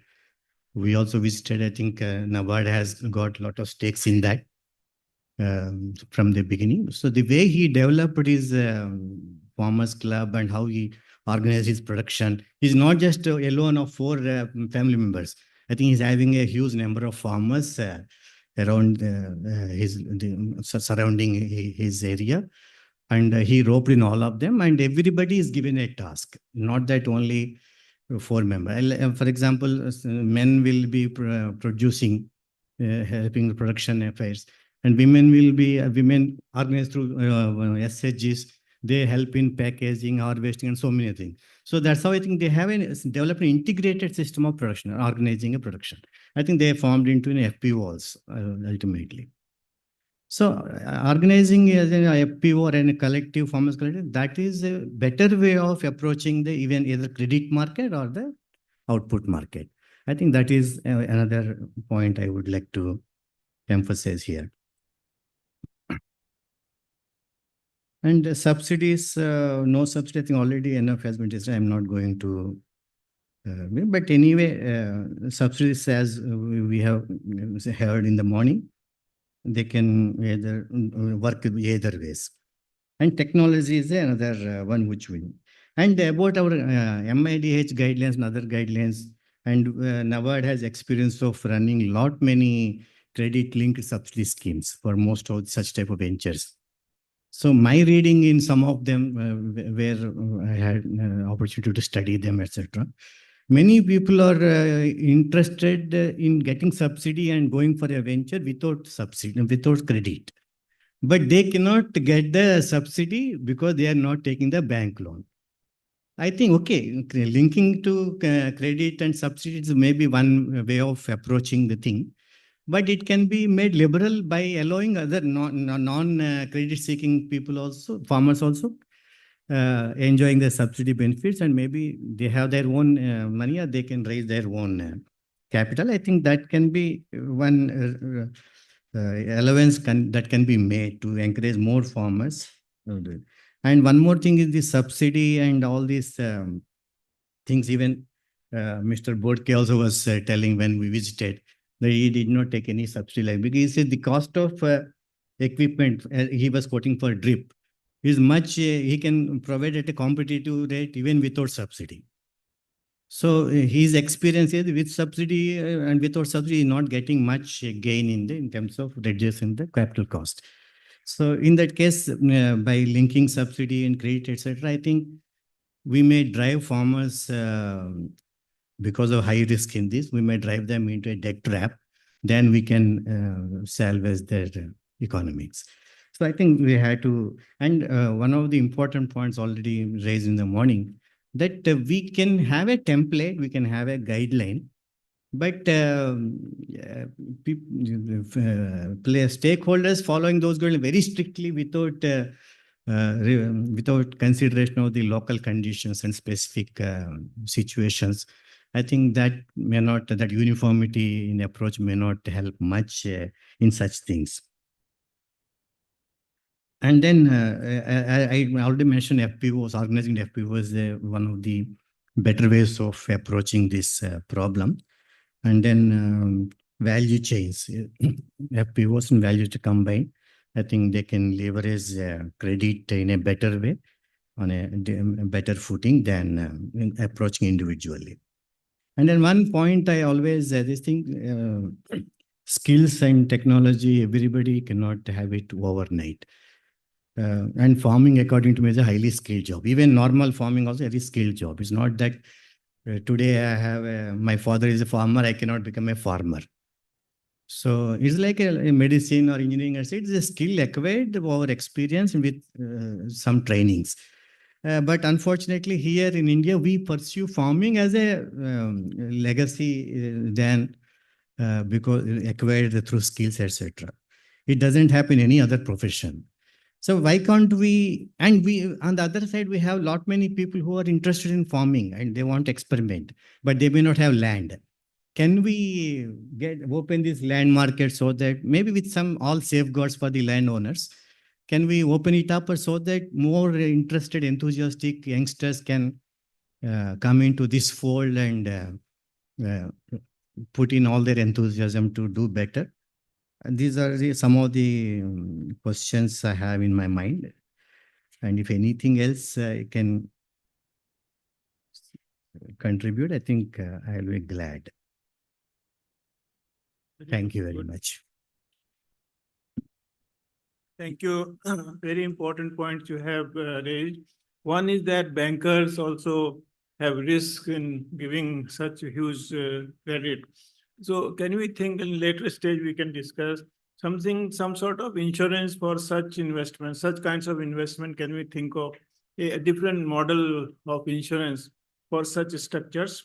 A second important point, what you have made, that open the land markets. This is a very big question mark whether we will be able to open the land markets or not. Because when the Modi ji came first, I think the land reform.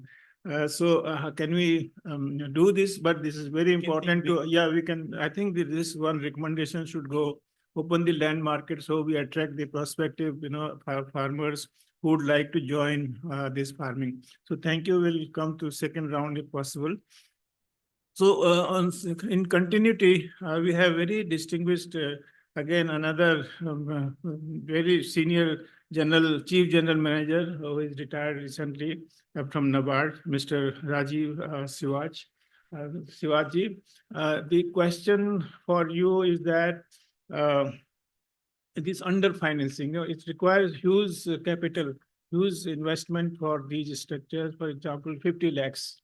But the loan is given 30 lakhs. So there's a gap of 20 lakhs.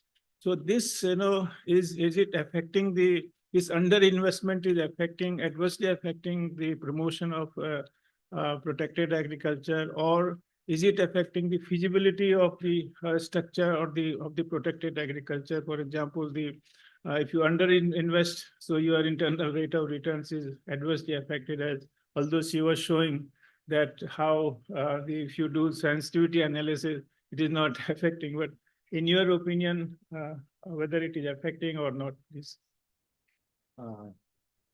Thank you, Dr. Joshi, for giving me this opportunity. You have been an inspiration for us, distinguished panel. Professor Gulati, who has been a teacher for us since ages, since we joined NABARD, and thanks to him and the ICRIER team for giving me this opportunity. I'm just broadening the question. It's a issue both on the demand as well as supply side.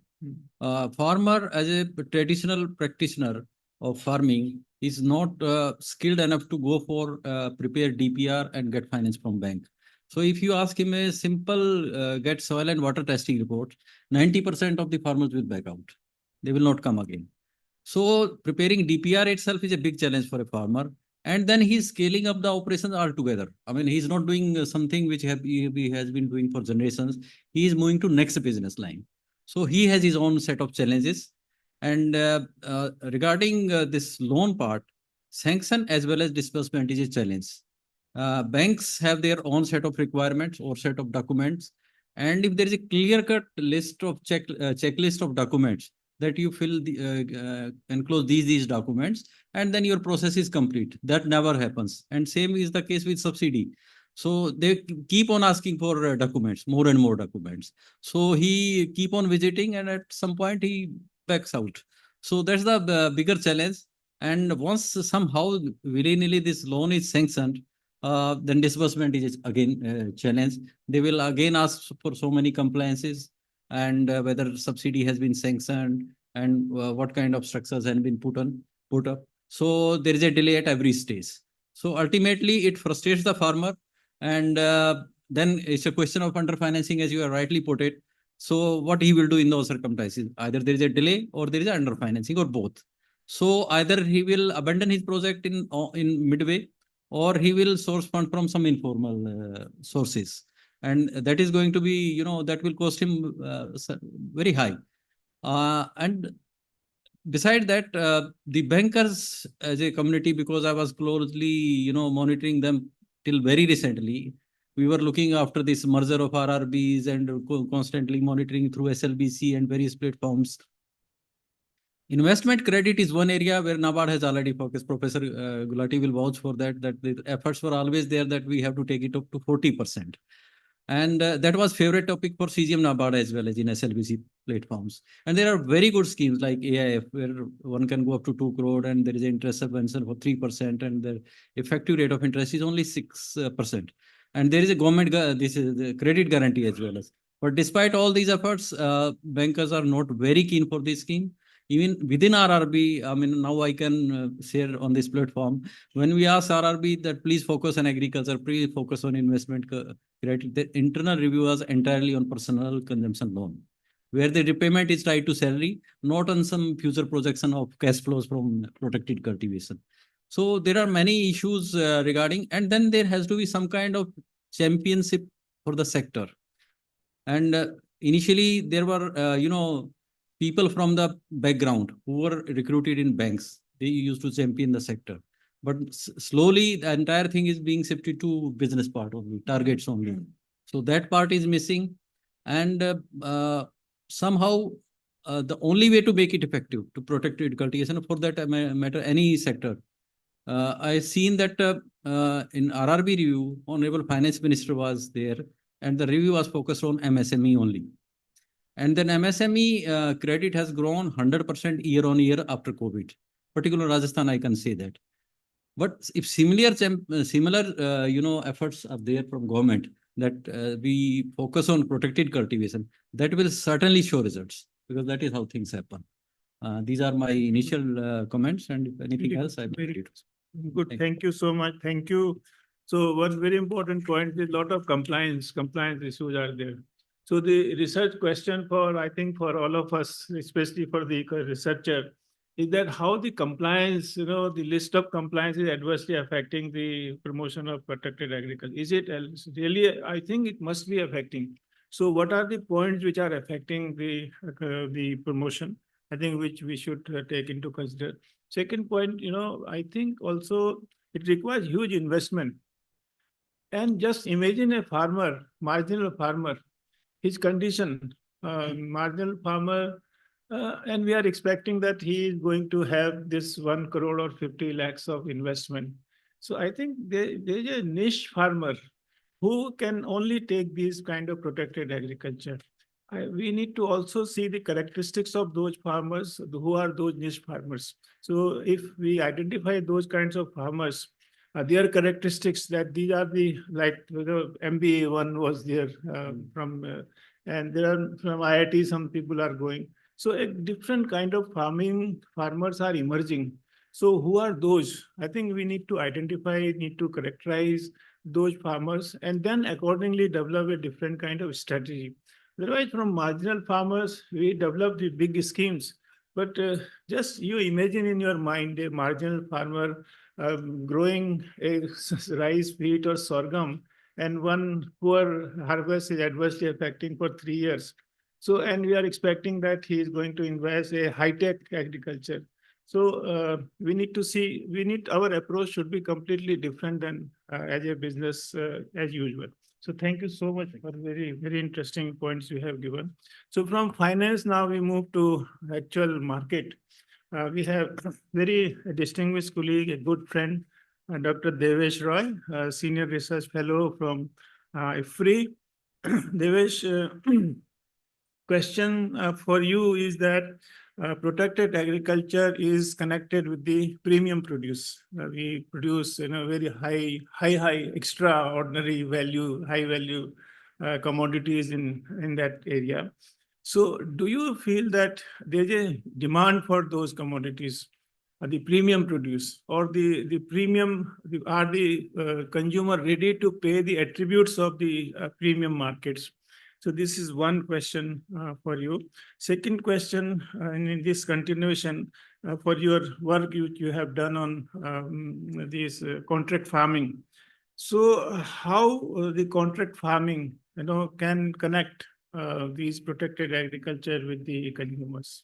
Yeah, two simple questions for you. Good. If you like, you want to hear or Better standing in this. Oh yeah.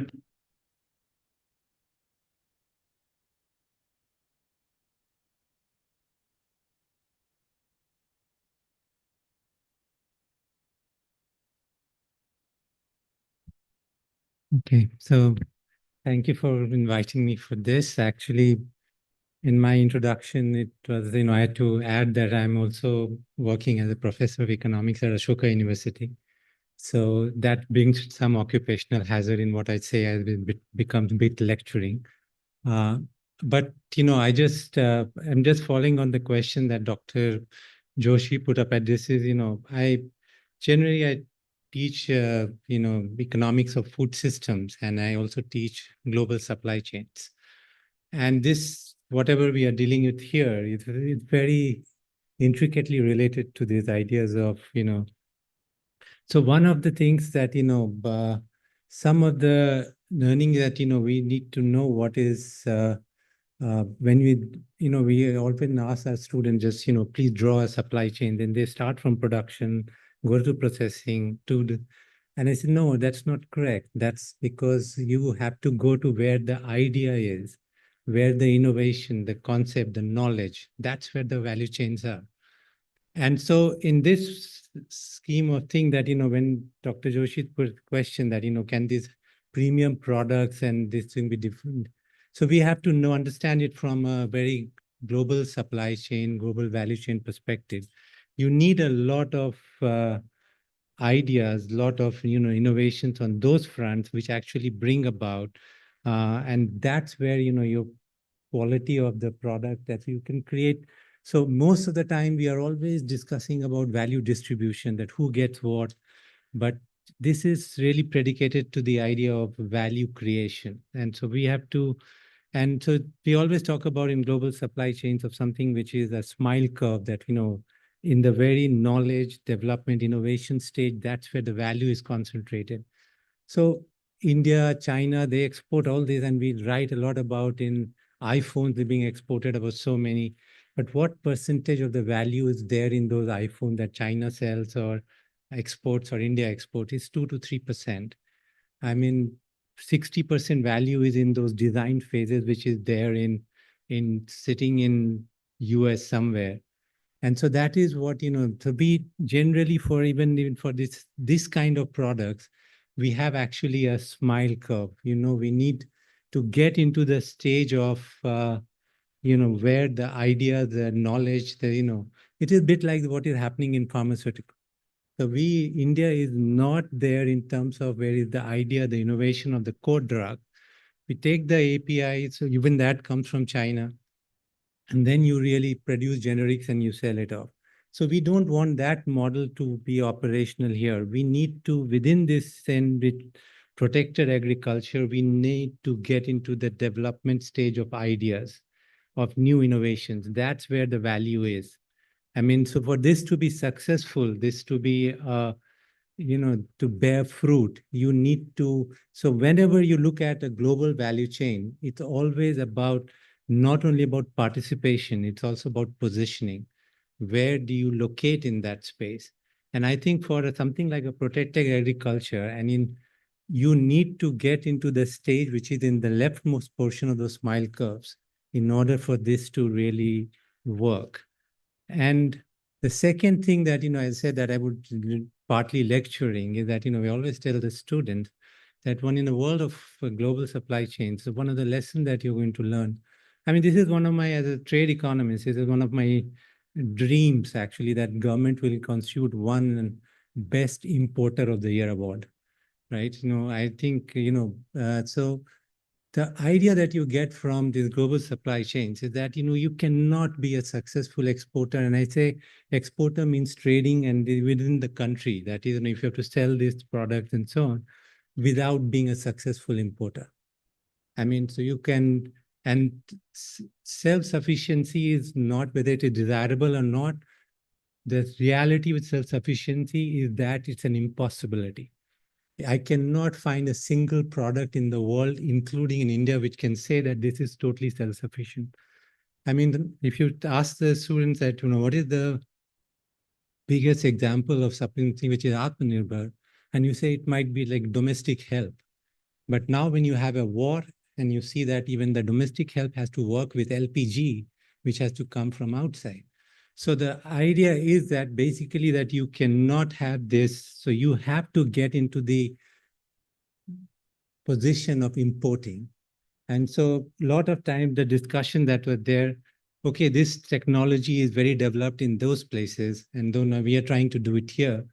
The idea is that, you get into the habit of importing ideas, importing products, and that then only something like a protected agriculture can work in a basic. This is the idea of the Now, the third element that I want to put it is, the biggest contract farmer in the country is the government.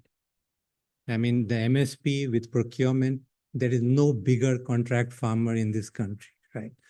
I mean, maybe in the world, right? So you announce a price, you say we will buy at this rate, and so this is the biggest contract farming there. But when MSP was developed, we always think about it as like a farmer support. But the idea that MSP was conceived and contract farming, the theory, once we say that the government is the biggest contract farmer, what is contract farming? Contract farming theory will tell you is a risk-sharing mechanism. It's not about an income transfer or something. You come up and show any theory of contract farming only when the risk distribution is heterogeneous between the contractor and contractee. And so MSP was also developed as a risk-sharing mechanism because the farmers with new technology were facing a lot of risk, and you wanted to transfer that risk, and that's where so the idea is that, if you, in this thing, in terms of this contract farming, that is the second question that Dr. Joshi put it to her, and that, so if it's like a new technology that we had in Green Revolution, everything that it will have its risks, lack of knowledge, lack of awareness. So if you want this contract farming to play a role, what you're really looking for, that how much of a risk sharing it can do. And risk is all about that how much the risk distribution, that how is it distributed across cases, across commodities. So if government on one side will say that, we're trying to promote diversification, that will including protected agriculture. But then if the relative risk distribution is such that everything else outside is going to be comparatively low risk, then this will never take up. And the last point that I want to say, that some of the things that when we think about this thing going to the market, now one of the things which economics can teach, but nobody else understands probably, is basically that, if you think about when market access improves, market access is a public good. It's not that, say, my market access improved, but my neighbor's market access not improved. So it will improve for everyone. And that means it brings in greater competition. This will apply to protected agriculture itself. And then that brings in comparatively volatility, risk and all. So when you do a road construction, and there's a huge amount of evidence, when the road constructions have taken place in India, it has not led to more diversification. It has led to more movement towards cereals because they are comparative low risk. So if you're doing protected agriculture, you have to see that what is the relative risk distribution that you get from here. I mean, you say that it protects a lot of risk with weather and so on, but then you have to look at the whole relative risk distribution, and then that is how you probably would be able to know whether this thing is going to settle or not. Okay, no, thank you. Thank you very much. Thank you. So minimizing the risk through contract farming, and also where the produce is being how the produce is taken from the production centers to the markets where there is a demand is very, very important. And you propose that Best Importer Award, Best Exporter Award. I think we can think of Best Protected Farmer Award. So can we think of who is the Best Protected Farmer Award? At morning, someone said that you said the Man Ki Baat, and the Rose farmer he should get the Padma Shri. Although many farmers are now getting Padma Shri, but can we slot it for protected agriculture like you, that we gave a big award from the Prime Minister? So thank you, Devesh, for your very good intervention. Now from contract farming, now again for sourcing of the vegetables. We have a very distinguished panelist, Mr. Avdesh Kumarji, who is venture builder and regional head of fresh category from Jepto. Jepto, you have, everyone is now having Jepto. We have, every in household every day, I think without Jepto or we can't live. So we have Avdeshji from that one. So the question written for you is that you are sourcing especially the vegetables. So when you source, do you differentiate the material sourcing from the open field, or the farmers going for the protected agriculture, or it doesn't matter for you? How do you differentiate that sourcing from the protected cultivation area and the open fields? Thanks. So just I'll just take a step back. So what are we trying to do at Zepto, right? As you said, the last mile is something which we are trying to solve, give the customer the produce in 10 minutes. But the key thing in FNV, and especially when you're moving volumes like what we are doing, I think about 1,200 tons of produce a day. The first mile, which is the transportation from the farmer to my pack house, that is the biggest thing which needs to get solved.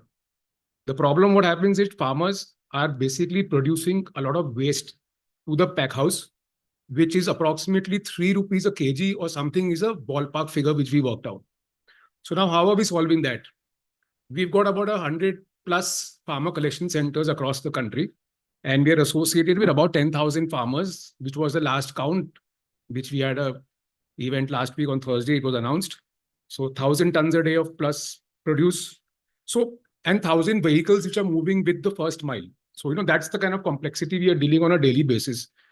So when I say farmer collection centers, for example, in Delhi, there's this area called Khewra, Bakhtawarpur, where the maximum growing happens. We've got about 12 or 14 collection centers here, where the farmers are coming and giving the produce at our place. We are doing the sorting and grading of the produce immediately on the spot, accepting what is as per our quality standards, and immediately giving the farmer back the rejected material, which he can then go and sell it in the market.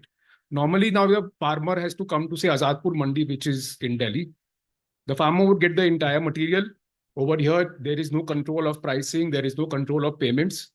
And the farmers are taken advantage of, right? So in our case, what happens is we take the good material, farmer gets the material back immediately.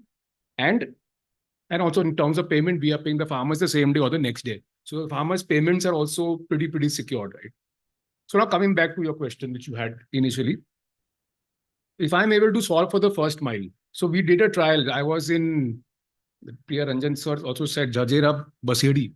I met this farmer called Khemaram.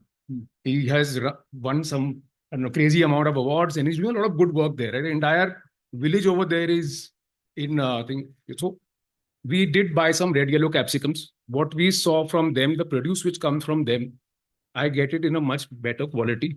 The packaging comes properly in boxes. Whereas, if I'm buying from, say, the regular mandis, they come in maybe gunny bags, the damages are more.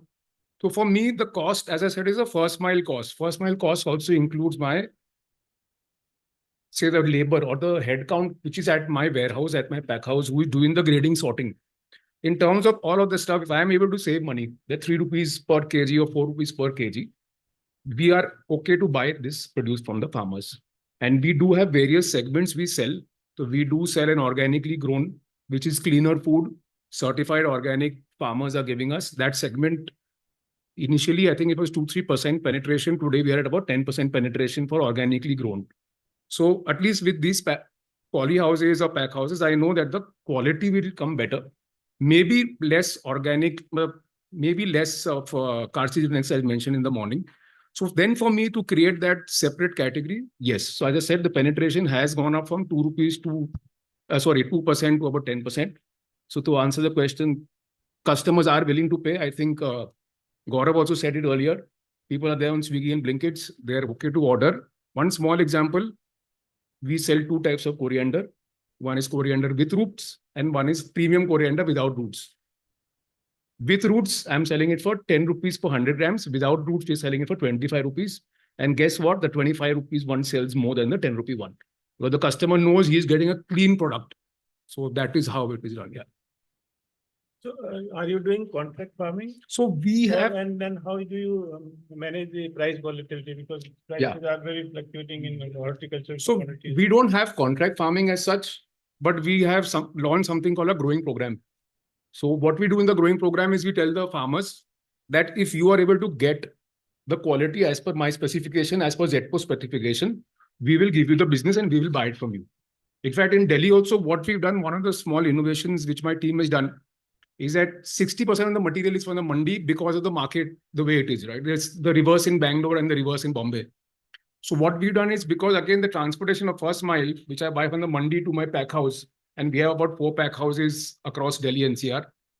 we opened up a grading and sorting center inside the mandi itself. So again, what the Aartiyas do or the Mashakors do or the traders over there, they get the material to my sorting grading center. We sort and grade the material there, and then we give them back the rejected material, and we only transfer the good material to my pack house. So wherever the first mile gets squeezed more and more, that is important. Coming to the pricing, Delhi as a fundamental market is based on the mandi. Okay, so typical, so we would go as per the mandi pricing, and then there is competition on the ground as well. Like you have a big basket, Swiggy's. So there is a pricing which happens on the ground, but it is more market based as compared to some other preferential prices given. Okay, good.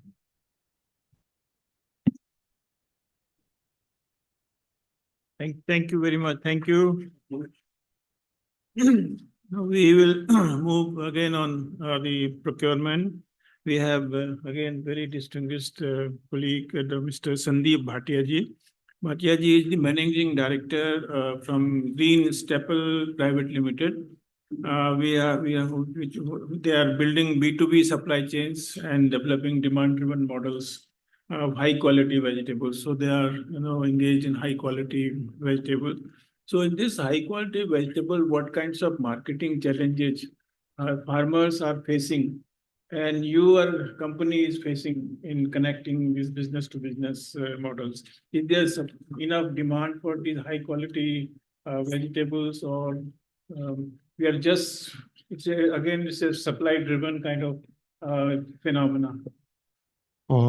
Thank you for inviting me. So I'll just give you a small background on how we started. I used to head supply chain with Reliance Agri till 2008. And 2009, I started my own agri business where I was growing. I was mainly into floriculture initially, shifted to vegetable because I thought vegetable was more lucrative than floriculture. From doing mandi sales to then shifted to selling my product to Walmarts, Metro Cash and Carry and all these companies.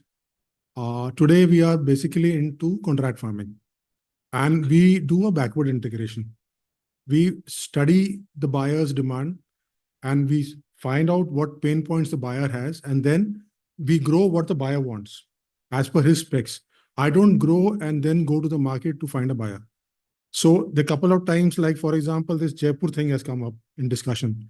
So my biggest market linkage is with this group near Jaipur, which is also called Mini Israel. I'll give you a short story about this place. Till 2010, nothing used to grow there. There were only sand dunes.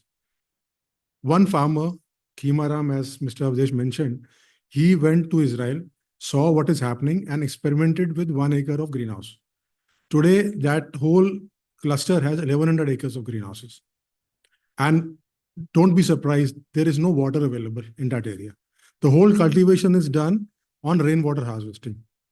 And they grow one of the best produces, which I have seen. I personally do around 30 acres of protective cultivation with them, where we grow crops like paprika, we grow bell pepper, we grow beef stick tomatoes.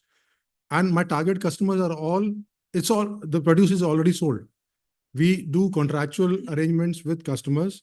The main customer are HoReCa customers. We have not Big Basket, Burger King, Vista Food, which is mainly McDonald's, and Jubilant, which is Domino's.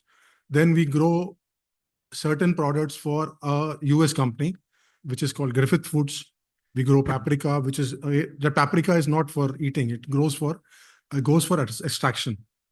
So we are also doing value addition with the farmers. Where like for products like paprika, recently last year we did some experiments with kasuri methi, where we do sun drying, and then it is given to the customer, and it goes for extraction purposes. So how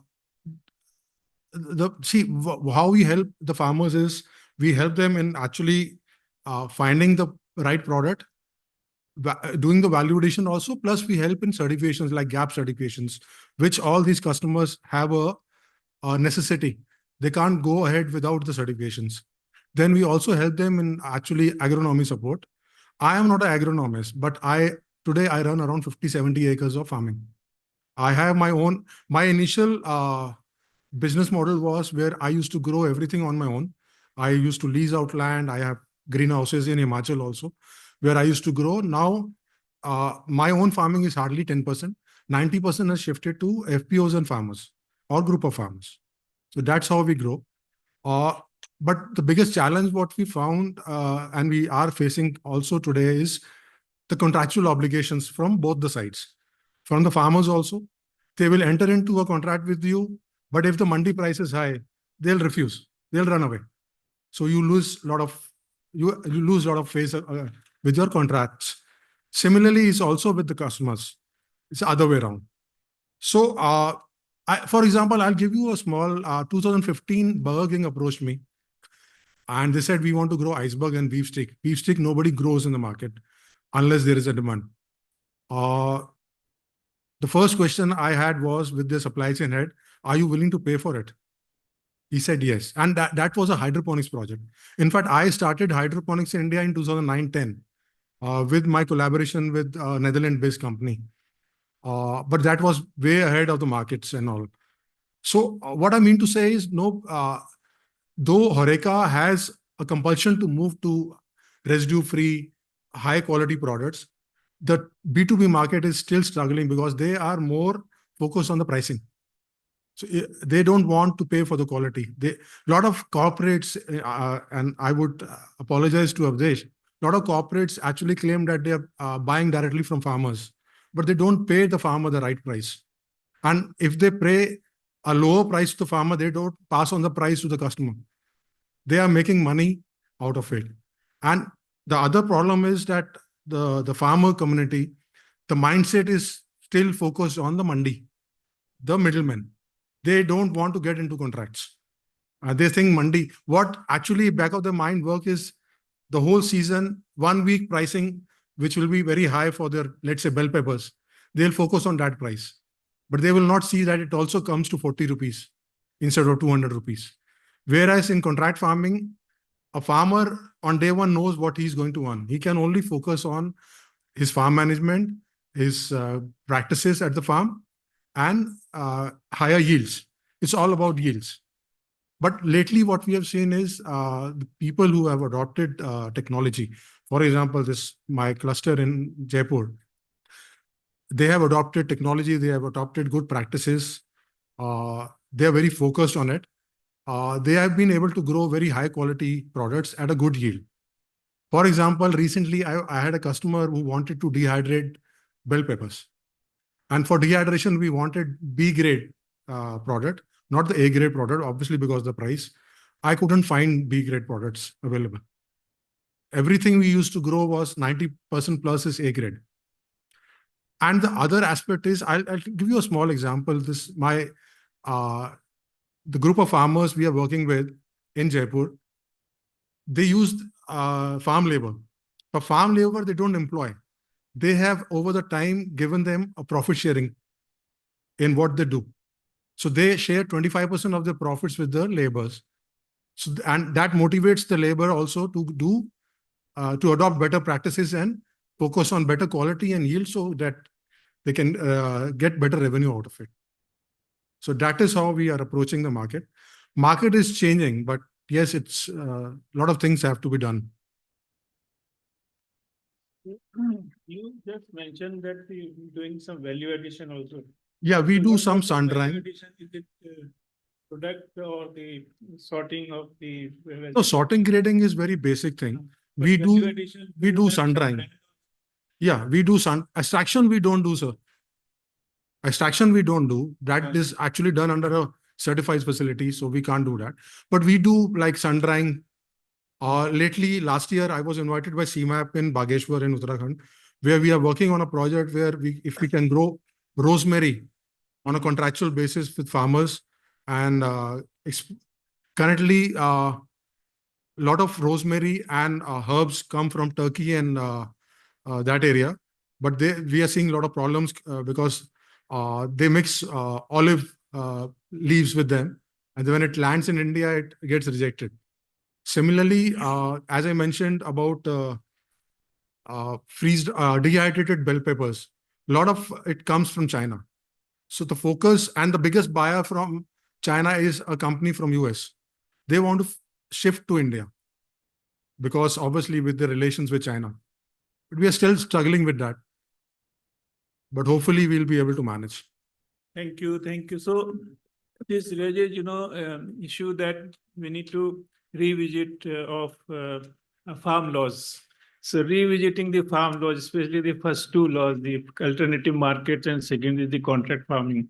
So I think we start raising issues that we revisit everyone is now not talking about the farm laws, but it is need of the hour if we have to transform agriculture and increase the incomes of the farmers. I think the revisiting of farm laws is essential or precondition for the future agriculture. Now we have another very distinguished friend and panelist, Mr. Ravi Shankar Yadav ji. Sure. Ravi Shankar Sharma ji. Sorry, Ravi Shankar Sharma ji. He is ex-vice president of ONDC. ONDC is a big name and involved in the market access. So they are having market access and also price realization among the farming communities. So how effectively ONDC is involved in improving market access as well as the price realization of the vegetables for the farmers? And second is that, are you more comfortable working with FPOs, or you can comfortable directly sourcing from the farmers? Thank you, sir, for having me here. And thank you, Dr. Gulati, Dr. Ranjana, for having me here. So basically, ONDC is the, the DPI rail like UPI. So we write the set of rules, basically. We don't do that will enable digital commerce, but we don't do it ourselves. But I'll give you some, on the topic, I'll share some insights that we had gathered over the years as an entrepreneur myself in working in F&B and as well as the experiences I had. So, if you look at the larger level, I think at a country level, and if we are talking about, penetration of protected cultivation and all that, I think the first question is where it would be more viable. So say, for example, I belong to a place called Madhubani. You must have heard about Madhubani painting. And I have a decent, size of land, but I could never gather the courage to actually put up something there, not because of money or anything else, because very simply, where is I grow something somewhere and then the consumer of that thing is 100 of kilometers away. It doesn't make sense.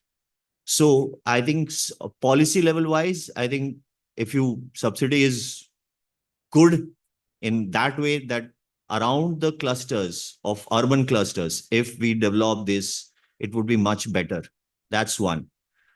But there's also another thing that we have seen is that if you want to, do protected cultivation in areas where, it's mainly rural, then what has worked out? Practically, I have seen, this is about 2.5 years back, and I was we were promoting protected cultivation in Andhra, and that was the area around Guntur and all that. And what worked out there is that, growing seedlings in that area, right? Because if you grow cucumber, English cucumber, bell peppers, who the hell is going to consume that? So even in cities, we hardly eat bell peppers. Horeca for restaurants, it goes well, right? So that's, and in fact, we have worked with FPOs, and I'll give you an example of, from Bhubaneswar, almost 3.5 hours drive, there is a tribal all-women FPO.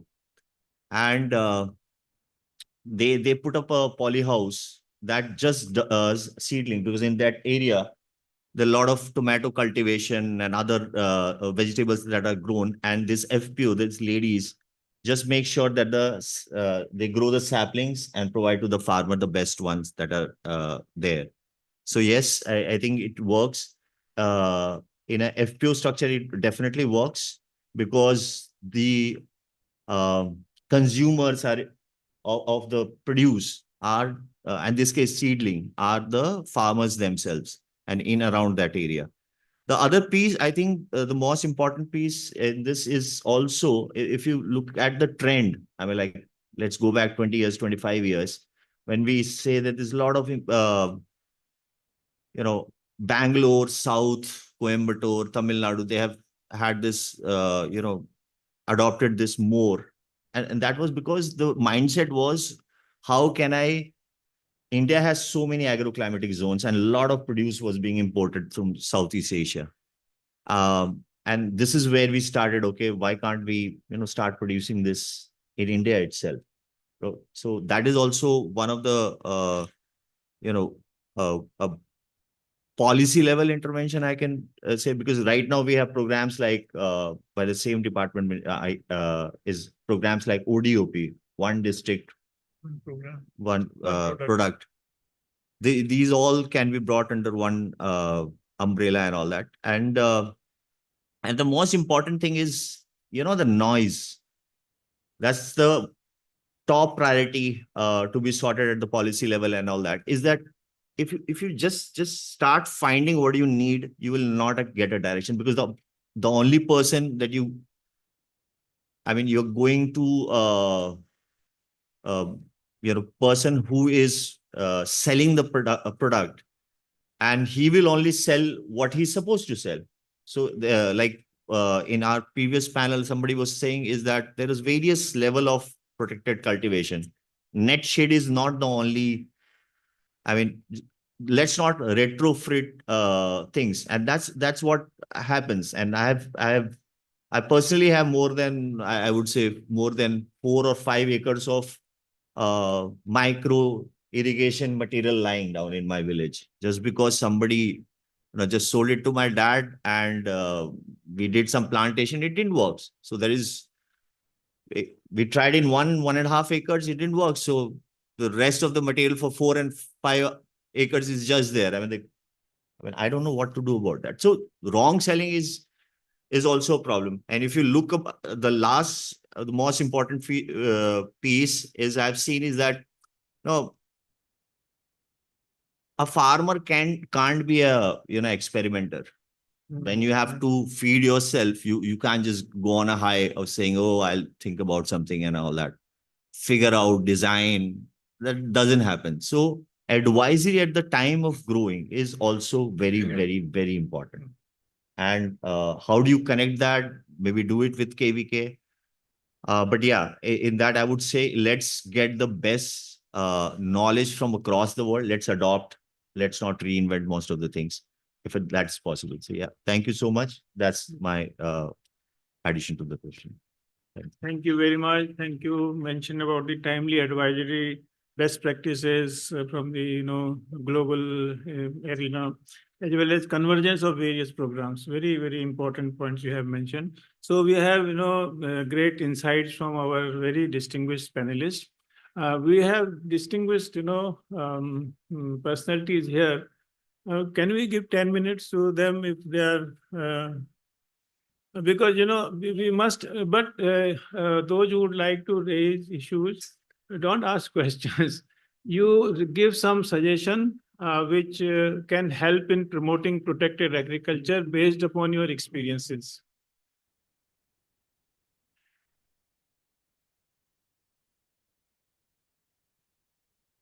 So 2-3 minutes bullet points, 2-3 minutes bullet point.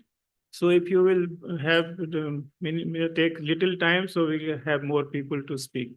I think you will. Yes, first you. Question, answer, batane. Yeah, that's what I said. I am actually working at the ground level. I am a farmer. I have been selling to Zepto as well. I had the product produce, but there are challenges. There are challenges of bribery in your when you sell our produce, they ask for a bribe to pass the material, even if it's high quality.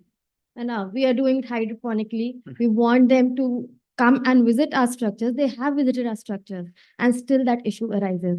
They pay us, we are selling lettuce at 8 rupees per unit at the scorching heat where all our systems are working.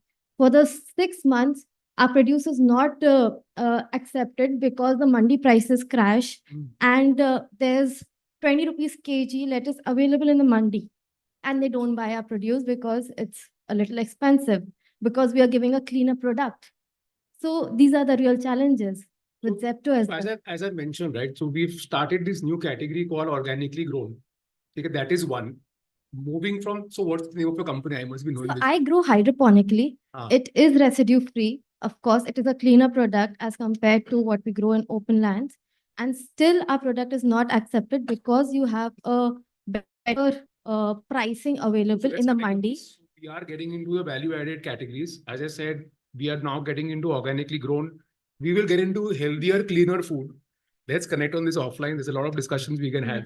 But I'm sure the problem is solvable. Good. Yeah, Okay. but Because the- at the end of the day, for us also as a company, and especially since we are going for the IPO in the next couple of months, for us, cost is everything. So, you know, it all does come down to cost. But if there is a way in which I can distinguish your product on the app, more than happy to have it. But you talked about quality as well right now. I think you can discuss lunchtime. Yeah. So or you connect customer services. No, I'll connect because my team is here with me as well. So we'll connect. I'll come to you. Yeah. I'm Deepak Mahesh. So I just wanted to ask one thing in terms of like in the IT sector, we do have export-oriented units or those IT parks, etc. Can we think about, and I've been hearing about these clusters. So can we think about these clusters which are export-oriented, which can get a different type of infrastructure, which can also get a different type of protection and everything? So just wanted to check on that, especially so perhaps between Department of Commerce, Department of Agriculture, and of course DGFT and as well as the state governments. Can I answer this? See, a couple of years back, we tried this. We presented a white paper to the Aviation Ministry called Krishi Udan, where see, export is, there are two problems in export. One is obviously the quality, and second is the logistics cost. The best market for India is UAE, Dubai, which is very close. Dubai imports everything and anything from across the world, and India is the best market for them. The paper was submitted that if farmers can get a fixed rate on what we export, and it was accepted by the government, and then nothing happened. So because aviation industry is in a bad shape. So Yeah, please.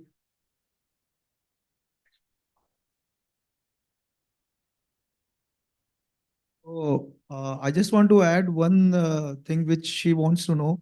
Basically, the Avdesh has just mentioned that we can go for this organically grown category, which we have just started for the cleaner food. Other thing is that across the year, we have to check the prices.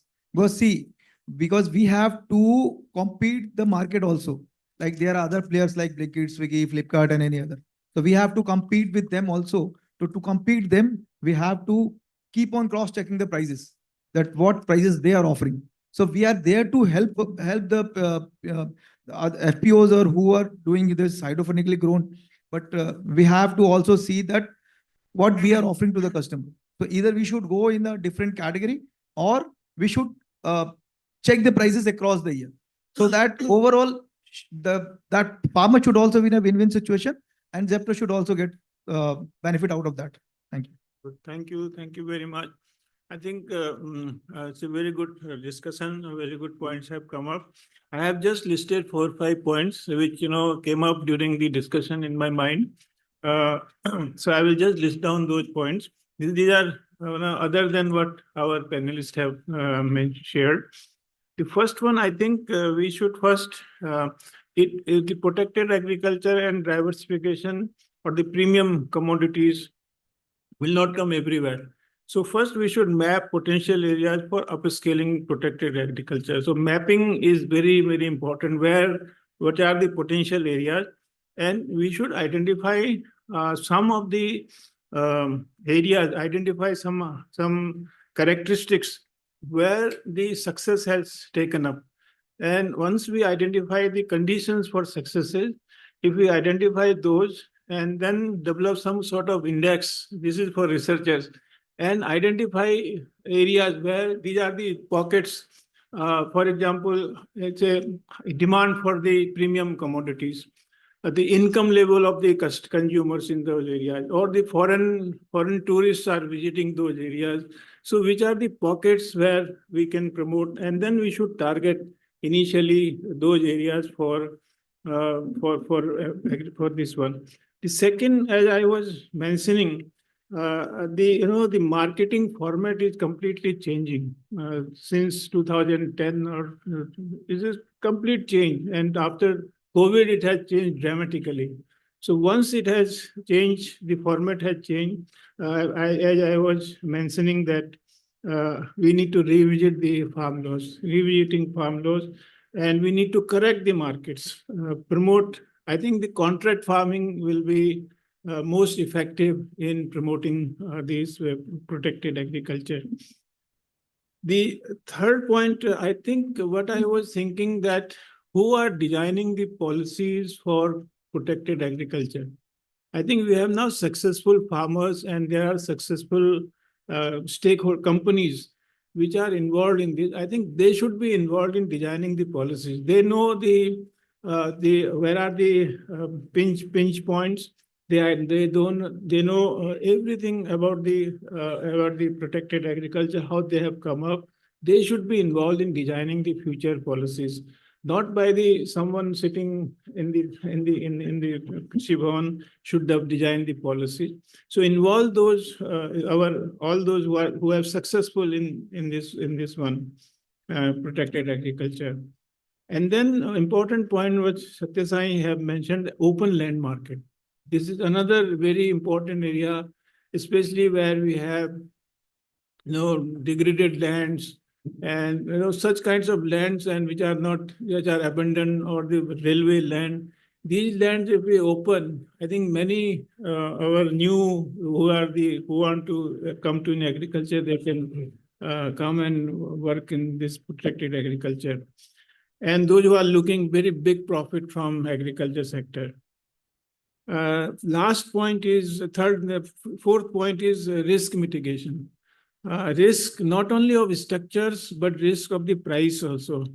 So some sort of a new kind of insurance program is to be designed, a special insurance program for.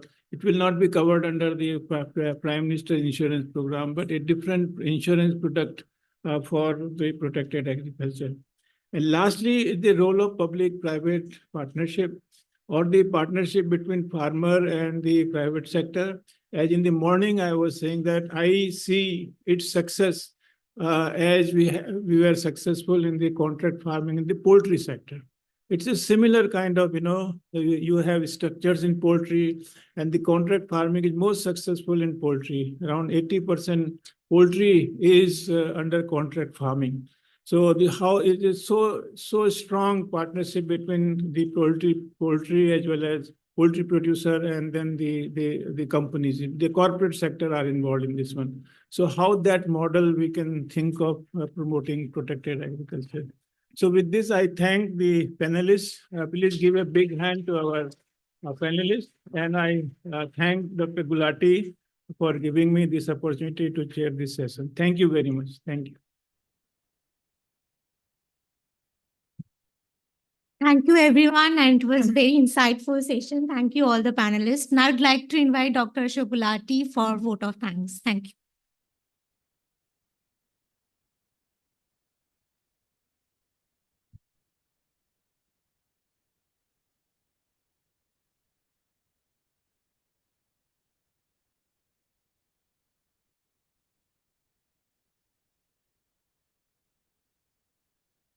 Thank you, sir. Great. Just 5 minutes.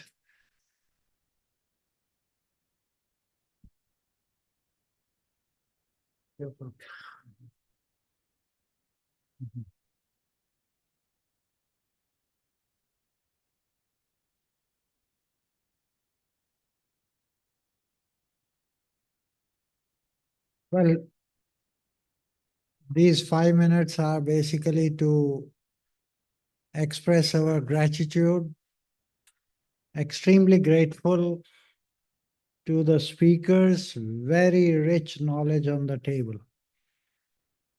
I was feeling as if I'm in protected environment with very high productivity spiking. Question is how much we are able to capture it in terms of value creation. That value should not be lost. So what we are going to do, our team, and especially some of the real gems that we got in terms of knowledge, they will get back to you on that, and we'll try to put some of these case studies and these points into a more richer work. On that, it's just the beginning. This report is only the stepping stone first, and we are going to do much more. My only request is we normally try to focus on 4 things. First is the policy issue, and that's where the government involvement. And as Dr. Joshi said, that the government and the business have to work together. My submission is, and I was hiding her for the best stakeholder, farmer first. We have to, because all this work that we are trying to do is for the farmer. And I'm going to request you to come here before I end my talk.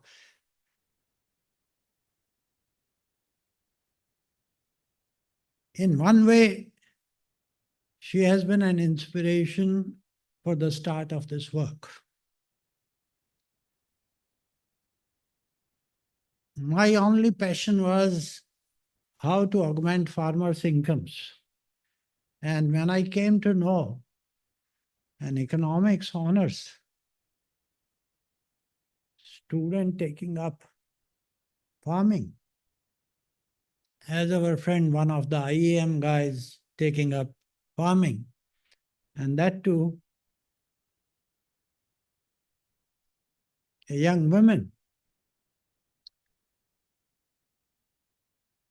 I was so impressed.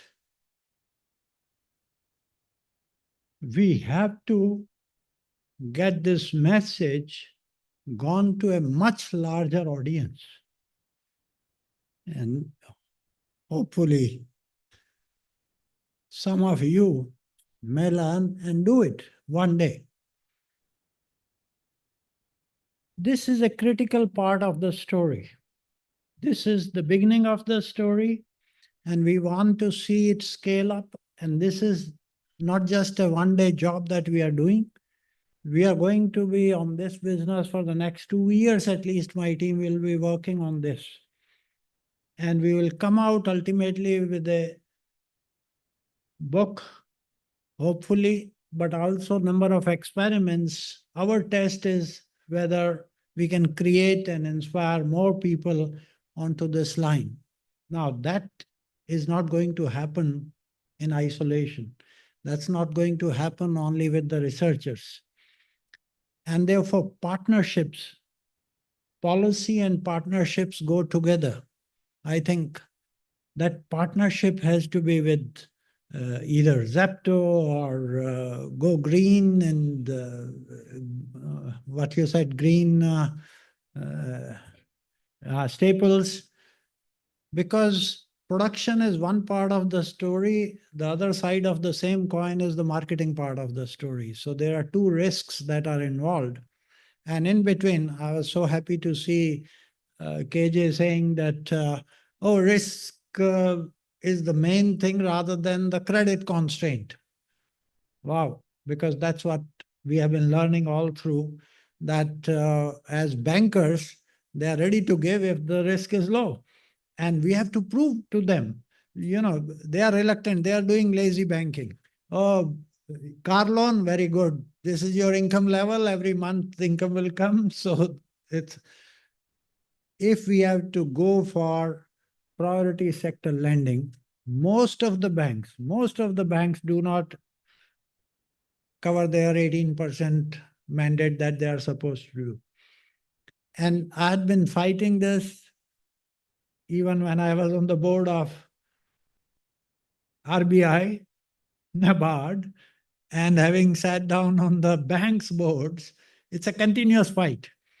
I said, they said, sir, we are ready to give, but this loan waiver risk and then smallholders risk of prices, nature, there's too much risk in this. It's better to buy private, PSL certificates. I don't want to name the bank, but they are ready to bear a loss of 500 crores in 1 year, not doing what they are supposed to do by mandate. Just one bank, 500 crores loss they are ready to bear, and they will buy lazy banking, priority sector lending certificates and give it to the government. We need to change this because the perception has to change, the story has to change, then the banks will be, if they are giving for tractors, 95% of tractors are bought on banking loans, why not this can be a revolution? So partnership is critical. But to reduce the risk, we need to reduce and introduce different types of technologies. And that's where all this from ShedNet to more sophisticated things, and there are success stories and there are failures also. We have seen that. Where do we go if the gold standard is to be put in place? What is the cost of that? It's an issue. Even we heard today on that issue. So what type of technology we need to bring in, and the choice of appropriate technology for different clusters has to be thought of, and that's where the question of research comes in. Last point that was pointed out, and I do want to comment on that. What should be the development strategy for this type of so-called high value, clean, something exotic or protected? I had been thinking for a long time that development has to happen in concentric circles around the purchasing power, hubs. And these are not just the mega cities of Delhi and Bangalore, high income hubs. And this is what you will see. All the vegetables and fruits, 50 kilometers, 100 kilometers, as the infrastructure develops, that concentric circle expands. And that's where all these things start coming in. And we need to do a sort of it's for us as researchers, a mapping of the districts in India and what are their income levels. And then what is the infrastructure around that, and see that already, I'm sure they are giving signals that high value commodities can be absorbed there. And maybe out of that filtering process, one or two more parameters if we take, then we'll be able to identify the best potential areas for this type of, because we have to create success stories at a scale.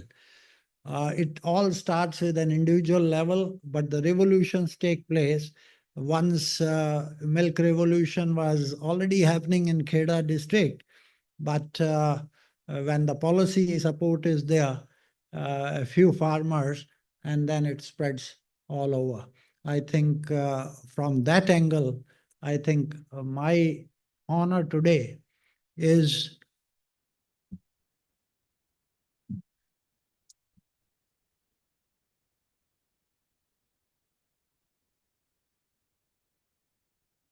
we would like to hear your story.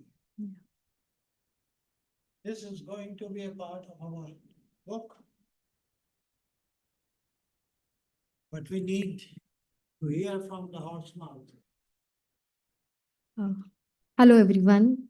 My name is Anushka, and I have been doing agriculture since past 5 years. Post my graduation, I entered into this field because I genuinely wanted to do something good in this. And today I'm not here for anything. I just really want my community to prosper, to have the benefits that they actually deserve. We are growing food, and with the coming, as we see the climatic conditions that are currently, like we are reaching 50 degrees, we need better policies. And otherwise, our food security will be in danger in the next 10, 15 years. So if you really want to make a change, please make good policies and that are actually working on the ground. So that is one thing.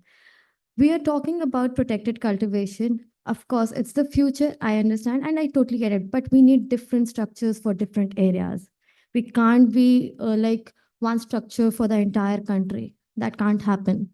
We have different temperatures. We are talking about South India, mostly southern states, because there's an ambient climate there. But what about the northern states? What about UP? What about MP? What about Rajasthan as well? And Haryana? We all are burning right now. And growing in protected structures means 50 degrees inside, if it's 40 degrees outside, with very high humidity. We have a problem with our that pest management as well.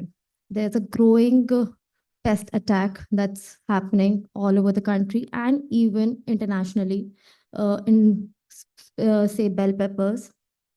So that is affecting our production as well.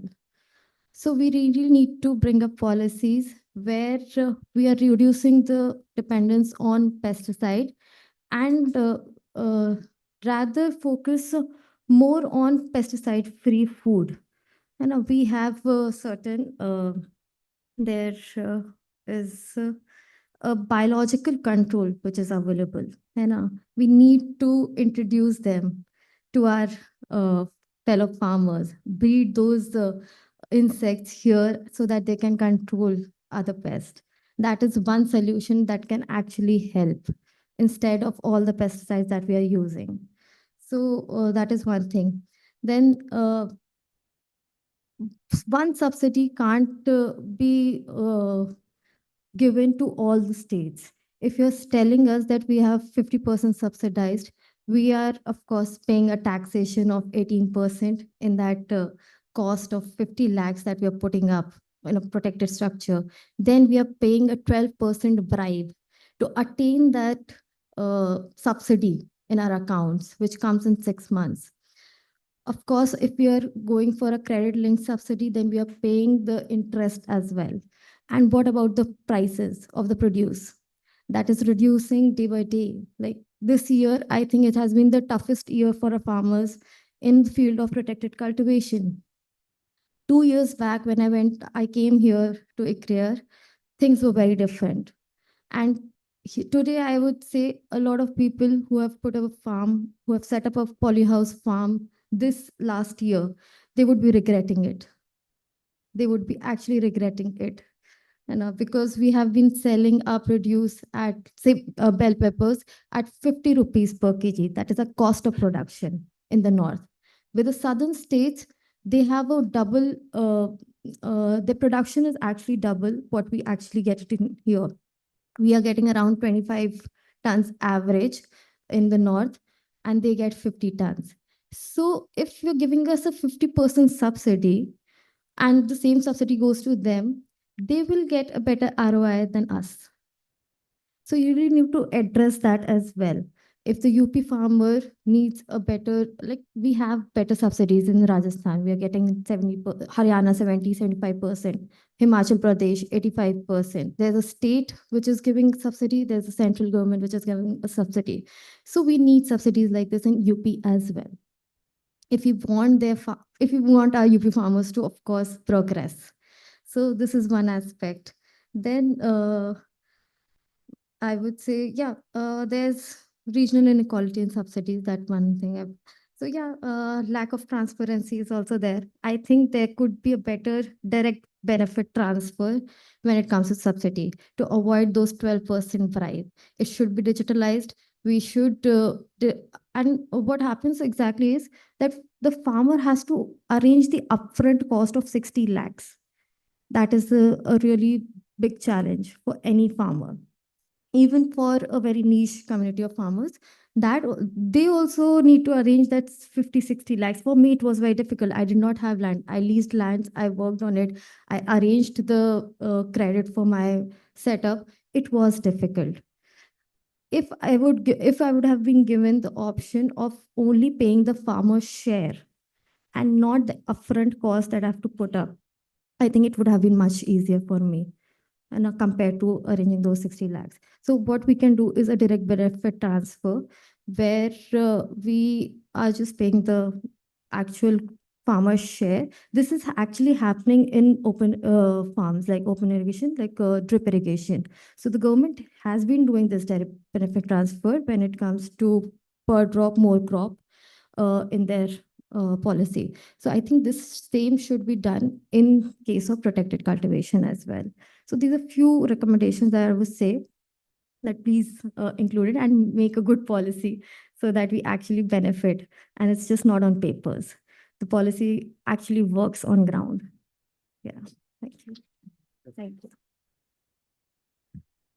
So we have heard that the peasants' concerns and the policies have to go together.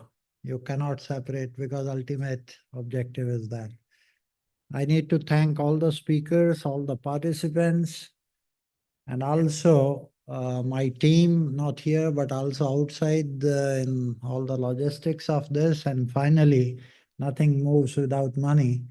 Kotak Karma that you are seeing is all this work is being supported by Kotak Karma through their CSR funding. And we acknowledge and feel grateful that they have invested in us in terms of this knowledge. And whereas Devesh, she said, knowledge and ideas have to be part of the game and perhaps the driving force for a change. Thank you very much. Lunch is waiting outside. We had enough of food for thought. Now food for stomach. Thank you. Great.